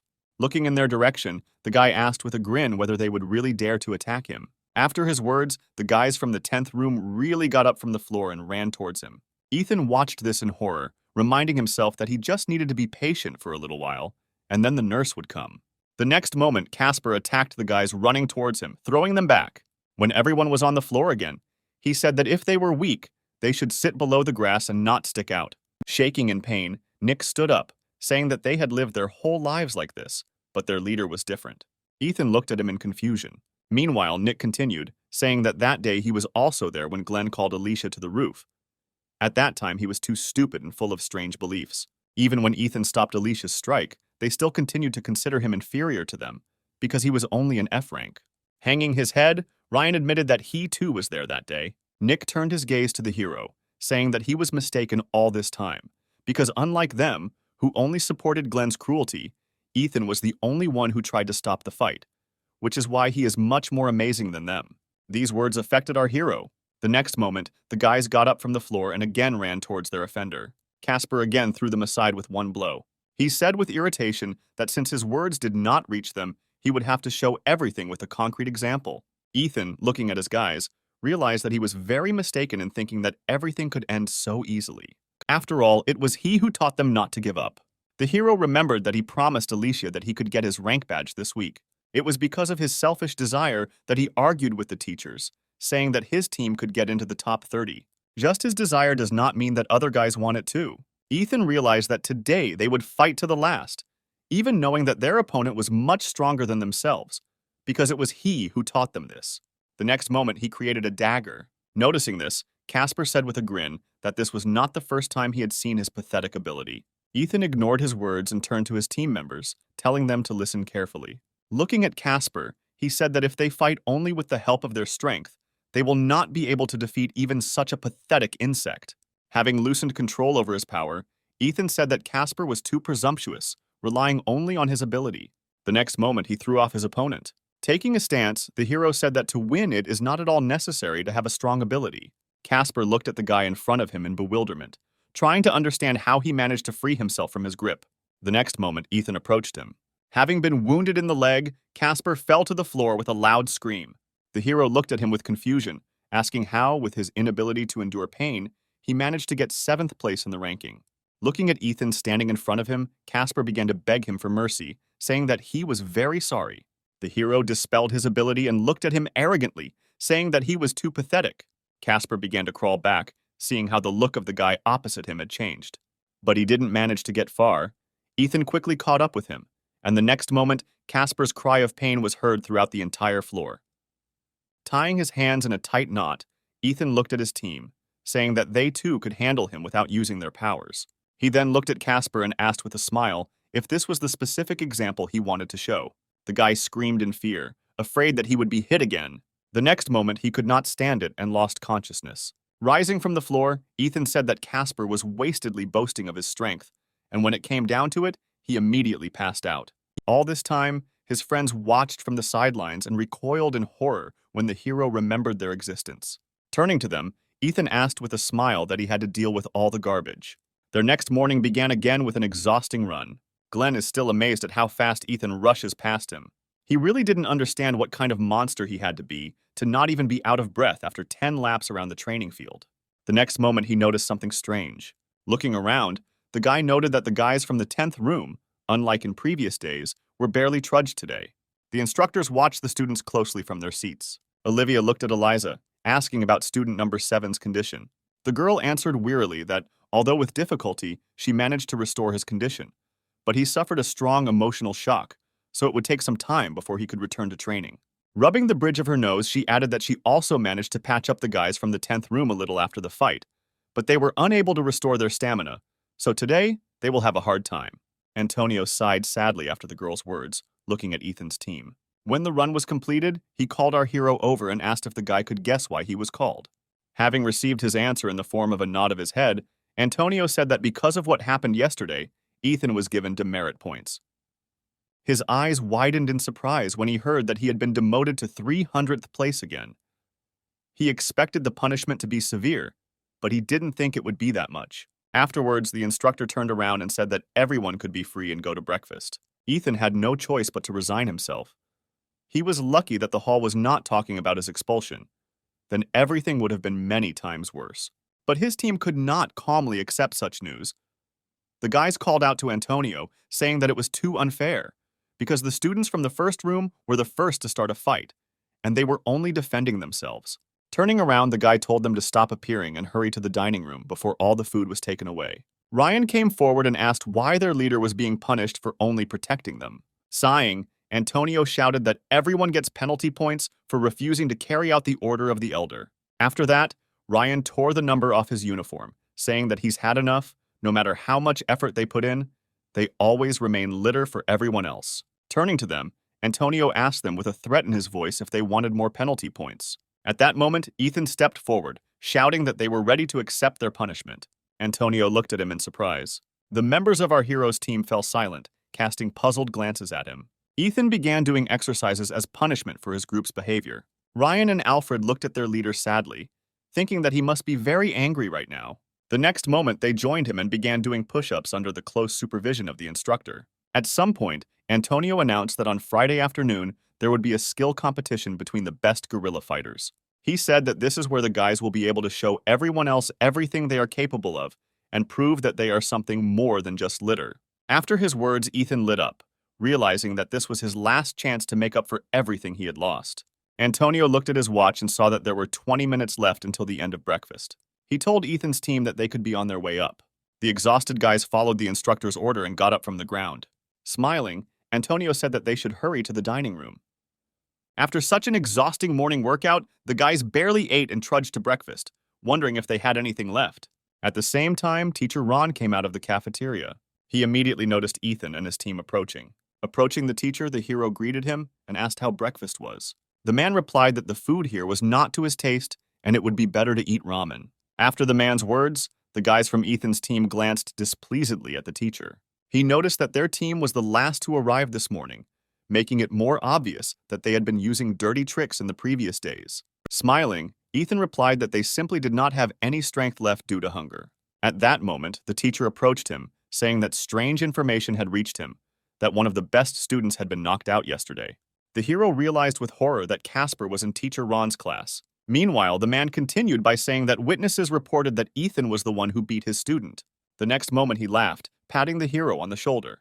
The man said that his student was always good at telling jokes, but this time he outdid himself by coming up with the idea that a 7th-ranked fighter could lose to an F-ranked 300th.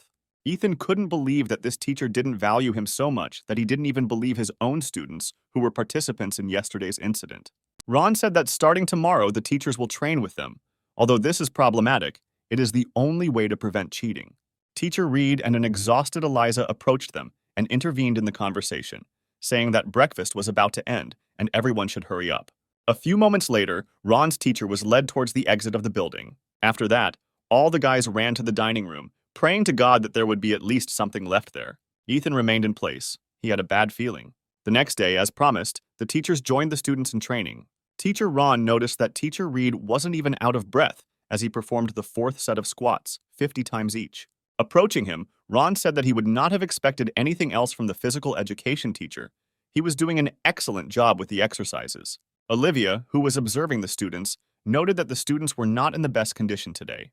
The teachers are trying to monitor them, but due to the fact that their training is not going well, the students' mood is also lost. She also noticed that many were never able to regain their stamina, so now they are just sitting out. What alarmed her most was the students from room 10. They became even more like zombies. To her surprise, this also affected the motivation of the other teams. Ethan and his guys were much more helpful than she had originally thought. Olivia looked at Antonio, wondering what he would do. The next moment, the guy told everyone to stop doing the exercises and listen to him carefully. Afterwards, he said that he perfectly understands that many want to save their strength for the competition. So now one person from each room will be selected to participate in the training competition. Ethan became interested when he heard that the room with the most points would go to rest for the rest of the training. The next moment, he stepped forward, introducing the 10th room. Teacher Reed wanted to follow him as a representative of the teacher's room, but Ron came up and said that he would feel too sorry for the children if they confronted the physical education teacher, so he would go himself. Reed looked at the man walking forward in confusion. A couple of minutes later, the remaining students also chose their representatives and they came forward. Ethan thought that getting first place and then resting would be pretty great, but if he overdid it now and spent all his energy here, he would not be able to show himself in the competition. The next moment, Teacher Reed approached him, saying that with him, our hero would not be able to cheat. At the same time, Antonio began to explain the rules, saying that students who finished with one exercise move on to the next. Those who do not have time are eliminated.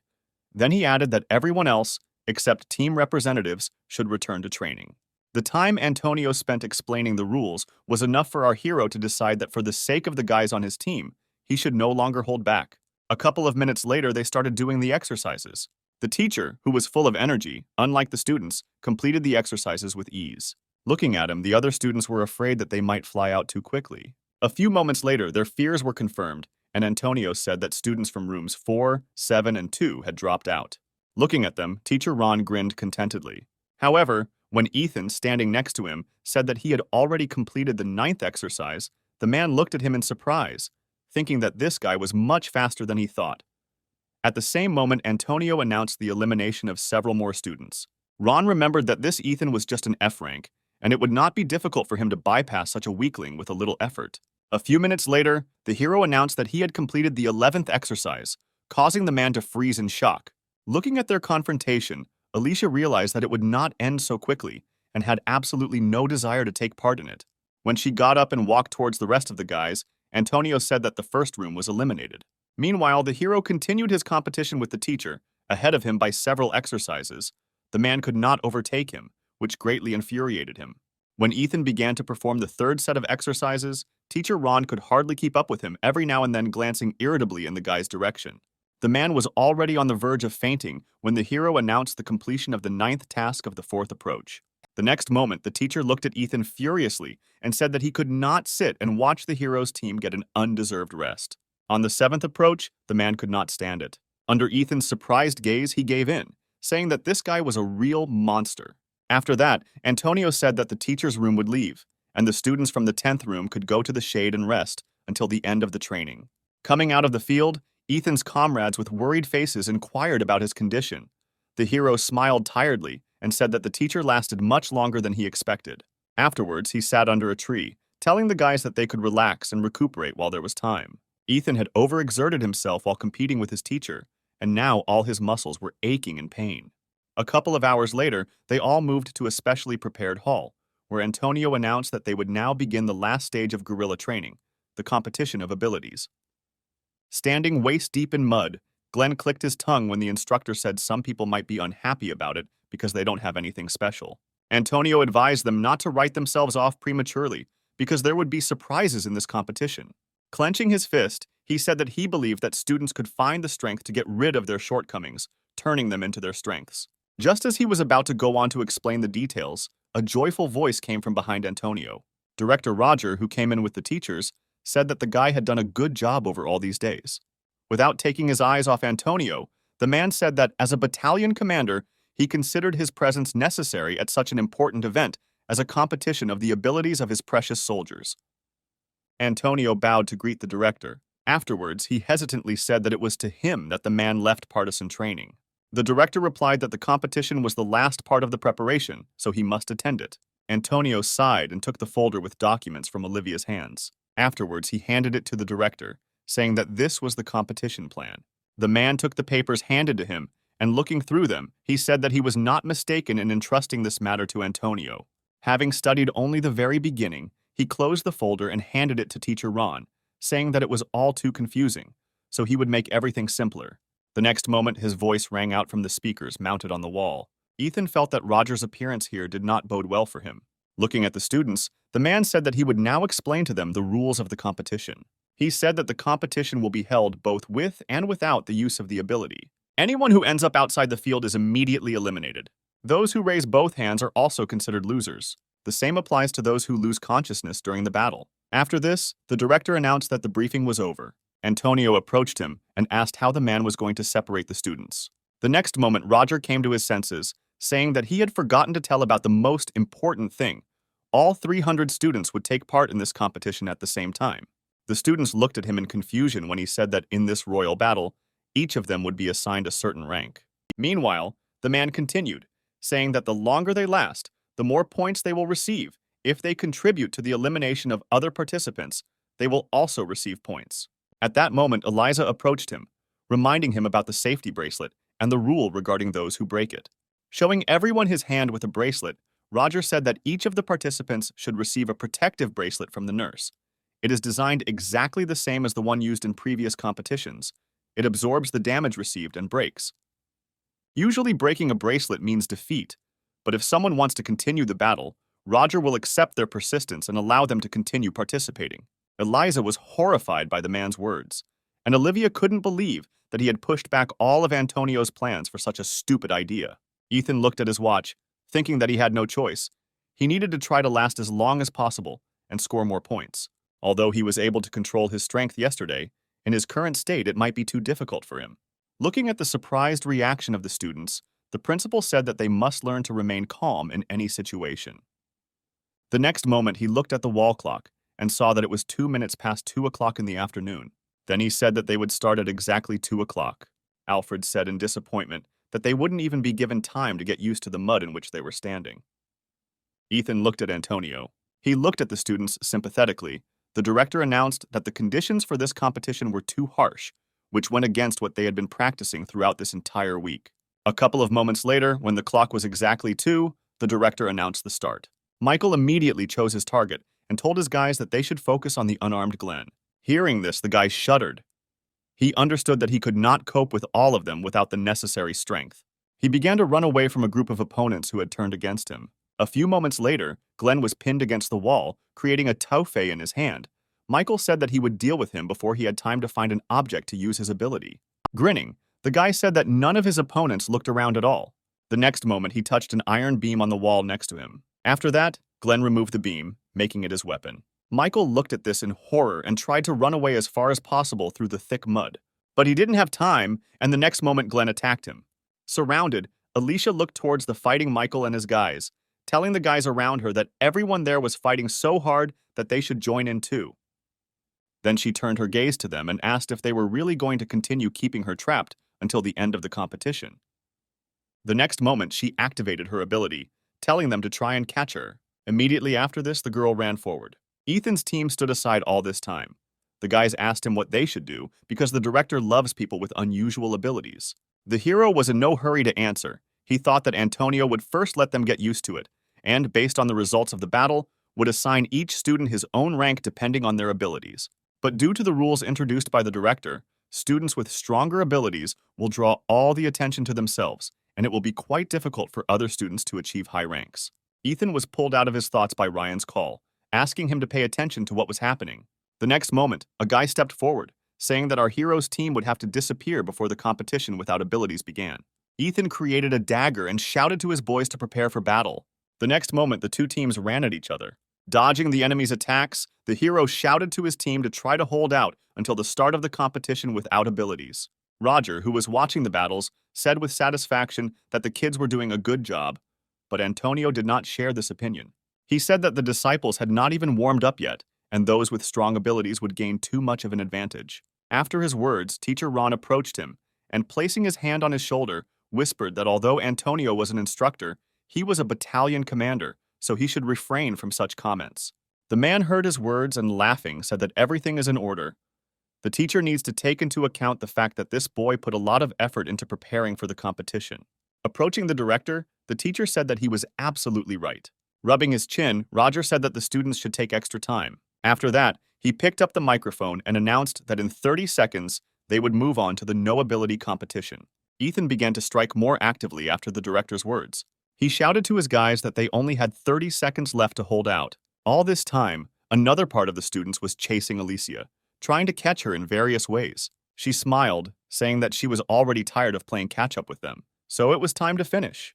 The next moment, the girl created her clones and ran towards the guys. Some immediately found themselves out of bounds. Glenn has successfully resisted his opponents all this time. He swung the beam from side to side, aiming at his opponents. From his strong blows, the students' bracelets broke, taking all the damage upon themselves. Watching this, the director rubbed his palms contentedly, saying that Alicia and Glenn were showing excellent results, so he wanted to watch the ability competition a little more. Hearing this, Antonio looked at him displeasedly, saying that this would not be fair to other students. After his words, Roger clicked his tongue. The next moment, he told everyone to stop using the ability. After his words, the students froze in place. The students who were fighting Ethan's team decided that they should switch opponents for this round. The hero himself relaxed a little, glad that they managed not to fly out. But he was not sure that he could hold out until the very end, because his stamina was already running out. Standing opposite the opposing team, Alfred said that at this stage, they would not be able to be caught, even if all the guys from the first room united. The next moment, Mina and Matthew nodded to each other and ran behind their team. Michael, who noticed this, looked at them in surprise. A couple of moments later, Mina shouted to her boyfriend that now was the right time. He nodded and asked the guys from rooms 2 and 3 to keep their word. After that, they pushed the students standing in front. Michael looked at them in bewilderment and asked what they were doing. The next moment, several more guys from Michael's team were attacked. Jacob asked if Mina and Matthew really decided to go against their own comrades. The girl replied that the first thing they needed to do was get rid of competitors, because while everyone was resting, they managed to negotiate with other rooms. Matthew admitted that at first he doubted whether they would succeed, but the situation worked out well when all the students were drawn into this brawl. After his words, Michael was attacked and thrown into the water, not giving him the opportunity to rise. At the same time, Ethan's team watched from the sidelines, awaiting orders from their leader. The hero looked at his guys, noting that they were also at their limit. If the competition with abilities began again, they would not last long. He desperately tried to think of a way out of this situation. Looking at him, the guys realized that Ethan was just as confused as they were. Ryan drew the leader's attention to him by shouting his name. Without turning to him, Ryan said that all this time Ethan was wasting his strength for them. But now the zombie squad can only do one thing. The hero looked at him incomprehensibly and asked what he was talking about. Ryan shouted that they must prove to everyone that they are no longer those weaklings, and do not intend to back down at anything. The other guys stepped back from them in bewilderment. They didn't expect that Ethan's team still had the strength to fight. The next moment they attacked, Ryan replied that they were already tired of holding back their strength. Looking at the crazy eyes of these guys, the team surrounding them began to run away, overcome with horror. The zombie team was too dangerous in the eyes of others. Ethan himself watched his boys with an unblinking gaze. Glenn looked at them in bewilderment, saying that they belonged in a zombie movie, not here. At that moment, Alicia approached him. The guy turned to her and shouted for her to get out of here. He stopped short when the next moment he saw a crowd surrounding him. Glenn asked with irritation why she brought so many people here with her. Alicia asked in surprise if he was jealous of her popularity for an hour. The guy realized that she had brought them to him on purpose. The girl extended her hand to him, saying that it was time for them to go. The elapsed time should have been enough for him to gain enough points. Hearing their conversation, the other students came to the conclusion that the two had conspired. If they joined forces during the competition of abilities, they would definitely not win. The next moment, the crowd attacked Alicia and Glenn, intending to throw them out of the field. Seeing this, Teacher Ron excitedly looked at the principal, who was distracted by messages on his phone at the time, and said that he should take a look at what was happening. The man was perplexed when he saw that two of the best students had dropped out. He could not believe his own eyes. Not understanding how it happened, Antonio approached him and said that he was not at all surprised by this turn of events. The director looked at him in surprise, asking what he meant. Antonio explained that those two could easily go against this crowd during a competition using abilities, but in a normal battle, they would have a difficult time. The other guys understand this, so they decided to team up to get rid of stronger opponents while they are vulnerable. Initially, it was quite obvious that in competitions without using an ability, those who relied only on their strength would be the main target. After listening to Antonio, the director said that in the future, this situation will help Alicia and Glenn become better. But in fact, he was very worried, because the press had not yet arrived, and the best students had already dropped out. The last hope he had left was the guys from first room. However, moments later, they too were eliminated, leaving Roger horrified. Grabbing Teacher Ron, he demanded from him an explanation of everything that was happening here, why all the strong students were dropping out so quickly. Antonio watched Ethan and his team of zombies with a smile. An annoyed director, Roger, looked at his phone. He thought that this would be a quick brawl in which only the strongest would remain, so he told the reporters to come here. The next moment, he grabbed the microphone and announced that in 30 seconds there would be another competition using abilities. All this time, Ethan stood watching his team. He smiled sadly, thinking that he could help them, but it turned out that he himself seemed to be saved. At that moment, one of the guys standing nearby shouted out that even though Ethan was stronger than them in a normal battle, but in the battle of abilities, he was much inferior to them. Austin then pointed to his comrade standing behind him. The hero wondered aloud whether he would be able to control his ability now that he was not in the best condition.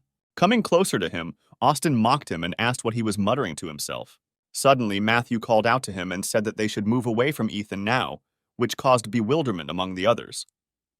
He tried to protect his comrades from danger, warning them that Ethan was too dangerous alone. Matthew saw the fight between our hero and Casper, which happened a few days ago. Then he firmly decided to stay away from Ethan. Suddenly, the director's voice came from the speakers, giving permission to use the abilities. Austin turned to our hero with a smug smile, saying that he would now be thrown out of the competition in disgrace. The next moment, a strong blow from a fist flew into his face. Ethan then pushed Austin to the floor. Looking at his defeated comrade, the other student did not notice how the hero appeared next to him with his fist raised to strike. Ethan punched his opponent, causing him to immediately fall unconscious. Everyone else watched what was happening in bewilderment. Having come to their senses, they rushed at Ethan, remembering that he was only an F rank. The hero did not move from his spot, watching the opponents approaching him. The next moment, he ran through this entire crowd with lightning speed, avoiding blows. Everyone turned around in surprise, looking at Ethan, who had not received a single scratch. The guys again raised their weapons to strike, intending to repeat the attack. However, the next moment, all of their weapons shattered into small pieces. One of the guys looked at Ethan, dumbfounded. The hero looked at his opponents with a murderous look, telling them to get out of here. The fear-stricken boys immediately raised their hands, shouting that they were surrendering. Frightened, Mina stumbled back, grabbing her boyfriend's hand. He froze in place, faced with Ethan's gaze, from which one could understand that he would kill anyone who stood in his way. A guy approached him and grabbed Matthew by the shoulder, saying that he and his girlfriend had to get rid of all the high-ranking guys in exchange for not being touched by others. Matthew shrugged off his hand and asked in bewilderment since when was 300th place considered a high rank. Ben recalled that it was Ethan who took first place throughout the entire guerrilla training. At this moment, Mina approached her boyfriend and said that now that they are fighting using abilities, they are much stronger than the guy in the 300th place. A puzzled Matthew asked if she had forgotten what Ethan did yesterday. He tried to convey to her that this guy was too dangerous for them. Suddenly, Ethan called out to the pair, causing them to become alert. The hero irritably told them to stop stalling for time and attacking him. Mina and Matthew walked away from each other and turned to face Ethan approaching them. The next moment, the guy, overcoming his fear, created a whip. After that, he swung at our hero. Ethan put his right hand in front of him and said that it should not kill anyone. Matthew looked at him with fear, not understanding why he was talking to his hand. The next moment, Ethan easily deflected his opponent's whip. Matthew understood that his opponent was no longer the weakling he had been before, so it was expected that he would not be defeated so easily. He threw several more blows with the whip, but Ethan easily parried them all. The guy looked at his opponent in bewilderment, asking how he did it. At the same moment, the power began to take over Ethan, and he covered his mouth with his hand, trying to restrain himself. The hero continued to fight off the attacks, telling himself that there was very little left. Mina, standing to the side, tried to understand why Matthew's blows had still never reached their target and why Ethan was fighting in such a strange position. Matthew at this time turned to other students who were watching from the side and asked them to help him. One of them replied that if this whip hits any of them, they will immediately fly out of here. Principal Roger, like everyone else, watched in surprise, trying to remember the name of such a gifted student. It was hard for Ophelia to believe her own eyes. Yesterday, this boy was randomly striking the cobblestones, and today he was perfectly dodging the blows of the whip.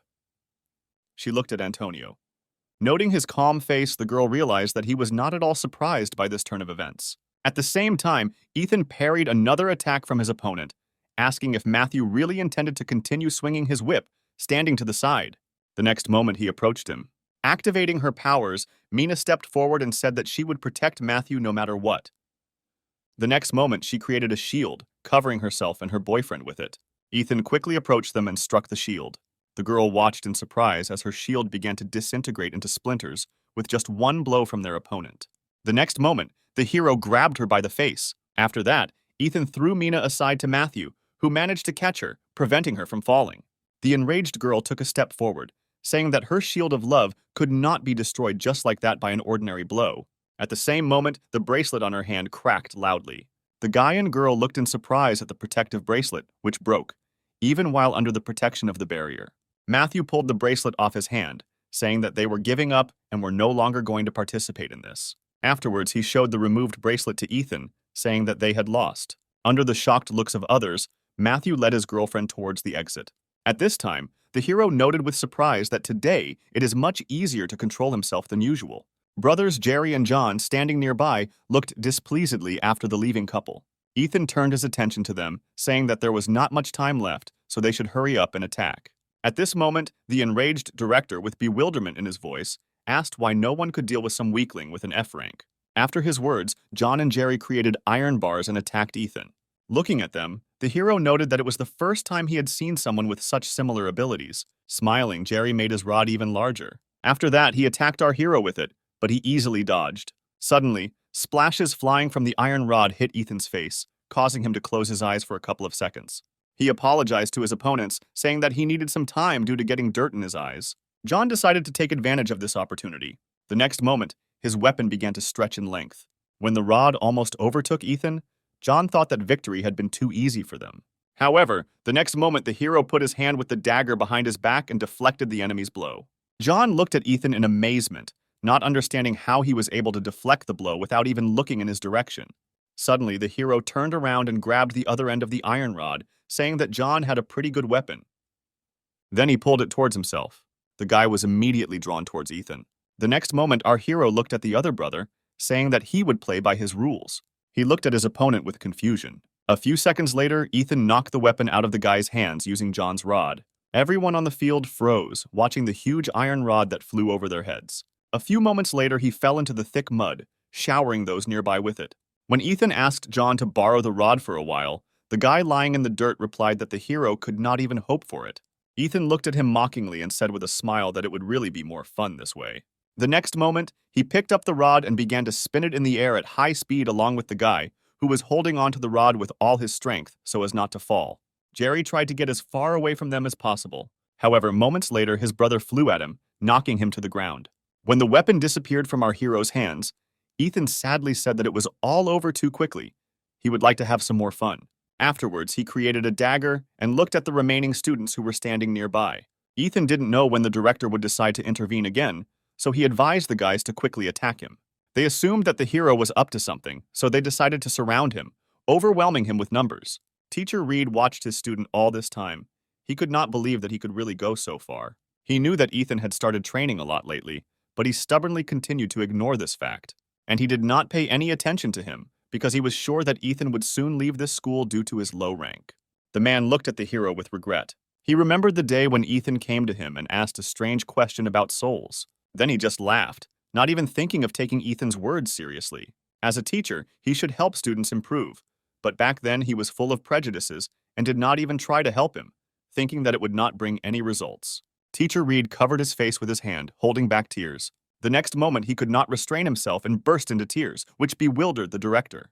Ignoring him, Reed shouted through his tears for Ethan to show everyone what he was capable of and prove that souls cannot be divided by rank.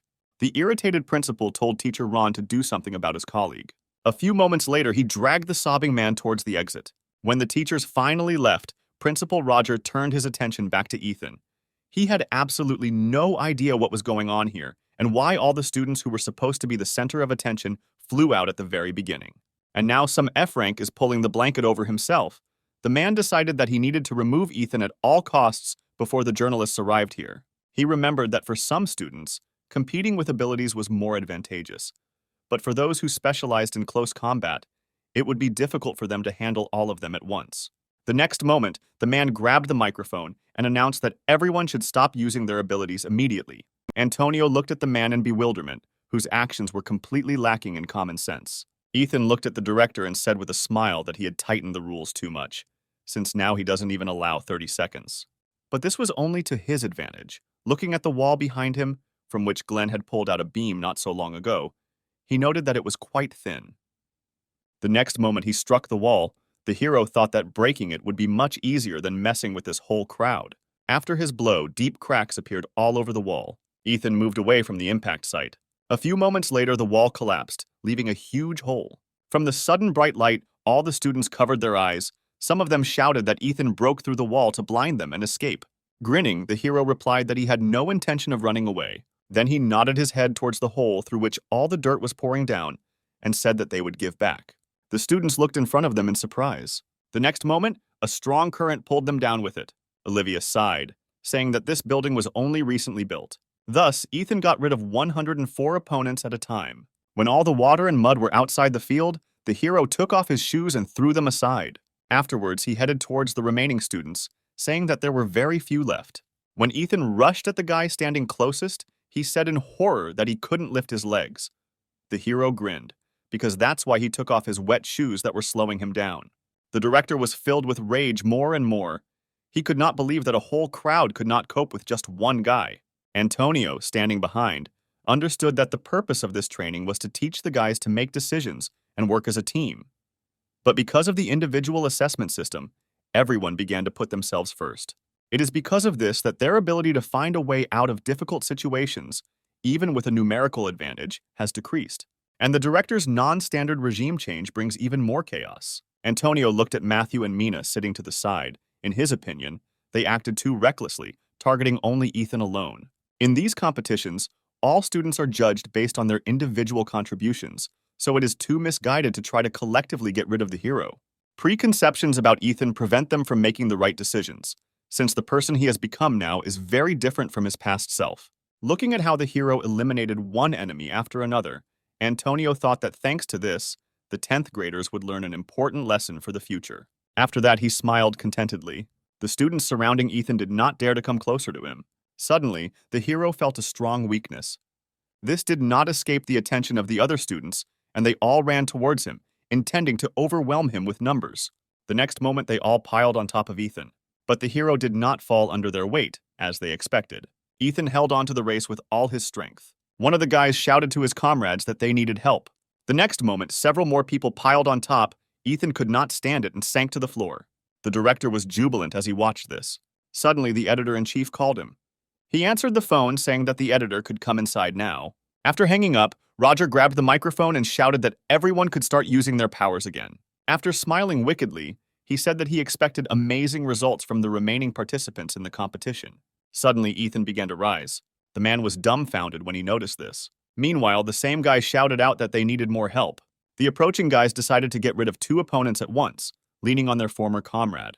Ethan noticed that his opponents had loosened their grip. As he stood up, he thought that if these guys were as careful as his squad of zombies, he would have dropped out long ago. When his opponents noticed that Ethan was trying to get up again, they pressed his entire body to the floor. The hero decided that the strength of his right hand alone would not be enough for him, so he would have to go a little further than usual. The next moment, he jerked to his feet, throwing off all his opponents. It took him a few moments to regain control of the power, not allowing it to take over him. Raising his head, he said with a smile that they were all just a bunch of weaklings. The director turned purple with anger. All his plans were rapidly collapsing. A few moments later, the editor-in-chief entered the room with a film crew. Spencer shook the director's hand, thanking him for the opportunity to capture such a significant event. Smiling good-naturedly, he said that his guys would try to film the outstanding abilities of the students. With a forced smile, Roger offered Spencer some tea, since he had come a very long way here. But the editor refused this offer and walked on, looking with interest at the fighting students. A few moments later, Spencer looked at the principal, saying that he was very selective with his students. The director smiled awkwardly, answering that this was indeed the case. Meanwhile, the editor turned to the guys from the film crew, saying that they must capture every moment of this competition. Suddenly, he noticed Antonio watching what was happening below. A joyful man approached him, saying that the last time they saw each other was at an interview. Afterwards, he asked the guy if there were any noteworthy participants left on the field. Antonio replied that all the students were doing well, but when he wanted to name the one who was worth paying attention to, the director intervened. Hitting Antonio with his elbow, the man said with regret in his voice, saying that all the outstanding students had already dropped out. When Spencer asked how this happened, the director turned around and replied that they had greatly underestimated the enemy during hand-to-hand combat. As their mentor, he sincerely hopes that today will help them become much better in the future. Listening to his speech, Spencer said with admiration that nothing else was expected from the headmaster of such an outstanding school. Suddenly, one of the operators shouted that the editor needed to pay attention to what was happening on the field. One of the students was a real madman. All attempts to prevent Spencer from seeing Ethan failed miserably. Meanwhile, our hero was actively fighting off the arrows flying at him. When one of the students shot an arrow at Ethan's back, he fought it off without turning around. The girl shouted to the guy standing next to her that everyone with melee abilities should approach the hero and fight him back. But the guy replied that no one in their right mind would get under her arrows, because they would be expelled before they even got there to Ethan. At the same time, Spencer looked at the director with a look full of admiration, asking who this guy was. He was sure that with such abilities, he had a rank no lower than A. Wiping the cold sweat from his forehead, the man replied that Ethan had an F rank, but Teacher Reed intervened and shouted that his student had an F rank. Spencer approached him and asked if he was joking, but the teacher replied that he was telling the truth. He said that Ethan achieved everything through his own efforts. The principal tried to shut him up and glared at Teacher Ron, telling him to get that psycho out of here. The next moment, the teachers grabbed Reed without resisting. He shouted for Spencer to pay attention to Ethan. The teacher's words aroused even more interest in the editor, and he looked at the director, saying that he wanted to find out as much information as possible about the student. The man clenched his handkerchief in his fist with anger. He had no idea how to get out of this situation. Ethan himself was already fighting to the limit of his strength. Although he fought off all the attacks without even thinking about it, it seemed to him that his body was about to break. Therefore, he decided to release a little more power. When the hero did this, he was surprised to note that it was becoming easier and easier to control his desire to kill. The other students felt the change in Ethan. The fear they felt at that moment made them freeze in place. Looking at the hero, absolutely all the students realized that he had become even more dangerous than before and began to slowly retreat. As Ethan was about to attack one of his opponents, he noticed something was happening to his dagger. A few seconds later, he changed his appearance, and Ethan saw that his auxiliary ability had risen to D rank. He smiled, thinking that he was able to not only take control of his power, but also make it stronger. The next moment, he laughed happily, glad that all his efforts were not in vain. The guys from his zombie team were also happy for their leader. The change that had occurred did not escape Antonio either. He smiled contentedly, looking at Ethan. Alicia just grinned, not taking her eyes off our hero. She didn't expect anything else from him. The next moment, she shouted for him to finish with everyone quickly. Ethan smiled, saying that everything would be done in a matter of seconds. The next moment, he ran towards the opponents, frozen in horror, at terrifying speed. As he rushed past them, the students' protective bracelets immediately began to break. Looking at their wounded hands, they wondered how this was possible, since the bracelet was supposed to take all the damage upon itself. Ethan looked at his dagger, saying that this ability really suits him. Director Roger looked down in horror. He could not believe that he had allowed something like this to happen, and even in front of Spencer. The editor was no less surprised than the others. For the first time in his memory, someone managed to defeat 60 opponents alone in just a couple of seconds. Antonio approached and said that if we take into account everyone he had defeated earlier, the total would be more than 150 people. Spencer's eyes widened in surprise, and he looked at the guy, asking if he was deceiving him. Antonio replied that there was no point in him lying about something like that. Then he looked towards Ethan, saying that in the end, everything would end with a number exceeding 200 defeated opponents. That evening, Pavel returned to his office after another protracted meeting. Entering the office, he saw Douglas behind one of the chairs. He looked at Pavel as he entered and said with a smile that they had not seen each other for a long time. Paul did not experience the same joy from the meeting as his uninvited guest. Sitting down opposite him, he said that Douglas should say whatever he wants since he came here, putting his life on the line. Spreading his arms to the sides, the man with feigned displeasure asked whether it was necessary to be so rude when communicating with his old friend. But Pavel interrupted him, answering that it was Douglas who first began to mock him. Rubbing his chin, Douglas said that if Pavel really thinks so, then he means absolutely nothing to him. His words infuriated his interlocutor. Slamming on the table, Pavel shouted that he had planned his escape through the East Coast. Still smiling, Douglas asked what kind of fool would attempt such a ridiculous escape attempt. He said he just needed an excuse to call him after a long time. At the moment when Paul found Douglas, he was covered in the blood of his comrades, and fire was blazing around him. When he said that their leader wanted to see Paul at dawn, the man looked at him in confusion. Pavel really did not understand why Douglas got rid of several dozen of his subordinates. Suddenly, Douglas changed the subject, saying that while he was in the South, he was able to meet some very interesting kids. Pavel asked if they were students at a military training school. Douglas nodded, saying that he had heard rumors that his old friend had started training kids, so he decided to check it out. But when he came to say hello, he got his ass kicked. Pavel frowned and asked what he meant. Douglas said that he would never have believed that one day he would have to run away from his child. After his words, Pavel froze in bewilderment. He knew that Douglas had broken into the bank and retreated for some unknown reason, but it was really hard to believe that this monster had been so cornered that he had to flee.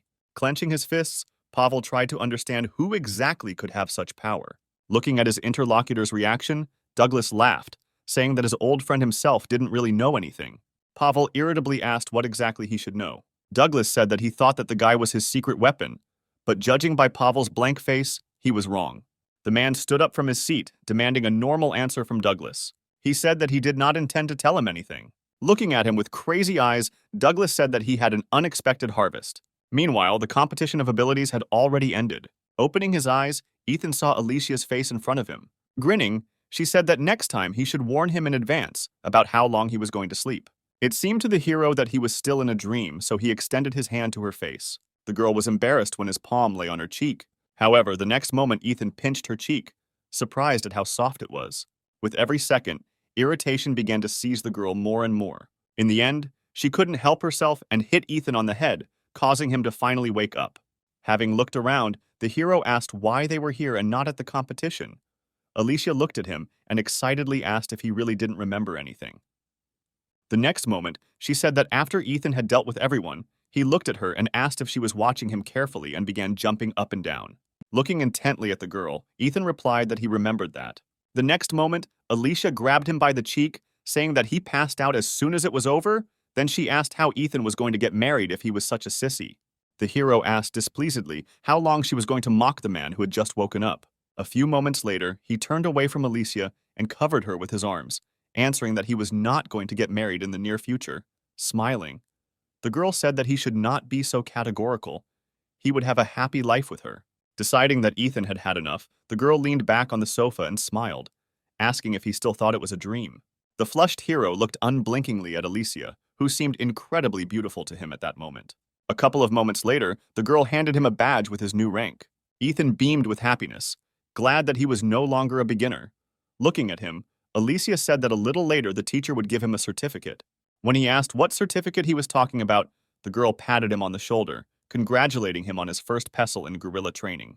Noticing that Ethan was not at all happy about this news, Alicia asked why he had such an indifferent reaction. Looking at his badge, he asked why he was only a private. Alicia thought that the guy was just surprised that he was promoted 2 ranks at once, so she began to explain that his efforts were noticed. But Ethan interrupted her, saying that he had an argument with the teacher. When the hero said that the teacher promised to make the entire zombie squad corporals if they got high scores, Alicia looked at him in bewilderment. The next moment, she gave Ethan a hard slap on the forehead, after which she said that he need not worry because the teacher made everyone corporals except him. When Alicia said that Ethan had one person to thank, he looked at the girl, trying to understand who she was talking about. Faced with his blank stare, she explained that he was keeping the nurse busy. Ethan was horrified, remembering that he really didn't think about the nurse at all back then. Alicia smiled and said that they could go thank her later. The hero objected to her, saying that he wanted to go alone. Smiling uncertainly, the girl repeated that she had offered to go with him. Shaking his head, Ethan replied that she hadn't done anything wrong. He just had to go alone. Suddenly, Alicia grabbed his cheeks painfully again. She asked in bewilderment if he really didn't like spending time with her. The next evening, an unexpected guest visited the principal's office. Teacher Reed brought the man tea, saying that the battalion commander had left. Reaching for a cup, Duke said that apparently the rank system in this school was not yet fully organized. When Reed asked what he meant, the man explained that they had been contacted in advance by the commander of another battalion, and the answer was a regular lieutenant. Bowing his head, Teacher Reed apologized, saying that he was the only one on shift today. After his words, Duke laughed and said that even if special military training was organized on the basis of their school, this does not mean that they will be able to organize the same ideal military system as the 998th. The teacher was well aware that the 998th Special Training Brigade was created by the Korean Army to train future soldiers. Only students with strong fighting abilities are recruited there. And the teachers are gathered from the very elite, under whose guidance the students absorb many years of military wisdom. Studying there is an alternative to a higher educational institution. Putting the cup back to 100, Duke asked when the director of this school would come. Teacher Reed replied that he would be here soon. Looking at the teacher, Duke noticed that his face was too displeased, to which Reed replied that the man was behaving too disrespectfully for a representative of another block.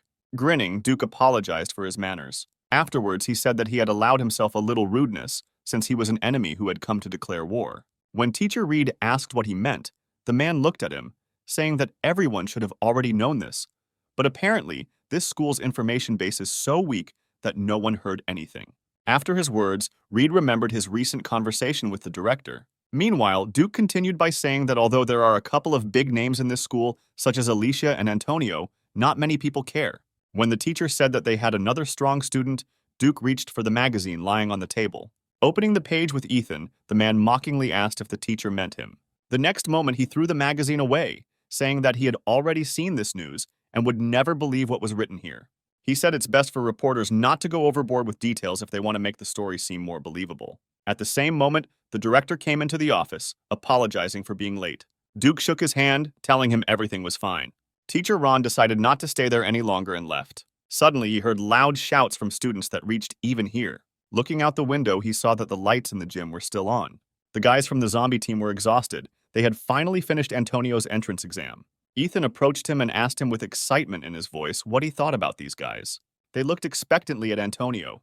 He suddenly smiled, asking why ask something so obvious. Afterwards, he congratulated all the guys on their successful entry into the club.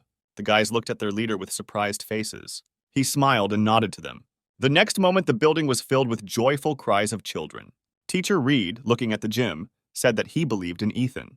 Then he turned around and walked towards the stairs. Meanwhile, in the office, Duke handed Director Roger a folder of documents, saying that he was ordered to obtain the seal after reading the contents.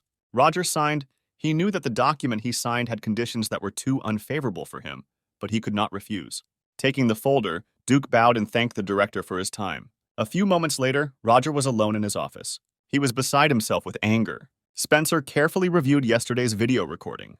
He thought that this fight against Ethan, who was an F rank, would be a real sensation. Pausing the video, the man looked at the stack of sheets of the article he had written.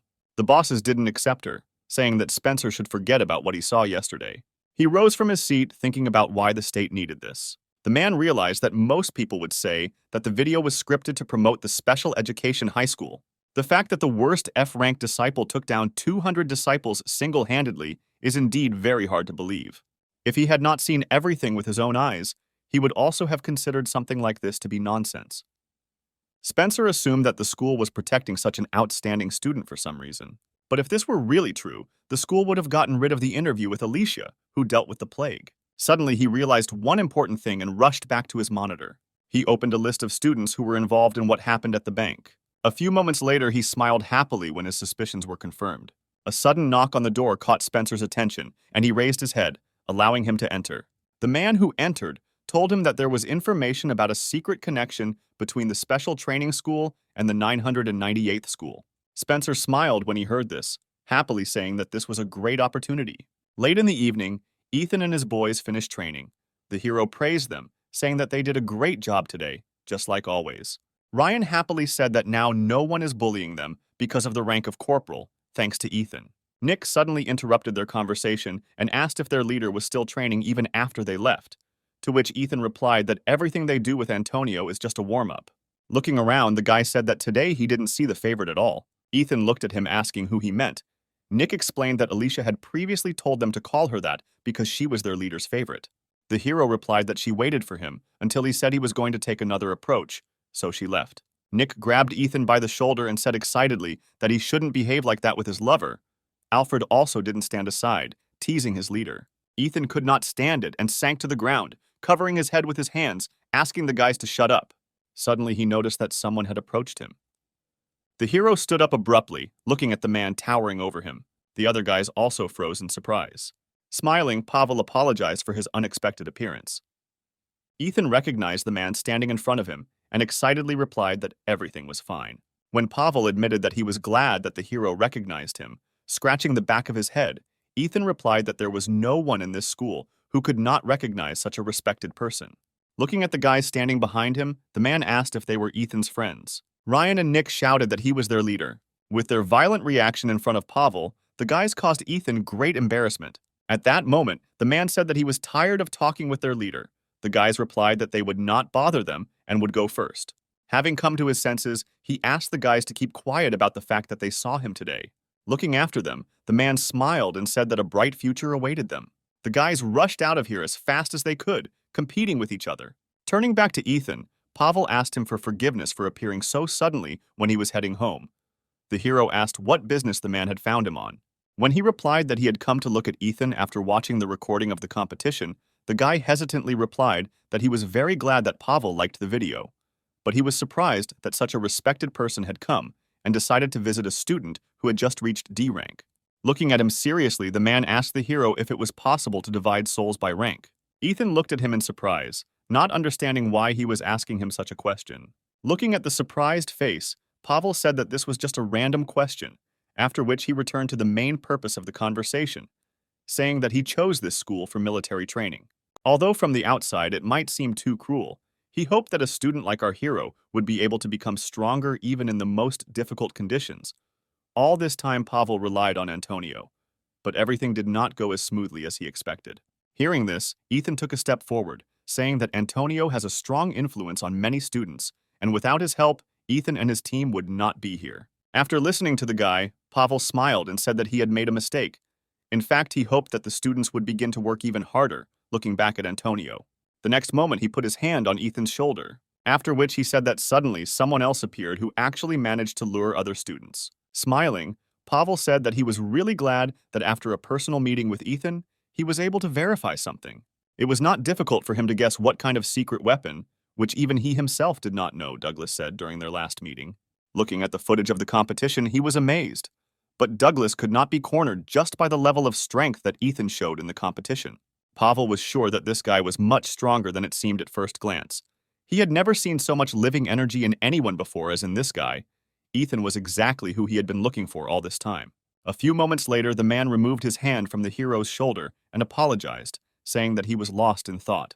Now all his thoughts were occupied by Douglas, who already had some kind of plan in his head. Turning his attention back to Ethan, the man thanked him for his time. Then he turned around and walked towards the exit.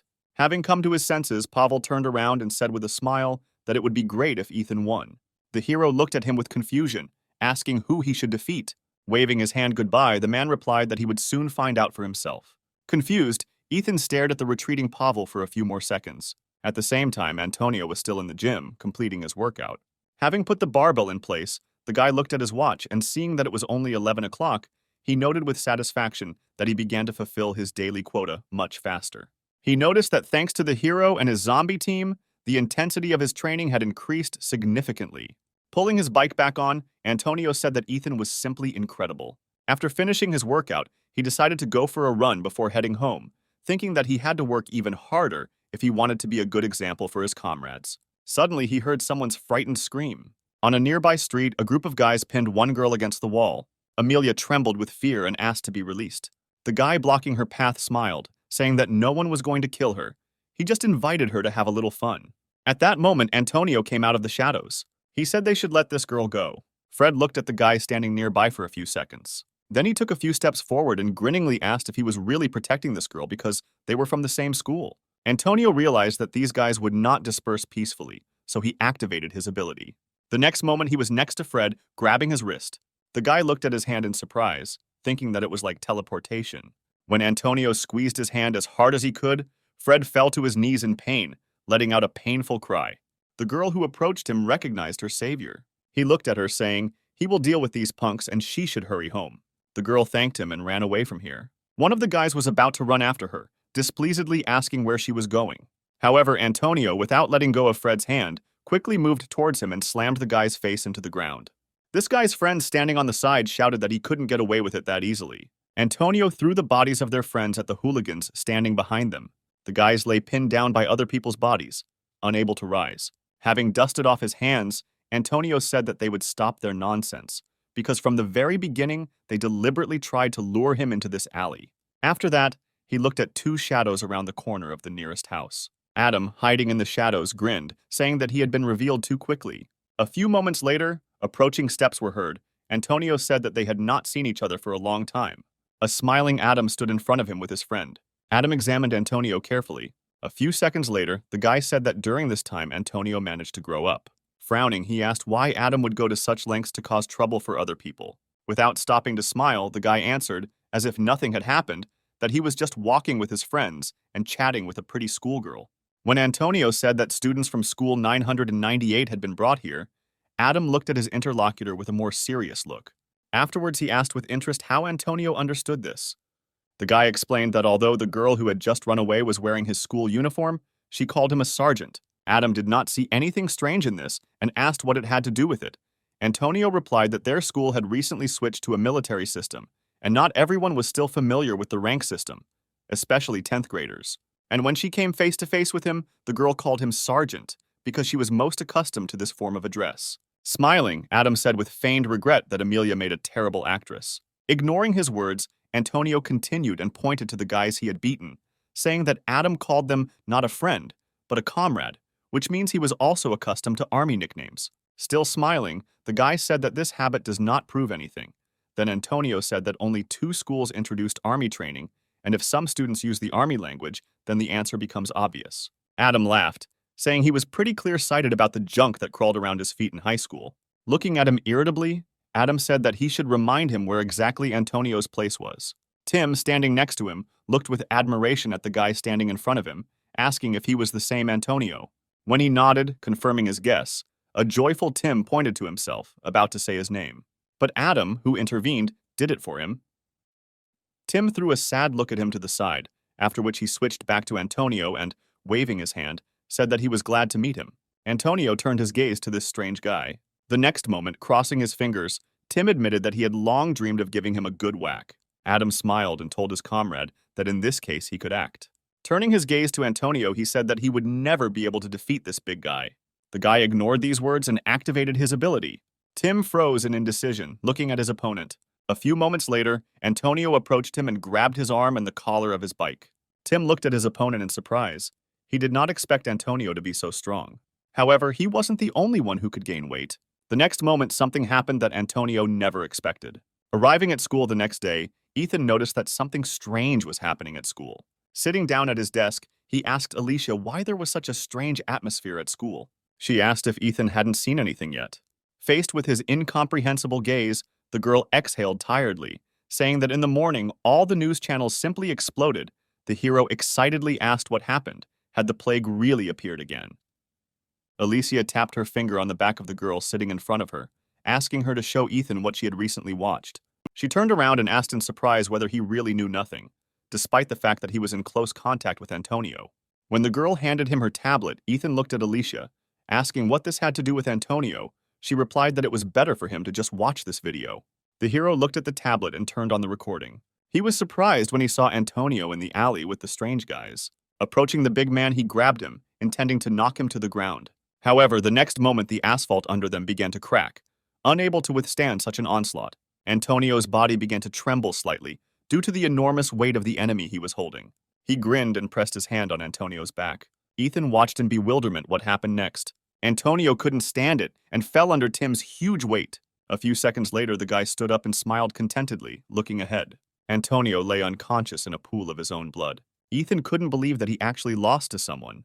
When the hero asked what kind of guys they were, Alicia replied that they were from school 998. Then she said that in 15 days they would have a friendly training session with them. A few hours later, Olivia gathered all the top students from each class. She said that everyone should have already guessed the reason for such an urgent meeting. Then she said that even if the 11th graders solve half of the questions on their own, the rest can also share their thoughts during the conversation. Ethan raised his hand and asked her what Antonio said.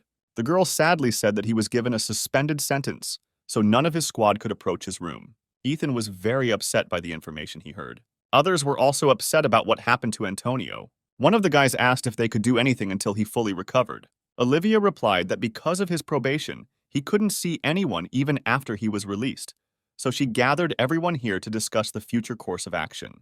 Andrew said that in this case, his candidacy is the only one among those present who can be nominated for the role of leader. Turning her gaze to him, Olivia asked if he could carry the whole school. Glenn intervened in their conversation and displeasedly asked if they had gathered here to argue about who was better or to discuss more important things. When Tyler said that 10th graders should just follow the orders of their elders and not interfere, Alicia asked if he was strong or smart enough to give them orders. Hearing his words, Tyler lost his temper. The next moment, looking at her, he asked if the girl was that same white jade goblin. She replied that even if this was the case, then he himself was nobody, and there was no way to call him. The enraged guy jumped up from his seat, saying that she didn't know her place at all. At this moment, Olivia intervened, hitting the table. She shouted for everyone to shut up if they didn't want serious problems for themselves. After her words, Tyler sat back down in his seat. Looking at Alicia and Glenn, Olivia said that they too should control themselves. Then she turned on the monitor, saying that during the upcoming friendly training session, there would be a container with a button at different ends of the field. The rules themselves are quite simple, namely, the one who gets to the enemy's button and presses it wins. She said that the number of students in their school was about 900, while their opponent had 3,000. The disciples were surprised by such a number of their opponents. Olivia asked everyone to remain calm because she hadn't finished speaking. Even though there are 3 times more opponents, they have a better position to defend, and to defeat them, it will only be enough to hold out for 5 hours, so they just need to defend themselves all this time. Next, she switched to the students who were involved in what happened to Antonio. Looking at the screen, she said that Tim is from the 11th grade and his exact ability is not known, but most likely it has a lot to do with weight. Although he hasn't done anything remarkable, he poses a serious threat. Ethan said that this was Antonio's worst fight. Olivia agreed. The video clearly showed how he used his ability to catch Tim, but was unable to get over him and collapsed under his weight. Ethan thought that this was not the true reason for Antonio's defeat. The next moment, Olivia switched the slide, talking about another student. Although Adam didn't do anything in the video, but he is the trump card of their opponent's school and is their main target for a friendly training session. She knows that he went through a special procedure for transferring to school 998 right before the start of the 11th grade. Ethan was surprised to hear that in high school he had faced Antonio in a competition and came in second. Looking at Olivia, the hero asked if she knew anything about Adam's ability. She replied that she did not know the details, except that this guy's physical abilities increase when he is angry. Ethan was very surprised when he realized that Adam's ability was very similar to his own. Meanwhile, Olivia continued by saying that thanks to these 2 students, the school can manipulate the press to understand the rankings. Now they targeted Antonio, who was the strongest student in their school, to undermine their authority. Out of anger, Ethan clenched his fists, saying that this was all some kind of nonsense. Olivia also said that they had information about the person who posted the video. After doing a little investigation, it was found out that the place where they were filming was an empty building, removed from the housing stock. Hearing her words, Ethan asked if this meant it was all a setup. Olivia nodded, saying that they had deliberately lured Antonio into their trap. Clenching her fist, she said that even if they know that this is a trap, it is no longer possible to change the current situation. The media pays attention only to the most interesting thing, and this time, it is Antonio's defeat. Ethan said that they do not know what kind of tricks were used to lure Antonio there, so there is a possibility that he was not able to show his best because of some other reason that is not yet known to them. Tyler intervened and said that he shouldn't overreact to any news related to Antonio because it slows everyone down. When Ethan was about to argue something about this, Patrick intervened in their conversation. Pointing to the hero, he said that he could not immediately recognize him and sat all this time, wondering who it was. Afterwards, he said that he really should listen to Tyler and should not attach such importance to Antonio's defeat. When he said that, apart from the surprise attack, Antonio was absolutely nothing of himself, Ethan shuddered. The hero looked at Patrick and said with a threat in his voice that he should watch his words. The guy laughed, saying that what had happened was clear proof that Antonio's entire strength lay in his ability to block a blow, and they greatly overestimated him, when in fact, he was only covering up his weaknesses with his physical superiority. Ethan again said that Patrick should keep his mouth shut. The guy replied that the hero is only a private, therefore he cannot give any orders to those higher in rank. The next moment, Ethan asked this impudent ninth grader to introduce himself. He began to laugh, asking how an ordinary private allowed himself to address the corporal in this way. When Ethan repeated his request a few more times, the guy looked at him, amazed at how persistent he could be. However, the next moment the smile disappeared from his face. Ethan gave off a simply terrifying aura. Without taking his eyes off Patrick, Ethan repeated his request. Trembling with fear, the guy could not utter a word. Looking at this, Ethan said that he had too much pride, which did not allow him to think sensibly. He then looked at Tyler, saying that perhaps he had indeed taken what happened to Antonio too seriously. Ethan asked the others to put themselves in his position as well. Tyler glanced sideways, saying that this happens to everyone. Olivia watched what was happening in bewilderment. A few moments later, Ethan looked at her and asked if Antonio had left some kind of plan in advance. Olivia replied that there was only his sketch of the team formation, namely 3 in the middle and 1 on each side. Andrew asked in bewilderment what they would do if the sides were forced out. Ethan replied that the sides were already in the middle, and it would be difficult to do so. Looking at him, Andrew said, "The enemy could use the advantage in the middle to focus on the sides, and then the middle would be attacked from the flanks after pushing out the sidelines." Thinking for a moment, Ethan came to the conclusion that Antonio had chosen this formation because the enemy was more likely to attack the center. When Olivia asked why he thought that, he looked at her and asked if their opponent's school was the first to request this competition. The girl nodded. After receiving her answer, he said that given the advantageous position and the condition for victory with time running out, they would try to force them to emphasize defense, and with the help of defeating Antonio, they decided to undermine them morally. Therefore, instead of following this plan, they should concentrate the greatest force in the middle and fill the sides minimally according to the residual principle. Andrew turned a puzzled look at Ethan, asking if he realized what he had just said. Even if their opponent does want to attack the middle, they can simply close in their opponent through the sides, so they should place enough men on the sides if the opponents decide to break through. Olivia looked at Ethan and said that she completely agreed with Andrew that changing strategy based on a single guess was too risky. The hero lowered his head, thinking that his assumption might indeed be wrong. But something bothered him. Ethan has a similar ability to Adam, so he understands perfectly well that he does not use common sense in battle. The next moment, he said that they should put Antonio on the back line for protection. Olivia was surprised to hear such a proposal, and Andrew laughed, saying that it was not so bad, because if Antonio loses while on the front line, then the students will completely lose their morale. Olivia asked if Ethan really thought that Antonio could lose to them again. The hero replied that Antonio would definitely not lose this time. When the girl asked why they needed to put him back, Ethan replied that Antonio was the strongest among them. Olivia said that she had absolutely no idea what he was thinking about. The other students supported Ethan's idea of putting Antonio back. Alicia said that she did not agree with the hero's statement that this guy is the strongest here, but she also agreed with Ethan's idea. She was sure that he already had some kind of plan. Sighing, Olivia said that today, the main task was to convey information. In order to finally approve the plan, they would have to meet a couple more times, so if anyone had new ideas, they could share them with everyone. After that, everyone left the office. Andrew said that if everyone followed his instructions, then everything would go as it should. Patrick ran out of the office and called out to Ethan. The hero stopped and asked what he needed, but the guy was silent. Not daring to answer, Ethan began to approach him, saying that he needed to have more courage if Patrick wanted to express something to him, defending his hurt pride. Olivia approached them and asked displeasedly what was going on with them. Ethan smiled and replied that Patrick needed to be taught a little lesson. Realizing that nothing serious was happening, the girl turned around, finally telling the hero not to overdo it and not to do without unnecessary sacrifices. Antonio alone is more than enough. Patrick shouted that Ethan thought too much of himself, being an ordinary private. Pointing to himself, he declared that he would become the strongest in this school and surpass Antonio and Alicia. After his words, the hero gave him a piercing look, saying that this guy really needs a couple of lessons. A few minutes later, they both walked out into the backyard of the school. Smiling, Patrick said that he would allow Ethan to strike first since he was weaker than him.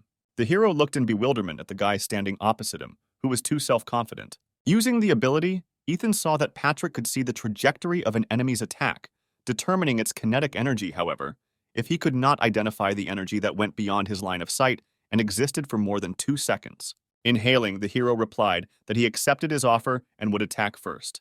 The next second he took off, approaching Patrick. He grinned. Such speed did not give Ethan any advantage because he saw all his actions in advance. He managed to step back, dodging the attack he foresaw. However, Ethan attacked him completely differently than his ability showed. Dodging the next blow, Patrick did not understand how his opponent managed to change the trajectory of his movements. Suddenly, Ethan turned his dagger over, pointing the blade at himself. Patrick at this time was dodging the phantoms of his opponent. Suddenly, the hero struck a blow that Patrick could not foresee. Jumping to the side, he thought that Ethan was really strong. His blow was dangerous even without a dagger. What worried him most was that this guy's movements did not at all correspond to the energy trace that he saw. Patrick suggested that he was simply not focused enough, and this time he needed to be more careful.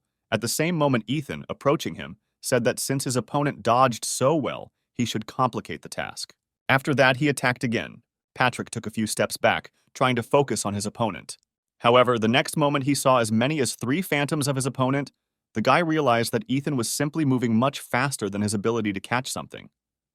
A few seconds later, the hero launched a series of blows with his dagger and stopped behind his opponent. Opening his eyes, Patrick did not understand what was happening and why he did not feel pain at all, because the blow should have already happened.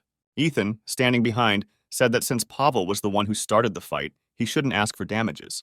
At first, the guy didn't understand what the hero was talking about, but when he looked down, he saw that all his clothes were covered with many cuts.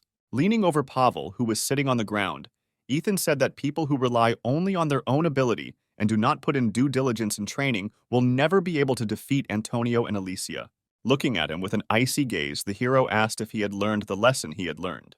When the day of the competition arrived, Ethan told his boys that they needed to give it their all. In subsequent meetings, he was unable to convince others that they should use a different plan. As a result, Andrew's defensive plan was chosen as a strategy. Namely, the 11th grade was placed on the left, the 10th grade in the middle, and the 9th graders and his team of zombies on the right. They decided to place the 11th class on the left because there are a lot of strong fighters there who will try to wear down their opponents. Ethan mused that it would be better to prepare for a full attack due to the fact that the enemy numbers are much greater. He was very worried about Adam. He was sure that this guy would want to reach victory and destroy Antonio by sneaking up behind the third line. At that moment, a joyful Patrick called out to him. Ethan was confused by his appearance. He looked at him carefully, wondering what this guy was up to this time, however. The next moment, Patrick greeted Ethan, saluting him. The hero looked at him in bewilderment, completely not understanding what was happening here. Smiling, Patrick said that he had been stupid before and couldn't tell the difference between false rumors and the truth, and realized how outstanding Ethan really was too late. Ethan asked, confused, what kind of rumors they were talking about. A joyful Patrick said there were rumors that he was sucking up to Antonio to get first place in guerrilla training, and also bribed the press to write an article about one student against 200. Ethan understood that no one would believe what happened, but such rumors really hurt him. Meanwhile, the inspired guy continued, saying that he found out the whole truth and now wants to become as strong as Ethan, so he will follow him. At that moment, Ryan and Alfred approached, asking who their leader was talking to. Patrick saluted upon noticing the two, saying that from now on he was their junior comrade. Approaching their leader, the guys patted him on the back, saying that he was incredible for being able to recruit even a 9th grader to their team. Ethan exhaled tiredly. Looking at Patrick, he said that if he became his leader, he would have to join the zombie team, which also meant that he would have to visit Antonio's club, which he despised all this time. The guy replied that he was still ashamed of these stupid words and asked Ethan to guide him on the right path. The hero replied that if Patrick really agrees, then he needs to behave in accordance with Ethan's instructions and training. The guy took a step forward, saying that the hero only had to give an order and the entire 9th grade, under Patrick's control, would follow him. Ethan noted that this could be quite useful, and placing his hand on Patrick's shoulder, said that he would take him to his team as a temporary zombie. The guy smiled happily, saying that he would do his best. Ethan smiled too, thinking that his chances of winning were increasing. At the same time, Antonio stood at the entrance to the bunker where the button was located. He was belligerent, waiting for the moment when the enemy would come here. A few hours later, two schools went on the attack. The guys from the 998th school contacted headquarters, claiming an attack on their target from Delta 1. Scott was about to give his approval when the connection was suddenly interrupted. Bruce, standing nearby, asked what was the matter. Had their opponents really used an ability that affected an electromagnetic signal? Scott didn't have time to answer him when the voice came from the other side again. He took off his headphones and turned on the speakerphone, asking who was speaking. The voice replied that it was Private Ethan from the 3rd Squad of the 1st Company of the 10th Platoon. The name he heard seemed very familiar to Scott, but he could not remember where he heard it. Looking at him, Bruce said that it was this guy who spread the rumor that he had defeated 200 opponents. Robin wondered thoughtfully if they had actually decided to disrupt their opponent's communications with the speed ability. Suddenly, the screams of their comrades were heard. Judging by their cries for help, the guys from the headquarters came to the disappointing conclusion that things were not going well there. A few moments later, Ethan spoke again. He advised them to send help here if they did not want to lose their leadership. Robin pointed at Scott, saying that he needed to contact Delta 2 to confirm the information. At the same moment, Detachment Bravo 2 contacted them and reported that Bravo 1 was retreating. Robin began to hurriedly look through the list of 9th graders, saying that there was definitely no one with a strong ability there. Meanwhile, Glenn approached his opponents from the center and, activating his ability, picked up a huge pillar. Picking it up, he said that it was time for him to make his decisive move. The next moment, he threw it towards his opponents, the guys standing a little further. They retreated a couple of steps back in horror. The leader of their squad shouted for everyone to move as far away as possible, because if they were hit, they would immediately go to the hospital, and even a protective bracelet would not help them. A few seconds later, this block fell near them, forcing the guys to scatter in different directions in fear. Shaking off his palms, Glenn said that he felt relieved watching this picture. Olivia approached him and said that her assumption turned out to be correct, and his ability is most useful on the battlefield. There is also a special area for debris that students can use for their own purposes. Glenn replied that in gratitude for the fact that he was able to enjoy the suffering of his opponents, he would turn a blind eye to the fact that she complained all the time that he was put together with the 11th graders. Then he grinned and looked at Olivia, saying that it was her turn to show her abilities, and for now he would relax and stand aside. The girl activated her ability and said that it would show everything her class was capable of. The next moment, she shouted to her squad that even if their leader was not with them now, they must show their opponents who was in charge. After her words, everyone went on the offensive, jumping down. The girl immediately incapacitated one of her opponents, pinning him to the ground. The commander of the enemy detachment ordered everyone to close down the combat company. They need to strengthen the forward line that Antonio's detachment had broken through. Olivia ordered her squad into position 3. Looking at her opponents, she shouted that they must show the full strength of their school. Sometime later, their opponents fled, retreating back. Olivia said they needed to straighten out their front line and move on. Suddenly, she felt someone else's presence behind her. Towering over the girl, Adam said displeasedly that retreating in the first battle was a shame. He then activated his ability and raised his fist to attack. He said that she should get out of here as quickly as possible and bring here a fighter with the nickname Stumbling Stone. The next moment, Olivia flew back several meters. When she crashed into a nearby column, Glenn worriedly asked if she was okay. The girl replied that such an attack was nothing against her armor. Looking at her, Adam grinned, saying that the fight with her would be interesting. Approaching him, Olivia said that he was indeed as aggressive as the report said. The guy grinned, saying that if you looked closely, she was quite pretty up close, and then asked if she had a boyfriend. Sighing, Olivia said that just from one conversation, it became clear to her what kind of person he was. Adam said that she should not rush to conclusions. He treats girls very well. She replied that she did not intend to continue listening to these useless speeches. After she ordered her squad to take position, now is the right time to avenge their leader.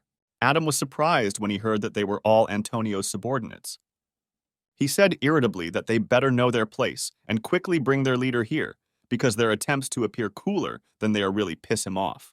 The next moment, the anger he had been holding in transformed into intense heat emanating from his body. One of Olivia's comrades said that it was better not to joke with this guy. They would simply burn alive if they touched him. Looking at them, Adam was dissatisfied that his opponents were afraid of such a trifle. Everyone looked at each other in surprise when the steam suddenly cleared. Nodding to each other, they decided that this was the best moment to attack. Alicia shouted that they needed to assess the situation better and not act so rashly. Her comrades replied that if Adam needed time to let off steam again, then it would be a big mistake on their part to miss this moment. Looking at the guys flying at him, Adam shouted that they were complete idiots. The next moment, there was an explosion. When the dust cleared, Olivia saw that both boys were lying in front of Adam, holding their broken limbs. The girl was shocked that even the bracelets could not save the guys. The next moment, she noticed that Adam had gathered steam in his hand again, looking at one of the guys lying in front of him. Horrified, Olivia ran forward, shouting that they must save the wounded. Adam turned his attention to the girl, asking if she was really going to save these fools. He waved his fist, releasing all the steam in her direction, telling her that if she really wanted this, then she needed to try hard. Olivia moved towards her opponent in a zigzag motion, trying to avoid his steam. Looking at her, Adam grinned, saying that he liked the way she acted, after which he asked if she really didn't want to become his. Olivia said that she was not going to answer anything to his dirty words. After his words, the heat in the guy's hand became even stronger, and he said irritably that he had felt sorry for her all this time, but now he would not hold back. When he wanted to attack the girl from behind, she was suddenly engulfed by a blinding light. Taking advantage of the fact that Adam was blinded, Olivia took one of the wounded guys, saying that they needed to be transported to the rear. Holding his face, Adam said irritably that all this was starting to piss him off. The girl looked back after his words. The heat engulfed Adam with renewed vigor, and smiling bloodthirstily, he asked if he should beat Olivia to death. When he attacked her, the girl created a protective barrier. She steadfastly endured all of Adam's attacks. The irritated guy had been trying to break through this barrier for several minutes, but it did not give in.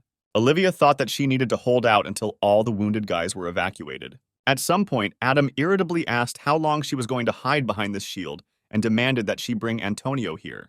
Olivia replied that their leader shouldn't mess with trash like him. After her words, Adam became even more angry. At that moment, she was informed that the evacuation had already been completed. The girl grinned and said that it was time for them to say goodbye. However, the next moment, something unexpected happened. She felt her legs being sucked underground. Adam asked if she really thought he would let her go so easily. The next moment, he raised his fist again to strike. Olivia froze in a daze, not knowing what to do. When the guy struck again, she winced in pain. Her legs were stuck in the ground, so her position was broken. She understood that she could not stand this way for long. A few moments later, deep cracks appeared on the shield. Adam leaned towards Olivia's face, saying that everyone had already left except her. Then, with a look full of madness, he asked what would be faster, dripping it into the ground or breaking the barrier. The girl looked at him with horror frozen in her eyes. Without waiting for an answer from her, Adam said that she had better not irritate him even more and hurry up with her choice. The next moment, he noticed that a block of stone was flying at him.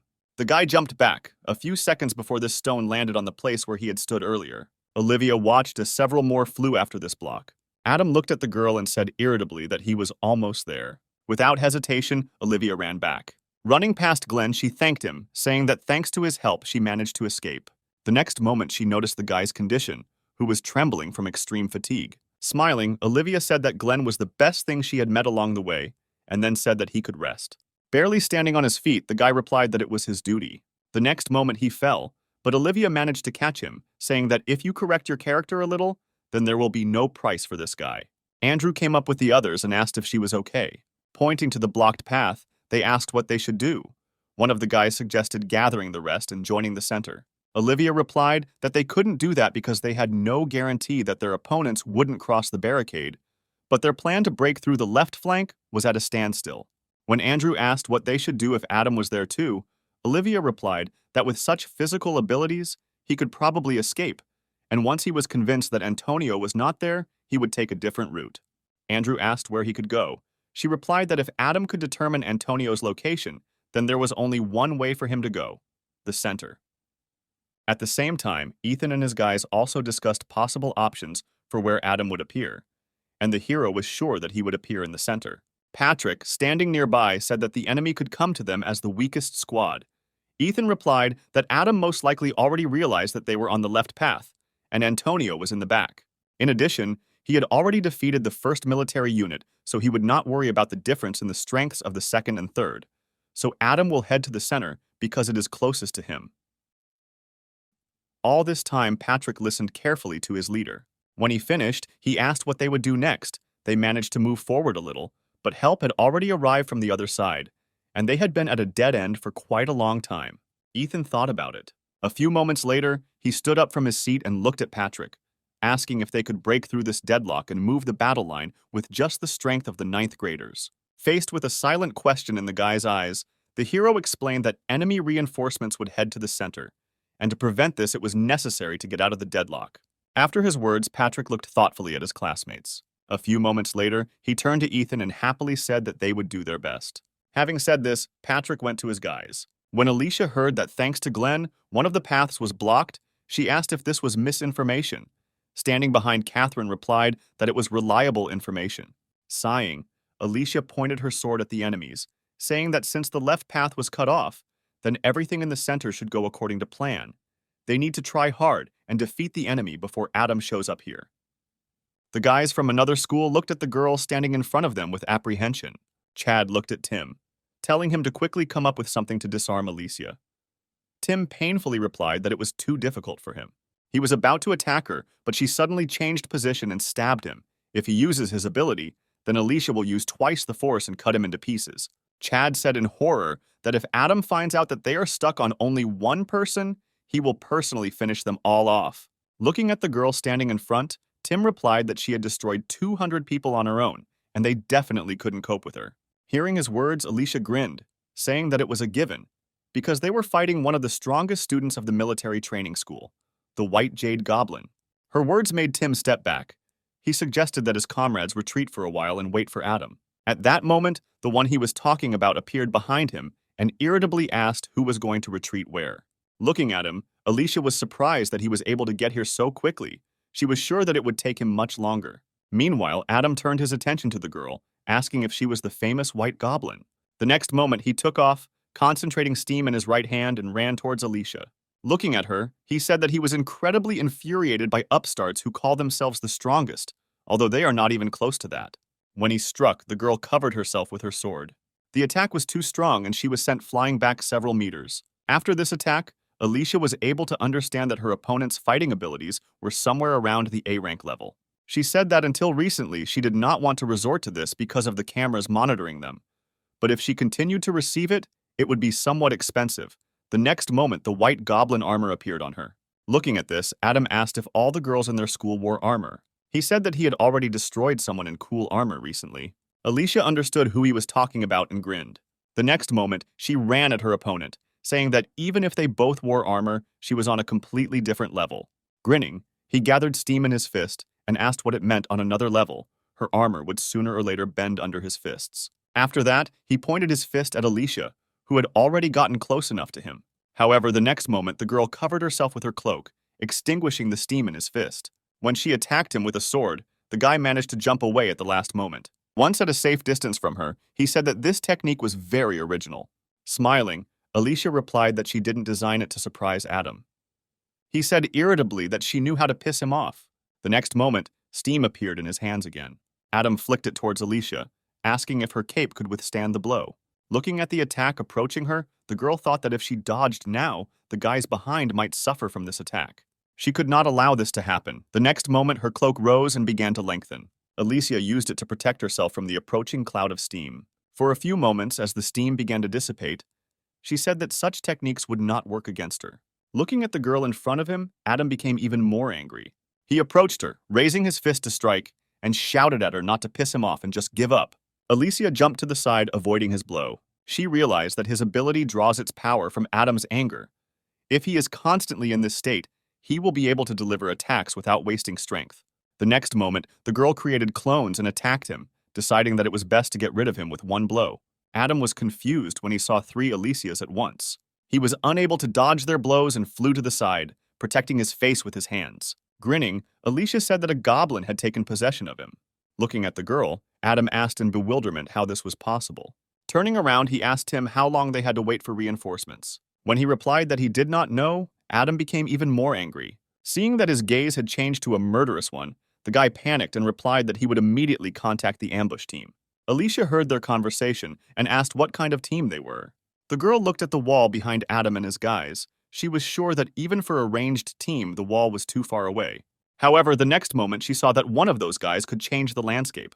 Alicia was horrified when she realized that they could separate her team from the center. Catherine ordered her boys to run back and not allow the enemy to get to the rear.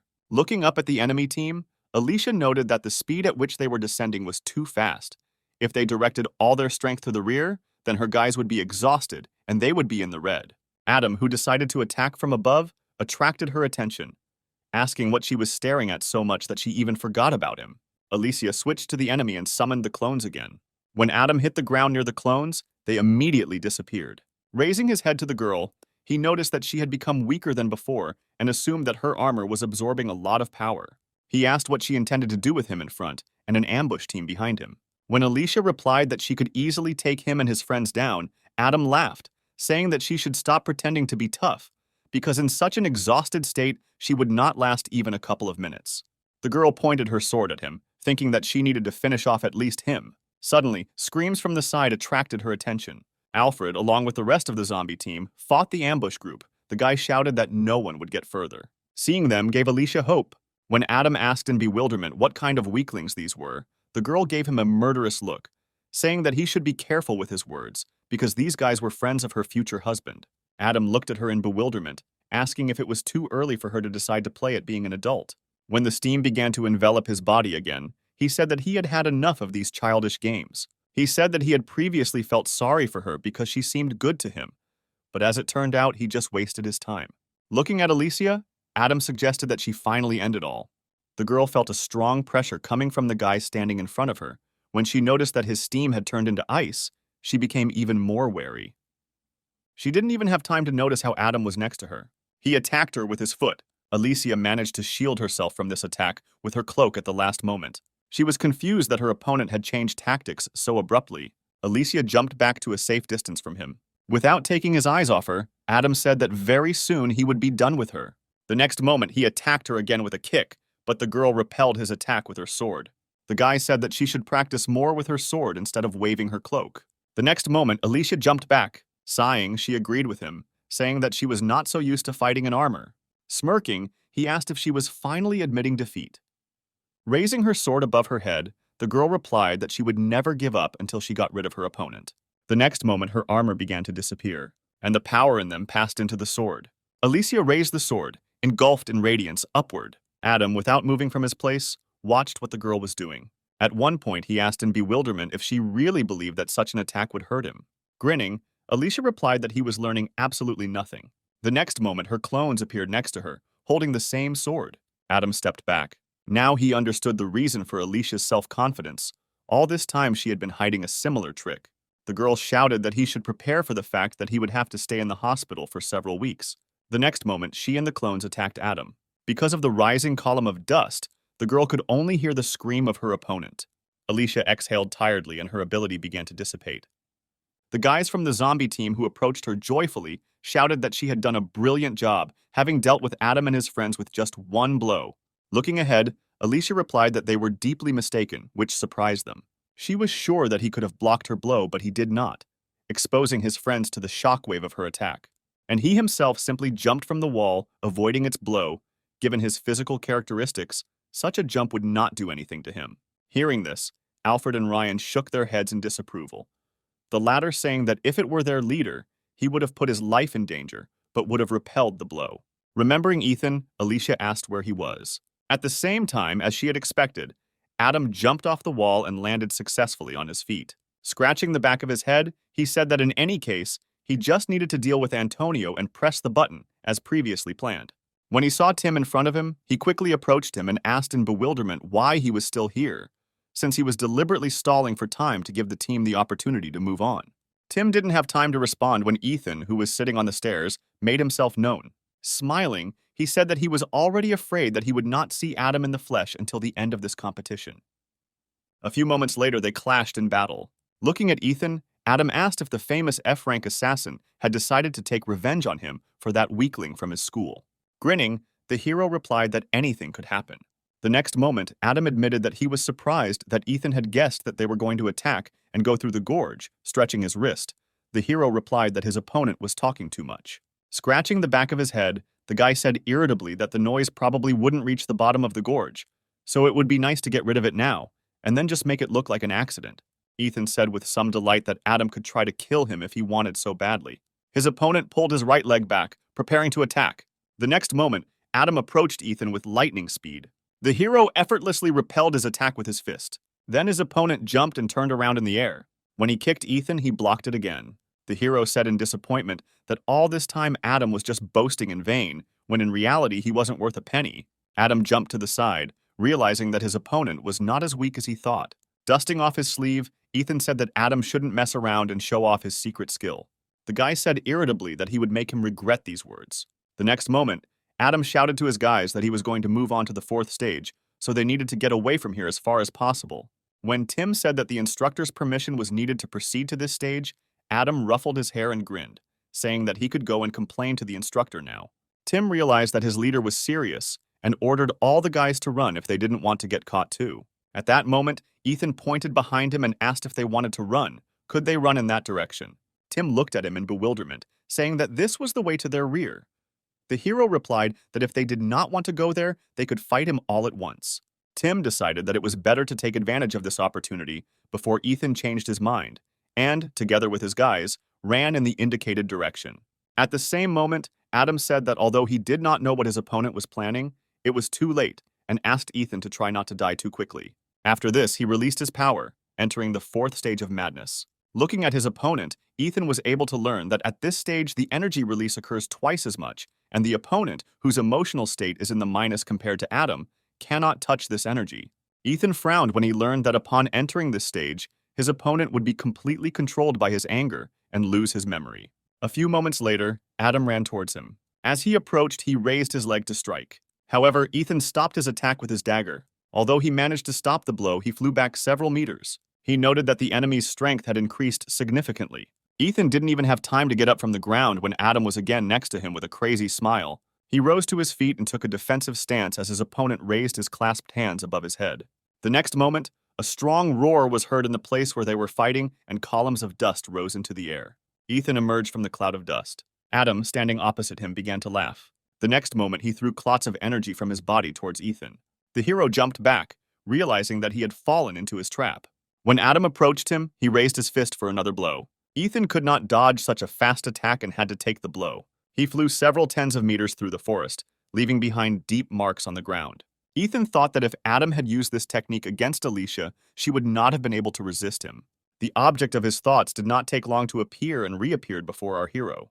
Looking at the distraught guy, Ethan thought that he had finally found a worthy opponent with whom he could compete in his madness. The hero smiled broadly at the thought of this. He began to slowly rise to his feet, releasing his power. The next moment, he waved his blade in front of him, dispelling the enemy's energy that had enveloped him. Then, with a look full of madness, he looked at Adam and joyfully said that he had finally found someone who wanted to play with him. At the same time, Tim and his guys were approaching behind enemy lines. The guy said that they better hurry up and finish everything before Adam starts having problems because of the 4th stage. One of the guys said that it was all too strange. He wondered why they were allowed to pass so easily. A few moments later, they went upstairs and saw Antonio standing near the bunker. He looked at them thoughtfully, saying that he had not received a denunciation that the front line had been broken through. They could even be praised since they were able to come up with a secret move. The guys behind Tim were confused. Austin couldn't believe that they had put one of the strongest players at the end and ordered the others to inspect the area because there might be an ambush here. At that moment, Antonio said that he was alone here and there was no ambush. Austin shouted that they would not so easily believe the words of their enemy. Antonio said that it was their business to believe it or not. Then he turned his gaze to Tim, saying that he had already waited for him. Having checked the area using his ability, one of the guys told Tim that he could not find anyone nearby. He replied that in this case the task would be simplified, because Antonio would not be able to stand against him alone. After his words, he stood up and focused on his opponent. Tim didn't have time to do anything when Antonio rushed past him at full speed. In a matter of seconds, he single-handedly dealt with his guys. Frowning, Tim said that even though the others were defeated, Antonio would not be able to lay a finger on him. In his opinion, it would be better if that guy with the dagger was placed at this point. Hearing about the dagger, Antonio immediately understood who his opponent was talking about. He no longer listened to the guy standing behind him and smiled softly at the thought of Ethan, realizing that this was his plan. Suddenly, Tim increased in size and rushed at his opponent. When he grabbed Antonio by the shoulders, intending to throw him to the ground, the guy stayed on his feet and grabbed his hands. Tim looked at Antonio with confusion. He looked at him and said that after the day he lost to him, he couldn't stop thinking about why it happened. While he was lying in the hospital room, various thoughts popped into his head. For such thoughts, he stretched his hand up, suggesting that he was simply exhausted from training that day. The next moment, Antonio squeezed his opponent's bike with force. He said that all his assumptions were just pathetic excuses. He was just weak, that's all. After these words, he lifted Tim up, causing him bewilderment. Antonio no longer wanted to allow situations like this to happen just because he was weak, so he trained a lot to make his ability much stronger. The next moment, he overpowered his opponent, forcefully slamming him into the ground. At the same time, Ethan looked at his opponent with a wide smile. He began to chuckle and covered his face with his hand, drawing out the syllables and saying that he would like to restrain himself, but he could not. The next moment, he ran towards Adam. He did not have time to dodge his sudden attack and flew back. A few moments later, he crashed into the wall, raising clouds of dust. Rising to his feet, Adam screamed. Ethan followed him out of the forest. Looking at his opponent with crazy eyes, he said that he could no longer restrain himself from killing him. The next moment, they rushed towards each other. They attacked each other, moving in a chaotic direction. At some point, Adam jumped up. He looked with irritation at the enemy remaining at the bottom. Then he threw away the energy surrounding him in all directions, hoping that one of the rays would hit the target. Ethan moved with lightning speed between the clots of energy falling into him. A few moments later, he managed to climb onto the wall. He smiled bloodthirstily as he looked at his opponent. Adam turned to Ethan and again directed the beams of energy at him. However, in the blink of an eye, he approached him closely, asking what he could do to amuse himself so as not to take Adam's life. After these words, he struck him, causing him to fall down. A few moments later, the hero landed not far from Adam. Looking at him, Ethan said in disappointment that it was too boring. Adam did not move from his place, watching the guy standing in front of him. When Ethan began to approach him, his opponent crawled back. Noticing this, the hero asked in surprise where he was going, because they were not finished yet. Ethan stopped in front of the guy, numb with fear, with his blade raised upward. Smiling contentedly, he said that now the fun would begin. The next moment, the hero lowered his hand with the dagger, aiming at the frightened enemy. Immediately after this, a loud sound was heard and clouds of dust rose in the air again. Ethan and Adam were in a small crater created by the impact. Having pulled out his dagger from the ground, the hero, who had already come to his senses, said with relief that he had finally managed to destroy this annoying ability. If Adam had not lost his thirst for battle, he would already be lying dead. The guy, who didn't remember anything, looked ahead in bewilderment. When he noticed many wounds on himself, he cried out, asking what had happened. Ethan scratched his head, saying that he was jealous that Adam was losing his memory after everything he had done. As he walked closer to his opponent, he said that he was looking forward to meeting him because he had defeated Antonio. But now Ethan was deeply disappointed. Adam shouted in annoyance that some weakling couldn't compare him to anyone else. However, in the next moment, he could not utter a word due to the fear that enveloped his entire body. Adam looked at his trembling palm with confusion, trying to understand why he was experiencing such strong fear. Noticing this, Ethan said that despite the fact that Adam had lost his memory, his body remembered. Then he looked at the guy in front of him with contempt, saying that since they were already finished here, Adam could go and mind his own business. The guy looked at Ethan in confusion. Adam did not think about this proposal for a long time and ran towards the stairs, shouting that Ethan would not regret this in the future. Grinning, the hero replied that such a thing was unlikely to happen. A few moments later, Adam had already reached the rear of his enemy. When he saw the man standing in front of him, he was very surprised. The one standing in front stood half-turned to him and looked straight at him. Taking a few steps forward, Adam irritably asked what Antonio had done to his comrades. He calmly replied that he had a fight with Tim and won. Adam shouted that he couldn't beat him and asked what kind of trick he used against Tim. Antonio replied that he didn't use anything. He was just stronger today than he was that day. Waving his hand, Adam shouted at him not to bullshit him because he would never believe such nonsense. Noticing that one of Antonio's hands was bloody, he grinned and asked if he could stop him with his injured hand. Adam was confident that Antonio would not be able to oppose him, and victory was already in his hand. However, the next moment, his opponent unfastened his bike, saying that it would be a little difficult for him to resist in this state. Adam looked at him in surprise when he saw the vest on Antonio. He explained that it was a training vest with sand. The guy said that even if Antonio took off this vest, the situation would not change. But when his opponent took off the vest, and it fell to the ground with a roar, Adam froze. He looked at the vest lying there and hesitantly asked if Antonio had adopted Tim's ability through this vest. His opponent ignored this question and said that they were both wounded, so we can assume that this fight will be fought on equal terms. Adam wanted to object to him, but did not have time because Antonio approached him with lightning speed and grabbed him by the uniform. The next moment he fell to the ground. Jumping back, Adam said that Antonio just wanted to test what he was capable of. Concentrating his power in his leg, Adam approached his opponent, intending to strike him in the head. However, something happened that he never expected. Antonio held back his opponent's blow with one hand and suddenly asked why he didn't do anything that time. Without waiting for his answer, Antonio said that looking at his skills now, he was beginning to realize that unlike himself, Adam remained at the same level as he was 3 years ago. Gritting his teeth, the guy asked if he really thought that he didn't intervene then simply because he was scared. Such thoughts angered Adam even more. The next moment, he struck again, throwing his opponent away from him. Antonio flew into the wall. Looking up at Adam, he asked if anger was the key to his ability, depriving him of awareness and increasing his strength. He didn't move, waiting for Adam to get close enough to him. A few moments later, his fist flew near the face of Antonio, who said that Adam should get to know his skills too. The next moment, he grabbed his opponent by the collar of his jacket. Antonio roundhouse threw the guy into the wall behind him. Adam coughed up blood from the strong blow. Looking at the enemy slammed into the wall, Antonio said that this is one of the judo techniques that deprives the enemy of all his strength. As the unconscious Adam fell to the ground, Antonio said that this fight was too boring. Then he said that Ethan could already come out of his hiding place. The next moment, the hero approached Antonio and, awkwardly scratching the back of his head, asked how he noticed him. The guy replied that he initially assumed that he would tag along with Adam. Smiling, he said that Ethan had a rather interesting plan and asked what would happen in the end. The hero also smiled and replied that Antonio should press the opponent's button. He assumed that Ethan immediately realized that he would not do this. Looking back, Antonio said that according to the rules of the game, he should have dropped out because of the wound that Tim left me, and if Adam had come here with a whole bracelet, he would have had to be missed. Turning around, he said that his work was done, so he was retreating. Antonio turned around and said with a smile that he would let Ethan finish everything.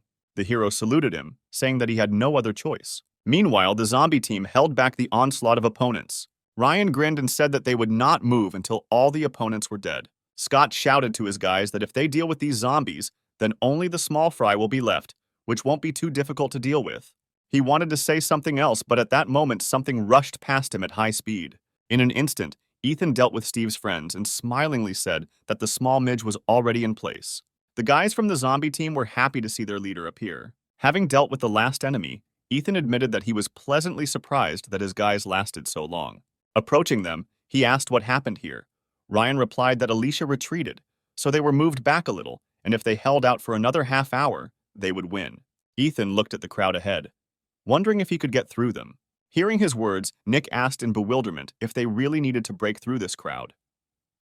Ethan smiled awkwardly and said that Antonio had instructed him to end everything, so he had no choice. The hero was very stressed by the time limit. If he had more time, there would be no problems. Without his bloodlust, he would not be able to cope with such a large number of opponents. He needed to think about how to properly distribute the power. He thought that the best solution would be to use his hand to increase the force of the blow. But at the last moment, he decided that to get out of this situation, he needed eyes that could foresee the outcome of the battle. The guys from the opposing side began to look at each other in bewilderment, not understanding why the other side was not doing anything. However, a few moments later, one of the guys noticed that someone was approaching them.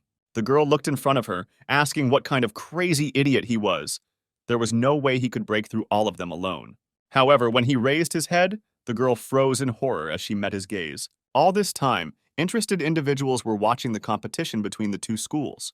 Taking a cup of tea in his hand, an older man asked the young man sitting opposite him what he thought after watching that boy. Smiling, Alex replied that he would win. There was no way he was going to lose to some guy with a pathetic dagger. Looking at him gloomily, the man said that he needed to know for sure whether he could entrust his precious daughter to Alex. Turning his gaze to the monitor, the man said that the White Jade Goblin family was not suitable for him. Alex replied that the elder need not worry about this. At the same moment, the monitor showed that Ethan had emerged from the enemy bunker in his hand with a red flag and announced that the military training school squad was the winner. Ethan himself smiled happily, glad that everything worked out for him. Smiling, Alex replied that he would take responsibility for the young mistress. The news that the students, who were widely considered to be lagging behind, showed simply brilliant results, attracted the attention of the press. But most of the attention was focused on their leader, who was nicknamed F-Killer. Thanks to the fact that there was a live broadcast during the competition, everyone saw how the weakest student single-handedly broke through several hundred opponents and snatched victory. Looking at him carrying the victory flag in his hands, many low-ranking schoolchildren who had already given up on themselves and their future perked up again. Ethan himself was not happy with the popularity that had fallen on his head. In front of dozens of journalists, the director, who hated and despised him all this time, declared that he was the pride of his school, and it was thanks to the preparation of their school that Ethan became the person they see before them now. Also, after the incident, students began to place more emphasis on sports, devoting all their free time to it. And the beginning of such changes was Antonio. Thanks to him, the school began to slowly change and receive a lot of outside support. The next day, he walked with Alicia during one of the breaks, complaining that her previous life was better. The girl replied that now he fully understands her pain, and since they are now equal, all they have to do is get married. Ethan winced when Alicia started talking about marriage and asked why she suddenly decided to bring up the topic. The girl smiled, saying that she would be a good wife, and running from reporters together would be much more fun. Ethan said displeasedly that he didn't want to walk around being beaten by her every day. After his words, Alicia looked at him with a withering look, saying that since he didn't want to live, she could finish him off right here. As she grabbed him by the shirt and raised her fist to strike, someone called out to Ethan. The crowd of junior high school students shouted with enthusiasm that this was indeed an F-killer, and next to him was a white jade goblin. Alicia immediately let the guy go, saying that her hubby is very popular. Suddenly, Mike and Sean walked up to him. Looking at their rumpled appearance, he asked if they also took Antonio's exam. The guys nodded. Sean said that he was almost crazy. Michael looked at his trembling hands and said that he was confident in his abilities, but did not even make it to the second round, and some say that Ethan passed his exam on the first try. The next day, Michael and Sean bowed and apologized to the hero, saying that all this time they did not understand how hard he had tried all this time. Michael said it was too arrogant for them to ask for forgiveness after all the bullying, but now they want to become just like Ethan. The hero looked doubtfully at the guys standing in front of him. Meanwhile, Michael continued, saying that this time they failed the exam, but they will try again and again. He asked Ethan to teach them to train, saying that he could treat them the same just like they did to him in the past. The guys raised their heads joyfully when the hero said that he understood their intentions. With a sadistic expression on his face, he said that he would personally supervise all their training. The look on his face gave the others goosebumps. The next moment, the frightened guys ran away from here, shouting that they were very sorry and that they did not want to anger him. Ethan looked at them in confusion, trying to understand why they were all scared.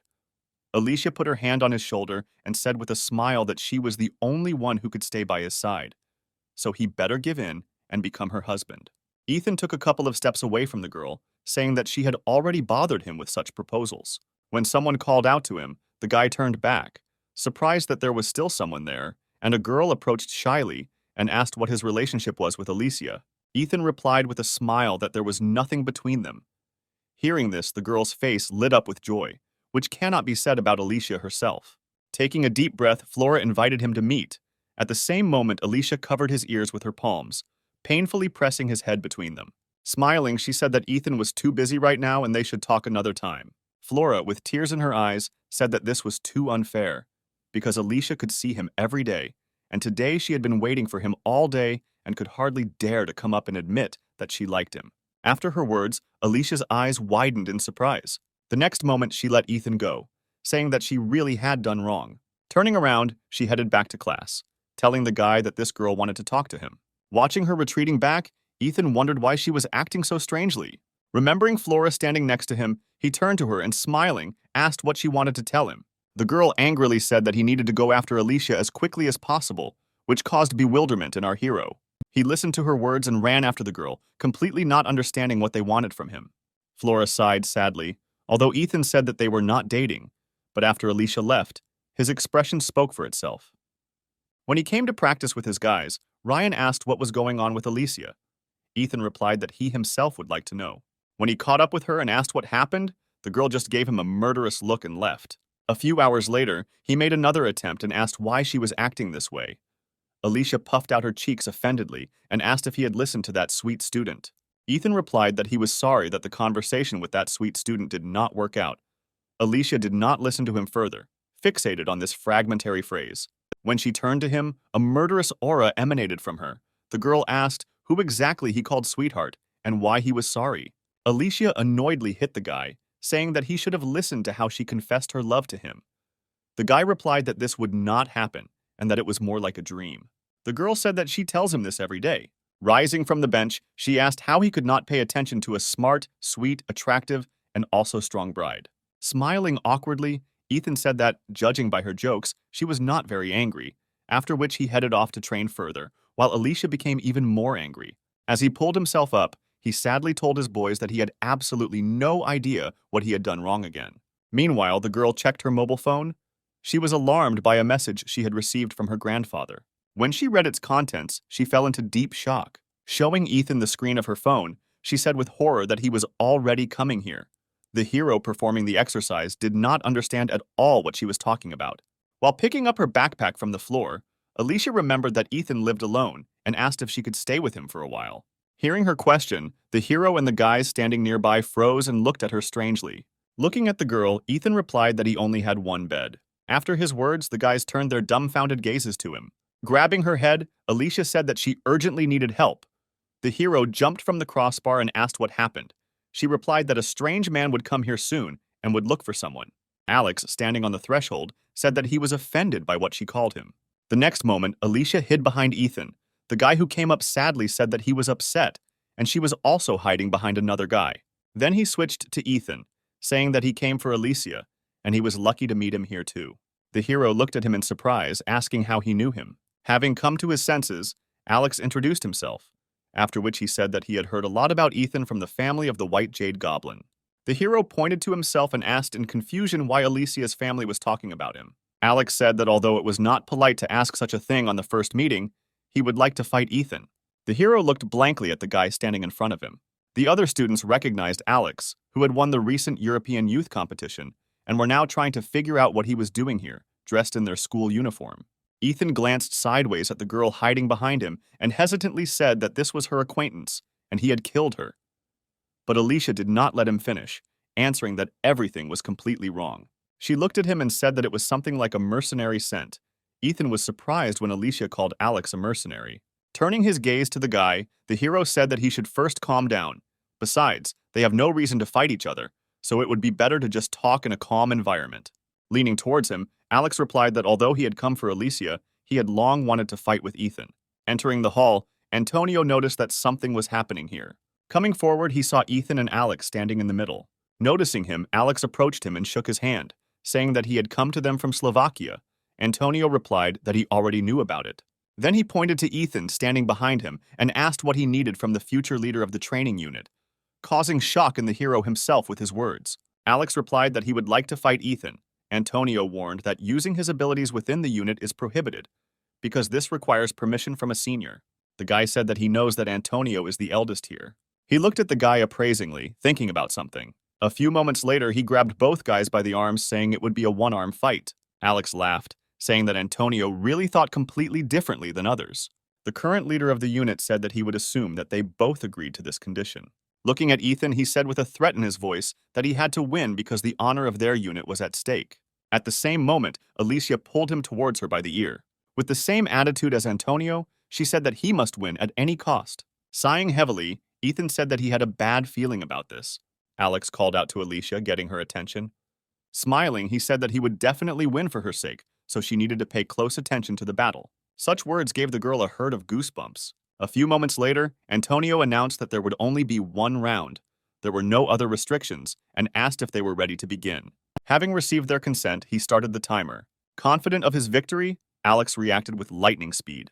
He was the first to strike accurately. Ethan noted that his opponent's blows were too fast and harsh. Looking at him with a sharp look, Alex asked if the hero believed in the existence of ranks. Waving his hand, bruised from the blow, Ethan asked if the guy could repeat his question.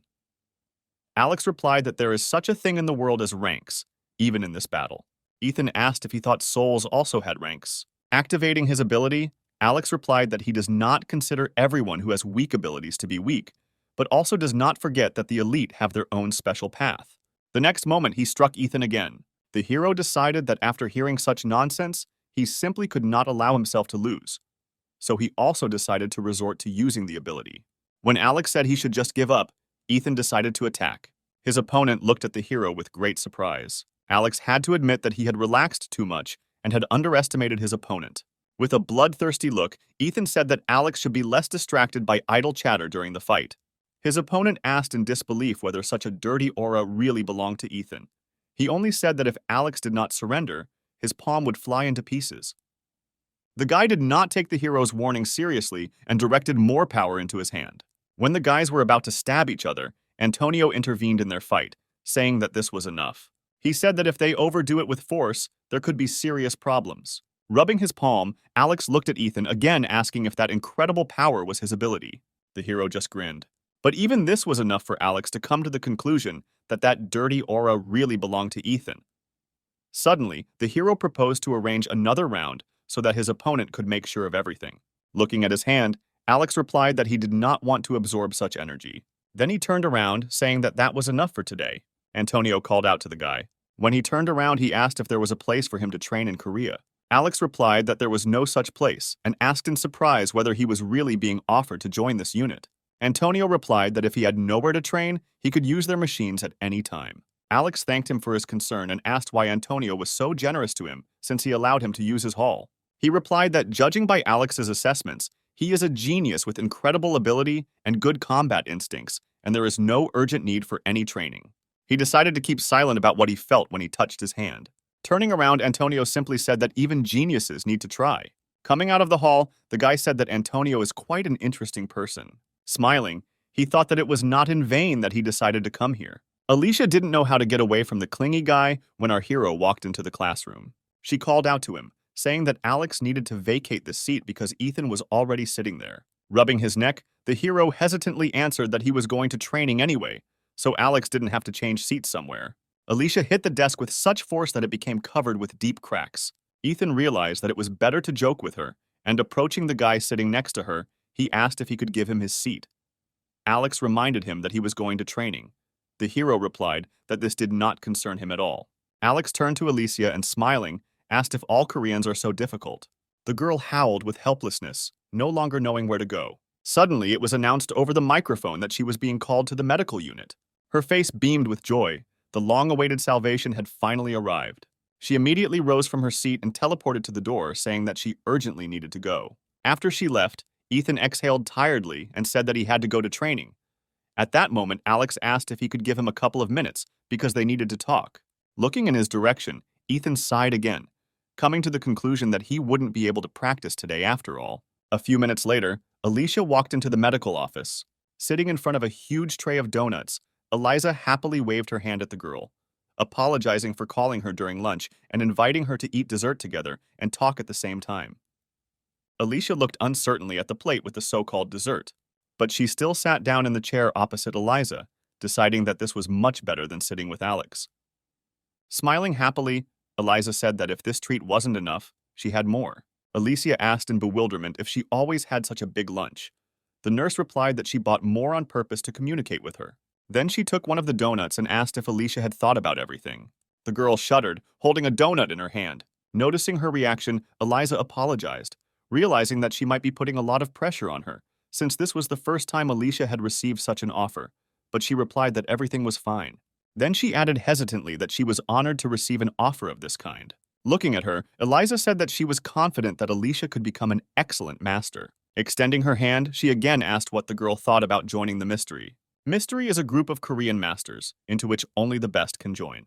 It differs from other unions, where representatives of only one clan gathered. One day, Korea's greatest figure, called upon to respond to emergencies, created a special squad. It included the best masters in each direction. This is the mystery. Eliza invited Alicia to become one of the masters. The girl answered doubtfully that she was not sure that she could accept this offer, because she was only an average swordsman. While munching on a donut, the nurse said that she invited her to join not only because of her swordsmanship, but also because she had amazing defensive abilities, skills that ranked even higher than swordsmanship.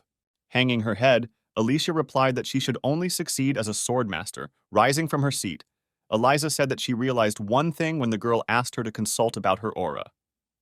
Sitting down next to her, Eliza said that in the mystery, Alicia will be able to become stronger than she is now with the help of other masters, only if she herself wants it. Alicia looked at the nurse sadly, saying that she was a goblin associated with the sword, so she needed to become the best at wielding the sword. Eliza looked at the girl with incomprehension, saying that in the mystery no one would forbid her to continue and further improve in this matter. When she said that it would be great if Alicia became a swordsman who could perfectly repel attacks, the girl sighed sadly. Eliza did not understand at all what she wanted to say. As a child, she dreamed that she did not have the ability to fencing. She did not want to be the best and hurt others. But even when Alicia didn't try very hard while swinging her sword, Her abilities grew and eventually she managed to reach the level of an expert, despite her reluctance to become one. When she wanted to try to explain again, Eliza beat her to it, saying that her family must be very worried about her because the people from the White Jade Goblin clan are not exactly ordinary. If Alicia is worried about having to act in secret, Eliza said that she can join the mystery, learn everything she needs, and return back to the clan. The girl looked at her sadly. Alicia understood that this woman was already a master who had reached the top. Usually such people had a sense of self-worth and desire for self-improvement much higher than others, and she could not understand someone who did not have the desire to become the best. Standing up, Alicia apologized, saying that she needed time to think about everything. Looking back at Ethan, the girl understood that he was trying to prove his abilities to the people around him, who had underestimated him all this time, and it was for this that he made a lot of effort. That's probably why Alicia was so happy when she was able to create the armor. But when she saw Adam running away, she realized that she could deal with him with a simple aura counter. Such an attack, filled with the power of aura, forced him to flee and defeat the enemy army. Approaching the office, she thought that if the strongest masters could not change their approach to education, then even ordinary defense would turn into a technique capable of taking other people's lives. At the same time, the guys moved to the roof, where Alex said that Ethan should give up Alicia because she is completely unsuitable for him. The hero looked at him in bewilderment, asking how he could give up something that never belonged to him. Although Alex thought Ethan's strength was amazing, he was sure that Alicia should not get close to someone like him. Ethan said that Alex misunderstood something as he watched Alicia make fun of him. The guy frowned, reminding him that the elite have their own way. He tried to convince Ethan that there was no way he could make Alicia happy. Exhaling tiredly, the hero said that he should have guessed earlier, even when Alex started talking about abilities. Looking at him, the hero was convinced that for Alex, it was not the person who was more important, but his skills. Alex himself came to the conclusion that for Ethan, the person comes first, and not his abilities. Suddenly, the hero asked him if souls could be divided into ranks. The guy answered without hesitation that it was possible. Frowning, Ethan asked how a person of lower rank should act. Should he really grovel before others all his life? Alex replied that birth comes with certain obligations, just as high status and power come with certain obligations. He firmly believed that the elite were at the very top of the food chain and should be taken care of first. Ethan said that he did not intend to listen to his nonsense any longer. Then he said that souls have no ranks. Any letter of rank cannot influence a person's soul. When Alex said that with this kind of thinking, Ethan would never be with Alicia. The hero took a few steps forward, saying that he should not limit the possibilities of other people. Stopping next to him, Ethan thought that he didn't care how Alex thought about people, but he shouldn't try to limit someone like Alicia. He could not calmly watch this. Ethan understood perfectly well that the girl was trying to find her way and change on her own, without acting on anyone's orders. Looking at Ethan with dissatisfaction, Alex said that the role of Alicia's companion should be entrusted to someone who has the same outstanding abilities as herself. The hero asked if it was really worth ignoring her own desires. Alex said Alicia's accomplishments were incredible, and she shouldn't waste her precious time on someone like Ethan. Sighing heavily, the hero replied that she has her own life. Whether she wants to become a swordsman or be a cook is entirely her choice. Alex said that abilities are determined from birth, and Alicia was chosen to become the strongest swordsman. Turning around, Ethan replied that they were talking about completely different things and headed towards the exit. Alex agreed with him, saying that he immediately realized what kind of person he was after seeing him on the video. Stopping, the hero repeated again that souls have no ranks, and his interlocutor should also understand this. Taking a fighting stance, the guy replied that although he admits that Ethan is quite strong, this strength is imperfect. The hero decided that they could not do without a fight and created a dagger. He did not know what kind of power the enemy had. One thing was known to him for sure. It had not yet been fully developed. The next moment, he approached his opponent, saying that now he should show the full strength of the so-called elite. When Ethan attacked him with a dagger, Alex stopped his blow. Holding the hero's hand, he irritably asked where his former mood had gone. Then he pointed the hand holding the dagger at Ethan himself, saying that he could not win by fighting only half-heartedly. The hero pulled his hand out of his grip and jumped back. He was surprised that Alex managed to stop his blow using only normal force. Having activated his ability, the guy said that if Ethan did not continue to use his power, he could die. The hero replied that he did not expect that the enemy's physical abilities were so well developed, because outwardly, Alex did not seem at all like a person who was fond of sports.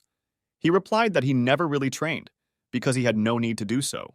Hearing his arrogant speeches, Ethan said that this guy was starting to irritate him more and more. Smiling, Antonio replied that the difference in their abilities was to blame.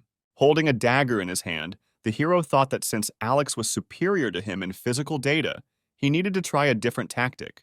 The next moment, Ethan attacked his opponent, saying that if he ends up in the hospital, then there is no point in complaining later. Dodging his attack, Alex asked in surprise if he had finally decided to fight at full strength. The hero carefully watched the movements of his opponent, looking for an opportune moment.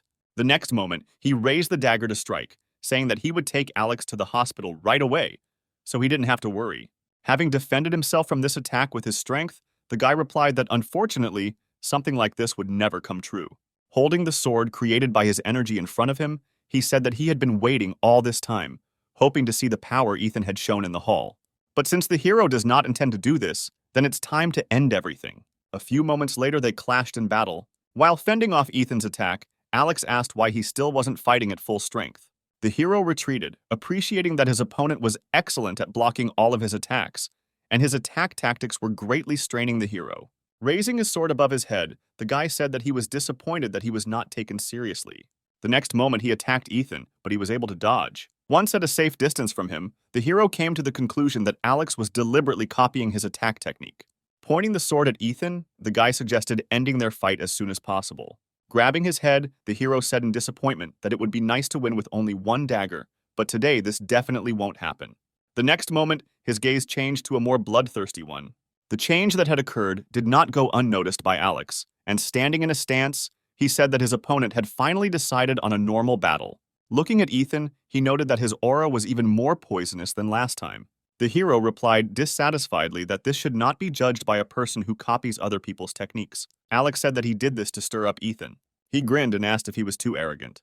Grabbing the sword tighter, Alex said that he didn't understand at all what Ethan meant. When his opponent activated his ability, the hero saw that his sword could embody the movements of the target the owner was fighting and make them his own.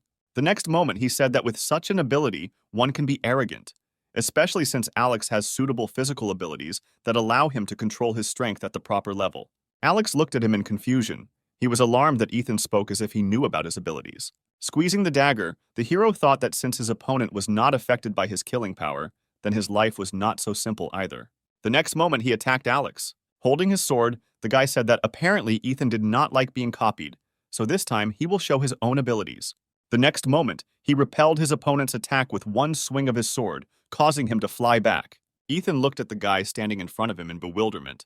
He had never seen anyone before who could pull off such a trick from a defensive position, throwing the enemy back. Pointing his sword at him, Alex said that this was just the beginning. The hero noticed that his opponent only changed his stance, but the situation instantly changed. Although at first glance this may seem like a normal sword stance, this guy actually turned to hide his vulnerable area and took a comfortable position that allowed him to parry the blows. Ethan said that his skills are simply incredible. Looking at his opponent, Alex asked why he was hesitating. Deciding that the hero was not going to attack, he made his move first, attacking Ethan. He managed to repel the enemy's attack with his dagger. But before he even noticed, Alex returned to his original position, preparing to strike the next blow. This time, Ethan was unable to dodge or defend himself, and falling under his blow, he flew to the side. A few moments later, his back hit the wall. Alex, standing a little further away, asked what the hero was so desperately trying to hide. He looked at him in confusion, saying that now was not the situation in which it would be worth smiling. Rising, Ethan said with a smile that for the first time he saw a person who was superior to himself in all directions. A terrifying aura began to envelop the hero's body. He admitted that he was even a little ashamed for looking so impudent. Looking at the dagger in his hand, the hero said that until the last, he hoped that he would be able to cope without this power. Taking the dagger more conveniently and pointing it at his opponent, Ethan said that Alex was really shaking. The guy was glad that his opponent had finally shown the same strength that he had seen in the hall earlier, and holding his sword in front of him, he said that that time he was distracted. But this time, everything would be completely different. The next moment, he ran towards Ethan. When he attacked the hero with his sword, he blocked the attack with a dagger. Alex looked at the guy in front of him in bewilderment. Such an attack was almost impossible to stop with just one hand. Looking at him, Ethan said that he previously thought that Alex was doing a good job, but without this power, he was not at all interesting to fight. The next moment, he put in more force and threw Alex away from him. Looking at him bloodthirstily, the hero said that since he so badly wanted to see his full power, then his opponent should be held accountable for his actions. After that, he attacked Alex, but then blocked all of Ethan's attacks with his sword. The guy was confused by what was happening, although his opponent continues to retain his strength. But his right hand is becoming stronger. He asked in bewilderment if Ethan's ability was not to concentrate all the strength in one point. The hero chuckled at his words. Afterwards, I asked if he really thought in a similar way. He jumped away from Alex, giving him a short break. When the guy looked at Ethan again, he said that he would now show him something interesting. The next moment, he attacked Alex again, who hastily put his sword in front of him for protection. However, the next moment, Ethan threw the sword aside. Pointing the blade at his opponent's body, he said that this was not all. After these words, he went on the attack. The hero, with quick movements, struck several points on his opponent's body. Within a few moments, Alex's ability began to dissipate. The guy asked in amazement how Ethan managed to stop at the last moment, because if not for this, the last blow would have sent him straight to the hospital ward. Grinning, the hero asked if Alex really wanted to repeat this again. The guy shook his head, saying that Ethan was much more capable than he thought, and asked if this right hand was the basis of his ability.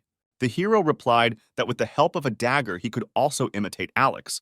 Although not so perfectly, he replied that even he could not keep up with such a technique with his right hand. Suddenly pointing to himself, Ethan asked if Alex had absorbed his ability because it was too dirty for him. Grinning, he asked if the hero accidentally had the ability to analyze the abilities of other people, then replied that he only consumed delicacies. The hero chuckled, guessing that if Alex consumed him, he would have an eating disorder. When he heard that the abilities that Alex could absorb were predetermined from the very beginning, Ethan froze. The guy also said that before this he needs to empty his stomach. He became wary, sensing the emanating aura of danger from Ethan. It felt like he was ready to tear apart anyone who got in his way at that moment. Looking at Alex menacingly, the hero said that it was better for him to stay away from Alicia. The guy shrugged, saying that this was the choice of the head of the clan. Ethan tisked in irritation. He knew full well that he couldn't interfere in the family's affairs. Suddenly, Alex said that in fact he could intervene. The head had long wanted to meet Ethan in person. The hero asked in bewilderment why they had been fighting all this time. The guy replied that he just wanted to see his abilities before taking him to chapter. Since the hero won, he decided to give him one piece of advice, not to even try to persuade the head, because it is even more difficult with him than with Alex himself. It was hard for Ethan to even imagine what kind of monster this was, who was even more arrogant than Alex. Suddenly, the hero asked him why he was following the orders of the head. He replied that the head of the clan would tell him about this personally. Ethan was shocked when he heard that their meeting would take place today. Meanwhile, Paul arrived at the international airport. When he got out of the car and saw the situation in the area, he simply did not have words to describe it all. The huge bear was raging, destroying everything around. The animal screamed that it was ordered to get up and eat as much meat as possible. Paul was greatly surprised when he heard that the ability was capable of having its own mind and speaking freely. He knew that some people could summon their ability in the form of a monster, but this bear was simply huge and even had intelligence. When the people saw the military advisor approaching them, they were glad that they would now be safe. Hearing the joyful cries of people, the bear turned around and saw a man standing opposite. The next moment he lay down on the ground in front of him, saying that he smelled nice. The man said that he saw the speaking ability for the first time and asked who his master was. In response, the bear shouted that his owner ordered him to get up and eat meat. Smiling, Pavel said that the bear should rinse his mouth with seawater after lunch. The next moment, his gaze became colder, and the man added that this would only happen if he managed to survive. When Pavel's body was enveloped in bright light, the bear closed his eyes, turning away from him. Like the White Jade Goblin, the man worked hard to create a special ability similar to various heroes from legends. But most of his attempts ended in failure, and only a few were able to keep the legend in their soul. In the last experiment he conducted, he managed to obtain the soul of the legendary hero. Dressed in armor, the man extended his arms to the side, summoning a double dragon sword. A few moments later, a sword appeared in his hands. Pavel immediately attacked the bear, aiming for its paws. The bear cub watched with interest what was happening, completely not understanding that they were going to kill him. However, the next moment, a sharp flash of pain pierced his body. Rising to his hind legs, he roared in pain. Looking up at him, the man asked him to be quieter, because his ears were already hurting from such loud screams. The bear cub ran towards the water, shouting that it did not want to eat poisonous meat. A few moments later, he splashed into the water, raising a mighty splash. Pavel sighed sadly, saying that he wanted to ask him more about the owner. The next moment, he tightened his grip on his swords and began to cast a spell. Having finished it, Paul pointed one of the swords into the cloudy sky. A few seconds later, Numerous lightning bolts began to strike in a chaotic manner into the sea until one of them hit the bear directly. He could not get out of this trap, helplessly floundering in the water in pain. The man decided not to waste time and ran to the water. Suddenly, the lightning stopped, and instead the remaining electrical discharges in the water began to collect near the bear, causing him bewilderment. A few moments later, the lightning began to become very hot, turning the water into real boiling water. Pavel, who observed this, noted that this bear has incredible endurance. This whole strange situation with an ability that not only has its own intelligence, but also terrifying endurance, did not give the man peace. Deciding that there was no point in torturing him further, Pavel crossed his swords and shouted the name of the ship. The next moment, 12 huge warships appeared in the air. When the man ordered all the ships to attack, they opened fire. They shot directly at the bear, which was trying to shield itself from their attacks with its paws.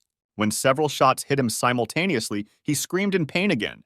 The man watched everything from the side, once again amazed at the endurance of this creature. The bear turned to him, asking him to just let him go. But Paul was merciless towards his enemies. He again crossed his swords and pointed them at the enemy. The next moment, the ships approached the bear, surrounding it on all sides. By order of Paul, all ships simultaneously shot at the bear. The last thing he managed to say before his death was that he did not want to die. When the enemy was finished, Paul's armor dissipated. For several moments, he stood looking at the smoke dissipating into the sea. He was wondering what the owner of this bear would do. That evening, Douglas entered one of the rooms of their secret base. Coming closer, he asked if the head's eyes hurt from such darkness. The woman standing in front was dressed in a dark cloak that completely hid her face from strangers. She turned around when she heard a familiar voice.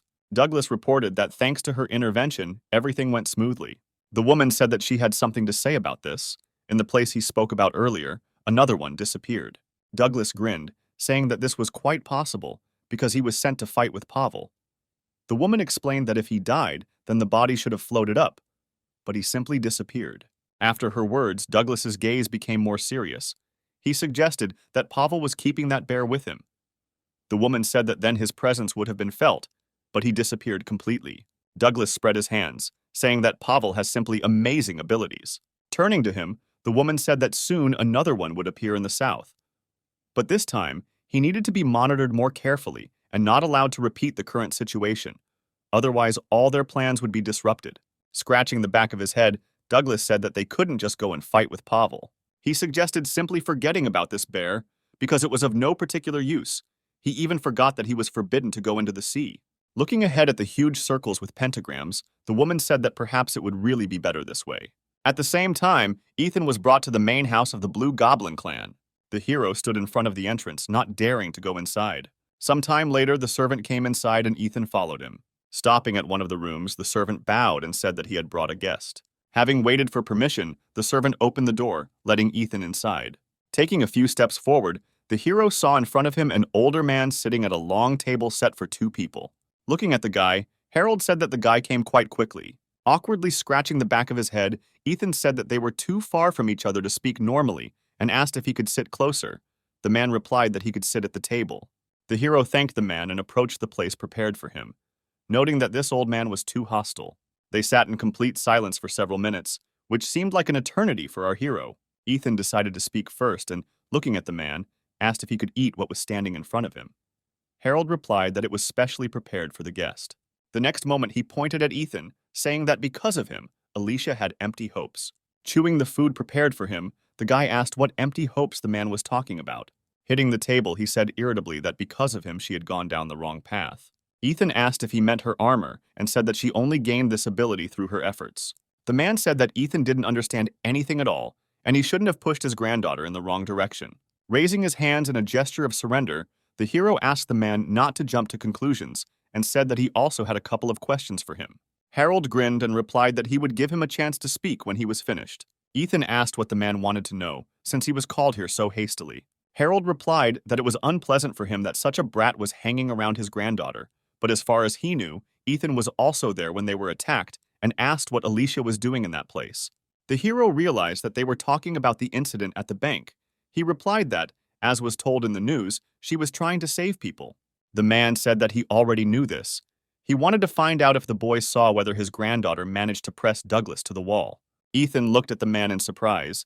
He explained that he was interested in finding out whether her victory was worthy of the title of Sword Goblin. Looking away, the hero replied that her battle with Douglas was the longest. Ethan didn't know what else to say to the man sitting in front of him. Alicia actually fought Douglas the longest, but only a couple of people know that it was he who defeated him. Ethan understood that if he revealed the whole truth now, Alicia would have problems, so he replied that she drove Douglas away and saved everyone from danger. Harold liked his answer. The hero was very shocked when he heard his words that if Alicia had lost, she would no longer be his granddaughter. Clenching his fist, Ethan asked if this was too harsh on Alicia, since she could have died in this battle. He said that even with an A-rank ability, she is still an ordinary schoolgirl. The man replied that even if his granddaughter is just a schoolgirl, she is different from ordinary people. It was unpleasant for Ethan to hear such words. Noticing his dissatisfied expression on his face, Harold said with emphasis that the best everywhere and always are the strongest. The hero could not believe that he was saying something like that about his granddaughter. The next moment he asked what would have happened if Alicia had actually died that day. The man was infuriated by his words. He replied that his granddaughter could not die at the hands of some scum. The next moment, the man summoned the painted spirit. He slowly approached Ethan. Stopping, the tiger opened its mouth right in front of the guy's face and let out a terrifying roar. Ethan did not react to this in any way, only asked the beast to move away, because he could not see Harold. The man was pleasantly surprised by the guy's reaction. He spent a lot of effort to create such a terrifying animal, and this brat didn't even flinch in fear. When Ethan realized that the tiger was not even going to comply with his request and move away, he released his aura, repeating his request. The tiger backed away, looking back at its owner. The man smiled and called the animal back, noting that this brat is not so bad because he created this tiger to be persistent and not bend to anyone. The next moment, the hero asked if the man was okay. He asked what Ethan meant. The guy replied that there were often rumors about him that he was very annoying. Harold replied that although the hero's energy did not correspond to his age, this was not the reason why he could be afraid of some yellow-haired youth. Using his eyes, Ethan examined the man carefully, saying that this was indeed the case. He saw that this man's ability was to bring the paintings he created to life. He wondered if there was any point in using something that had been so laboriously created in battle. Looking at his face, Harold said that he could easily guess what Ethan was thinking, and then said that the Jade Goblin clan had a duty to create stronger goblins. But since he is a man, he cannot be a goblin, and has reached his current level as the head of the clan. Ethan asked if Alicia was really dear to Harold. When the man replied that the guy should have listened to him more carefully because he had just told him everything, Ethan reformulated his question, namely, what is more important to him is his granddaughter, or the best goblin in the world. The hero wondered if Harold would have loved Alicia if she had been an ordinary girl and not a sword goblin. Ethan understood perfectly well that Alicia's family existed precisely in order to possess a creature called a goblin, and a stranger would never understand what had been accumulated for years. It's hard for the hero to even imagine how many years they've been waiting for someone like Alicia to appear. Previously, he thought that she had everything and led a carefree life, but it turned out that she was treated only as a thing. Harold grinned, saying that he was a funny guy, and asked if he wanted to fight him once. Ethan replied that maybe even several times. But first, he wanted to ask a question. Having received the man's approval, the hero asked why Alex was brought here and why a man from Slovakia would obey Harold. The man replied that this was not submission. He simply showed him his granddaughter and offered to marry her. Ethan guessed something similar and asked why him. He suddenly remembered that the Jade Goblin clan family did not accept outsiders to maintain the purity of the blood. Remembering Alex's abilities, everything fell into place. He asked how long they would wait until Alex used his ability. The man was surprised that Ethan knew his abilities. Sighing, he replied that if Alicia does not reach the desired level before graduating from school, he will personally feed the goblin to Alex. But still, the man expects that his granddaughter will become stronger and will be too tough for that guy.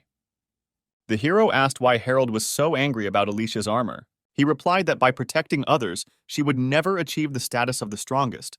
Their clan had been waiting for the appearance of the strongest goblin for many centuries, and it was his granddaughter. Sighing, Ethan said that it was simply impossible to dissuade him of something. Now he understands why Alicia so zealously wants to run away from home. The man was angered by his words. The next moment, he revived the spirits from his paintings, saying that their conversation had gone on too long, and the only reason he called Ethan today was to warn him to leave his granddaughter behind, because he is useless to the family. At the same time, the spirits surrounded him, looming over him menacingly. The irritated guy released his power, saying that he never intended to help their kind. The man realized that this kid was now showing him his ability. which he had not previously revealed. He was sure that Ethan was completely unsuitable for Alicia, having an incomprehensible origin and the same incomprehensible and disgusting ability. The next moment, the painted snake bared its fangs and attacked Ethan. However, the next moment, an alarmed Alicia appeared in the room. The spirits immediately disappeared back into their paintings, and the hero dispelled his ability. The girl approached her grandfather with a cheerful step and displeasedly asked why she had to be with Alex and the patrol squad everywhere. He replied that this decision was made by him personally. Alicia shouted out that she did not want to be in such a company. Just as she was about to say something else, she froze when she noticed an unexpected guest at the table. Ethan smiled and waved at her. The shocked girl asked what he was doing here. The hero replied that it happened that way. Quickly approaching him and grabbing him by the shoulders, she said that he should no longer hide everything.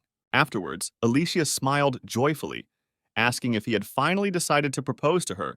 If he wanted to meet her family first, then he should have taken her with him. When Ethan said that now was not the time for such jokes, she leaned towards his ear and apologized, promising that she would fix everything now. Then Alicia turned her gaze to her grandfather. She asked displeasedly why it was necessary to call Ethan here. Alex alone was already enough. At that moment, a female figure appeared in the doorway. The woman said in an authoritative voice that Alicia should maintain her dignity because she is a goblin. The girl looked uncertainly at the woman standing in front of her. Also looking at her, the man said that he had just finished and asked Angelina to take them away. She nodded towards our heroes and said that if they heard everything, then they should hurry up. Turning to Ethan, Alicia said that they really should hurry up. On the way out, the hero bowed to his aunt friend, saying that he hoped that next time they would meet in a more favorable environment, but she snapped that they would never see each other again. The hero noticed that her demeanor was exactly like Alicia's grandfather. Using his vision on her, he learned that she was a goblin from the previous generation. Turning her attention to Alicia, Angelina said that she should change clothes and explore the 3rd district with Alec, to which the girl objected with a sharp refusal. Frowning, the woman replied that now was not the time for jokes. An hour ago, an unknown strong ability destroyed the airport in the city. And, although this was sorted out, a national alarm was declared, and the government turned to them for help. Alicia and Ethan were shocked to hear the news. The next moment, the hero clarified where exactly the attack took place. The woman repeated that in the city of Yi, although the military advisor sorted everything out, the damage was quite serious, and some patients from the destroyed mental hospital were missing. In a depressed state, the hero thanked her for the information. The woman noticed a change in his mood and asked if he had relatives who lived in the city. Ethan was silent, not daring to answer anything. Looking at him, Angelina said that this was his personal business, and she would not interfere there. Then she turned her attention to Alicia, telling her to simply silently follow her instructions. She had no choice but to agree. At this point, Ethan stepped forward, saying that he had something to say. The woman looked at him with an icy gaze, saying that there was no place for unnecessary people here, and it was better for him to leave. Ethan looked at her silently when a frightened Alicia grabbed his hand. A few moments later, he said that from that day on he would be on patrol with Alicia. Sometime later, they were both walking along a crowded street. The girl embarrassedly said that she did not expect that Ethan would decide to stand up for her in front of her aunt. Looking away, the hero replied that at that moment, it seemed to him the most correct thing to do. Alicia laughed at his words, but the smile left her face as quickly as it appeared. She asked if Ethan knew that their nurse was part of the mystery. He replied that until that moment he did not know it, but now it is clear why she is so good at her job. When Alicia told him she was offered to join Mystery, Ethan said it was pretty cool. She still had doubts about her abilities. Noticing her thoughtful expression, Ethan smiled and said that she shouldn't be so focused on it. The next moment he said that when learning a new skill that can harm others, at the same time you can learn to defend yourself, the main thing is to understand what you are doing, and the rest is not important. Alicia's eyes widened in surprise when he said she could do whatever she wanted. The girl was grateful to him for these words because no one had said anything like that to her before. Suddenly, she took the guy's hand, surprising him. Alicia thanked him sincerely. The girl's happy smile at that moment seemed to illuminate everything around. Ethan will remember this evening, and Alicia's bright smile for a long time. A week later, a frustrated Spencer sat in the park late at night.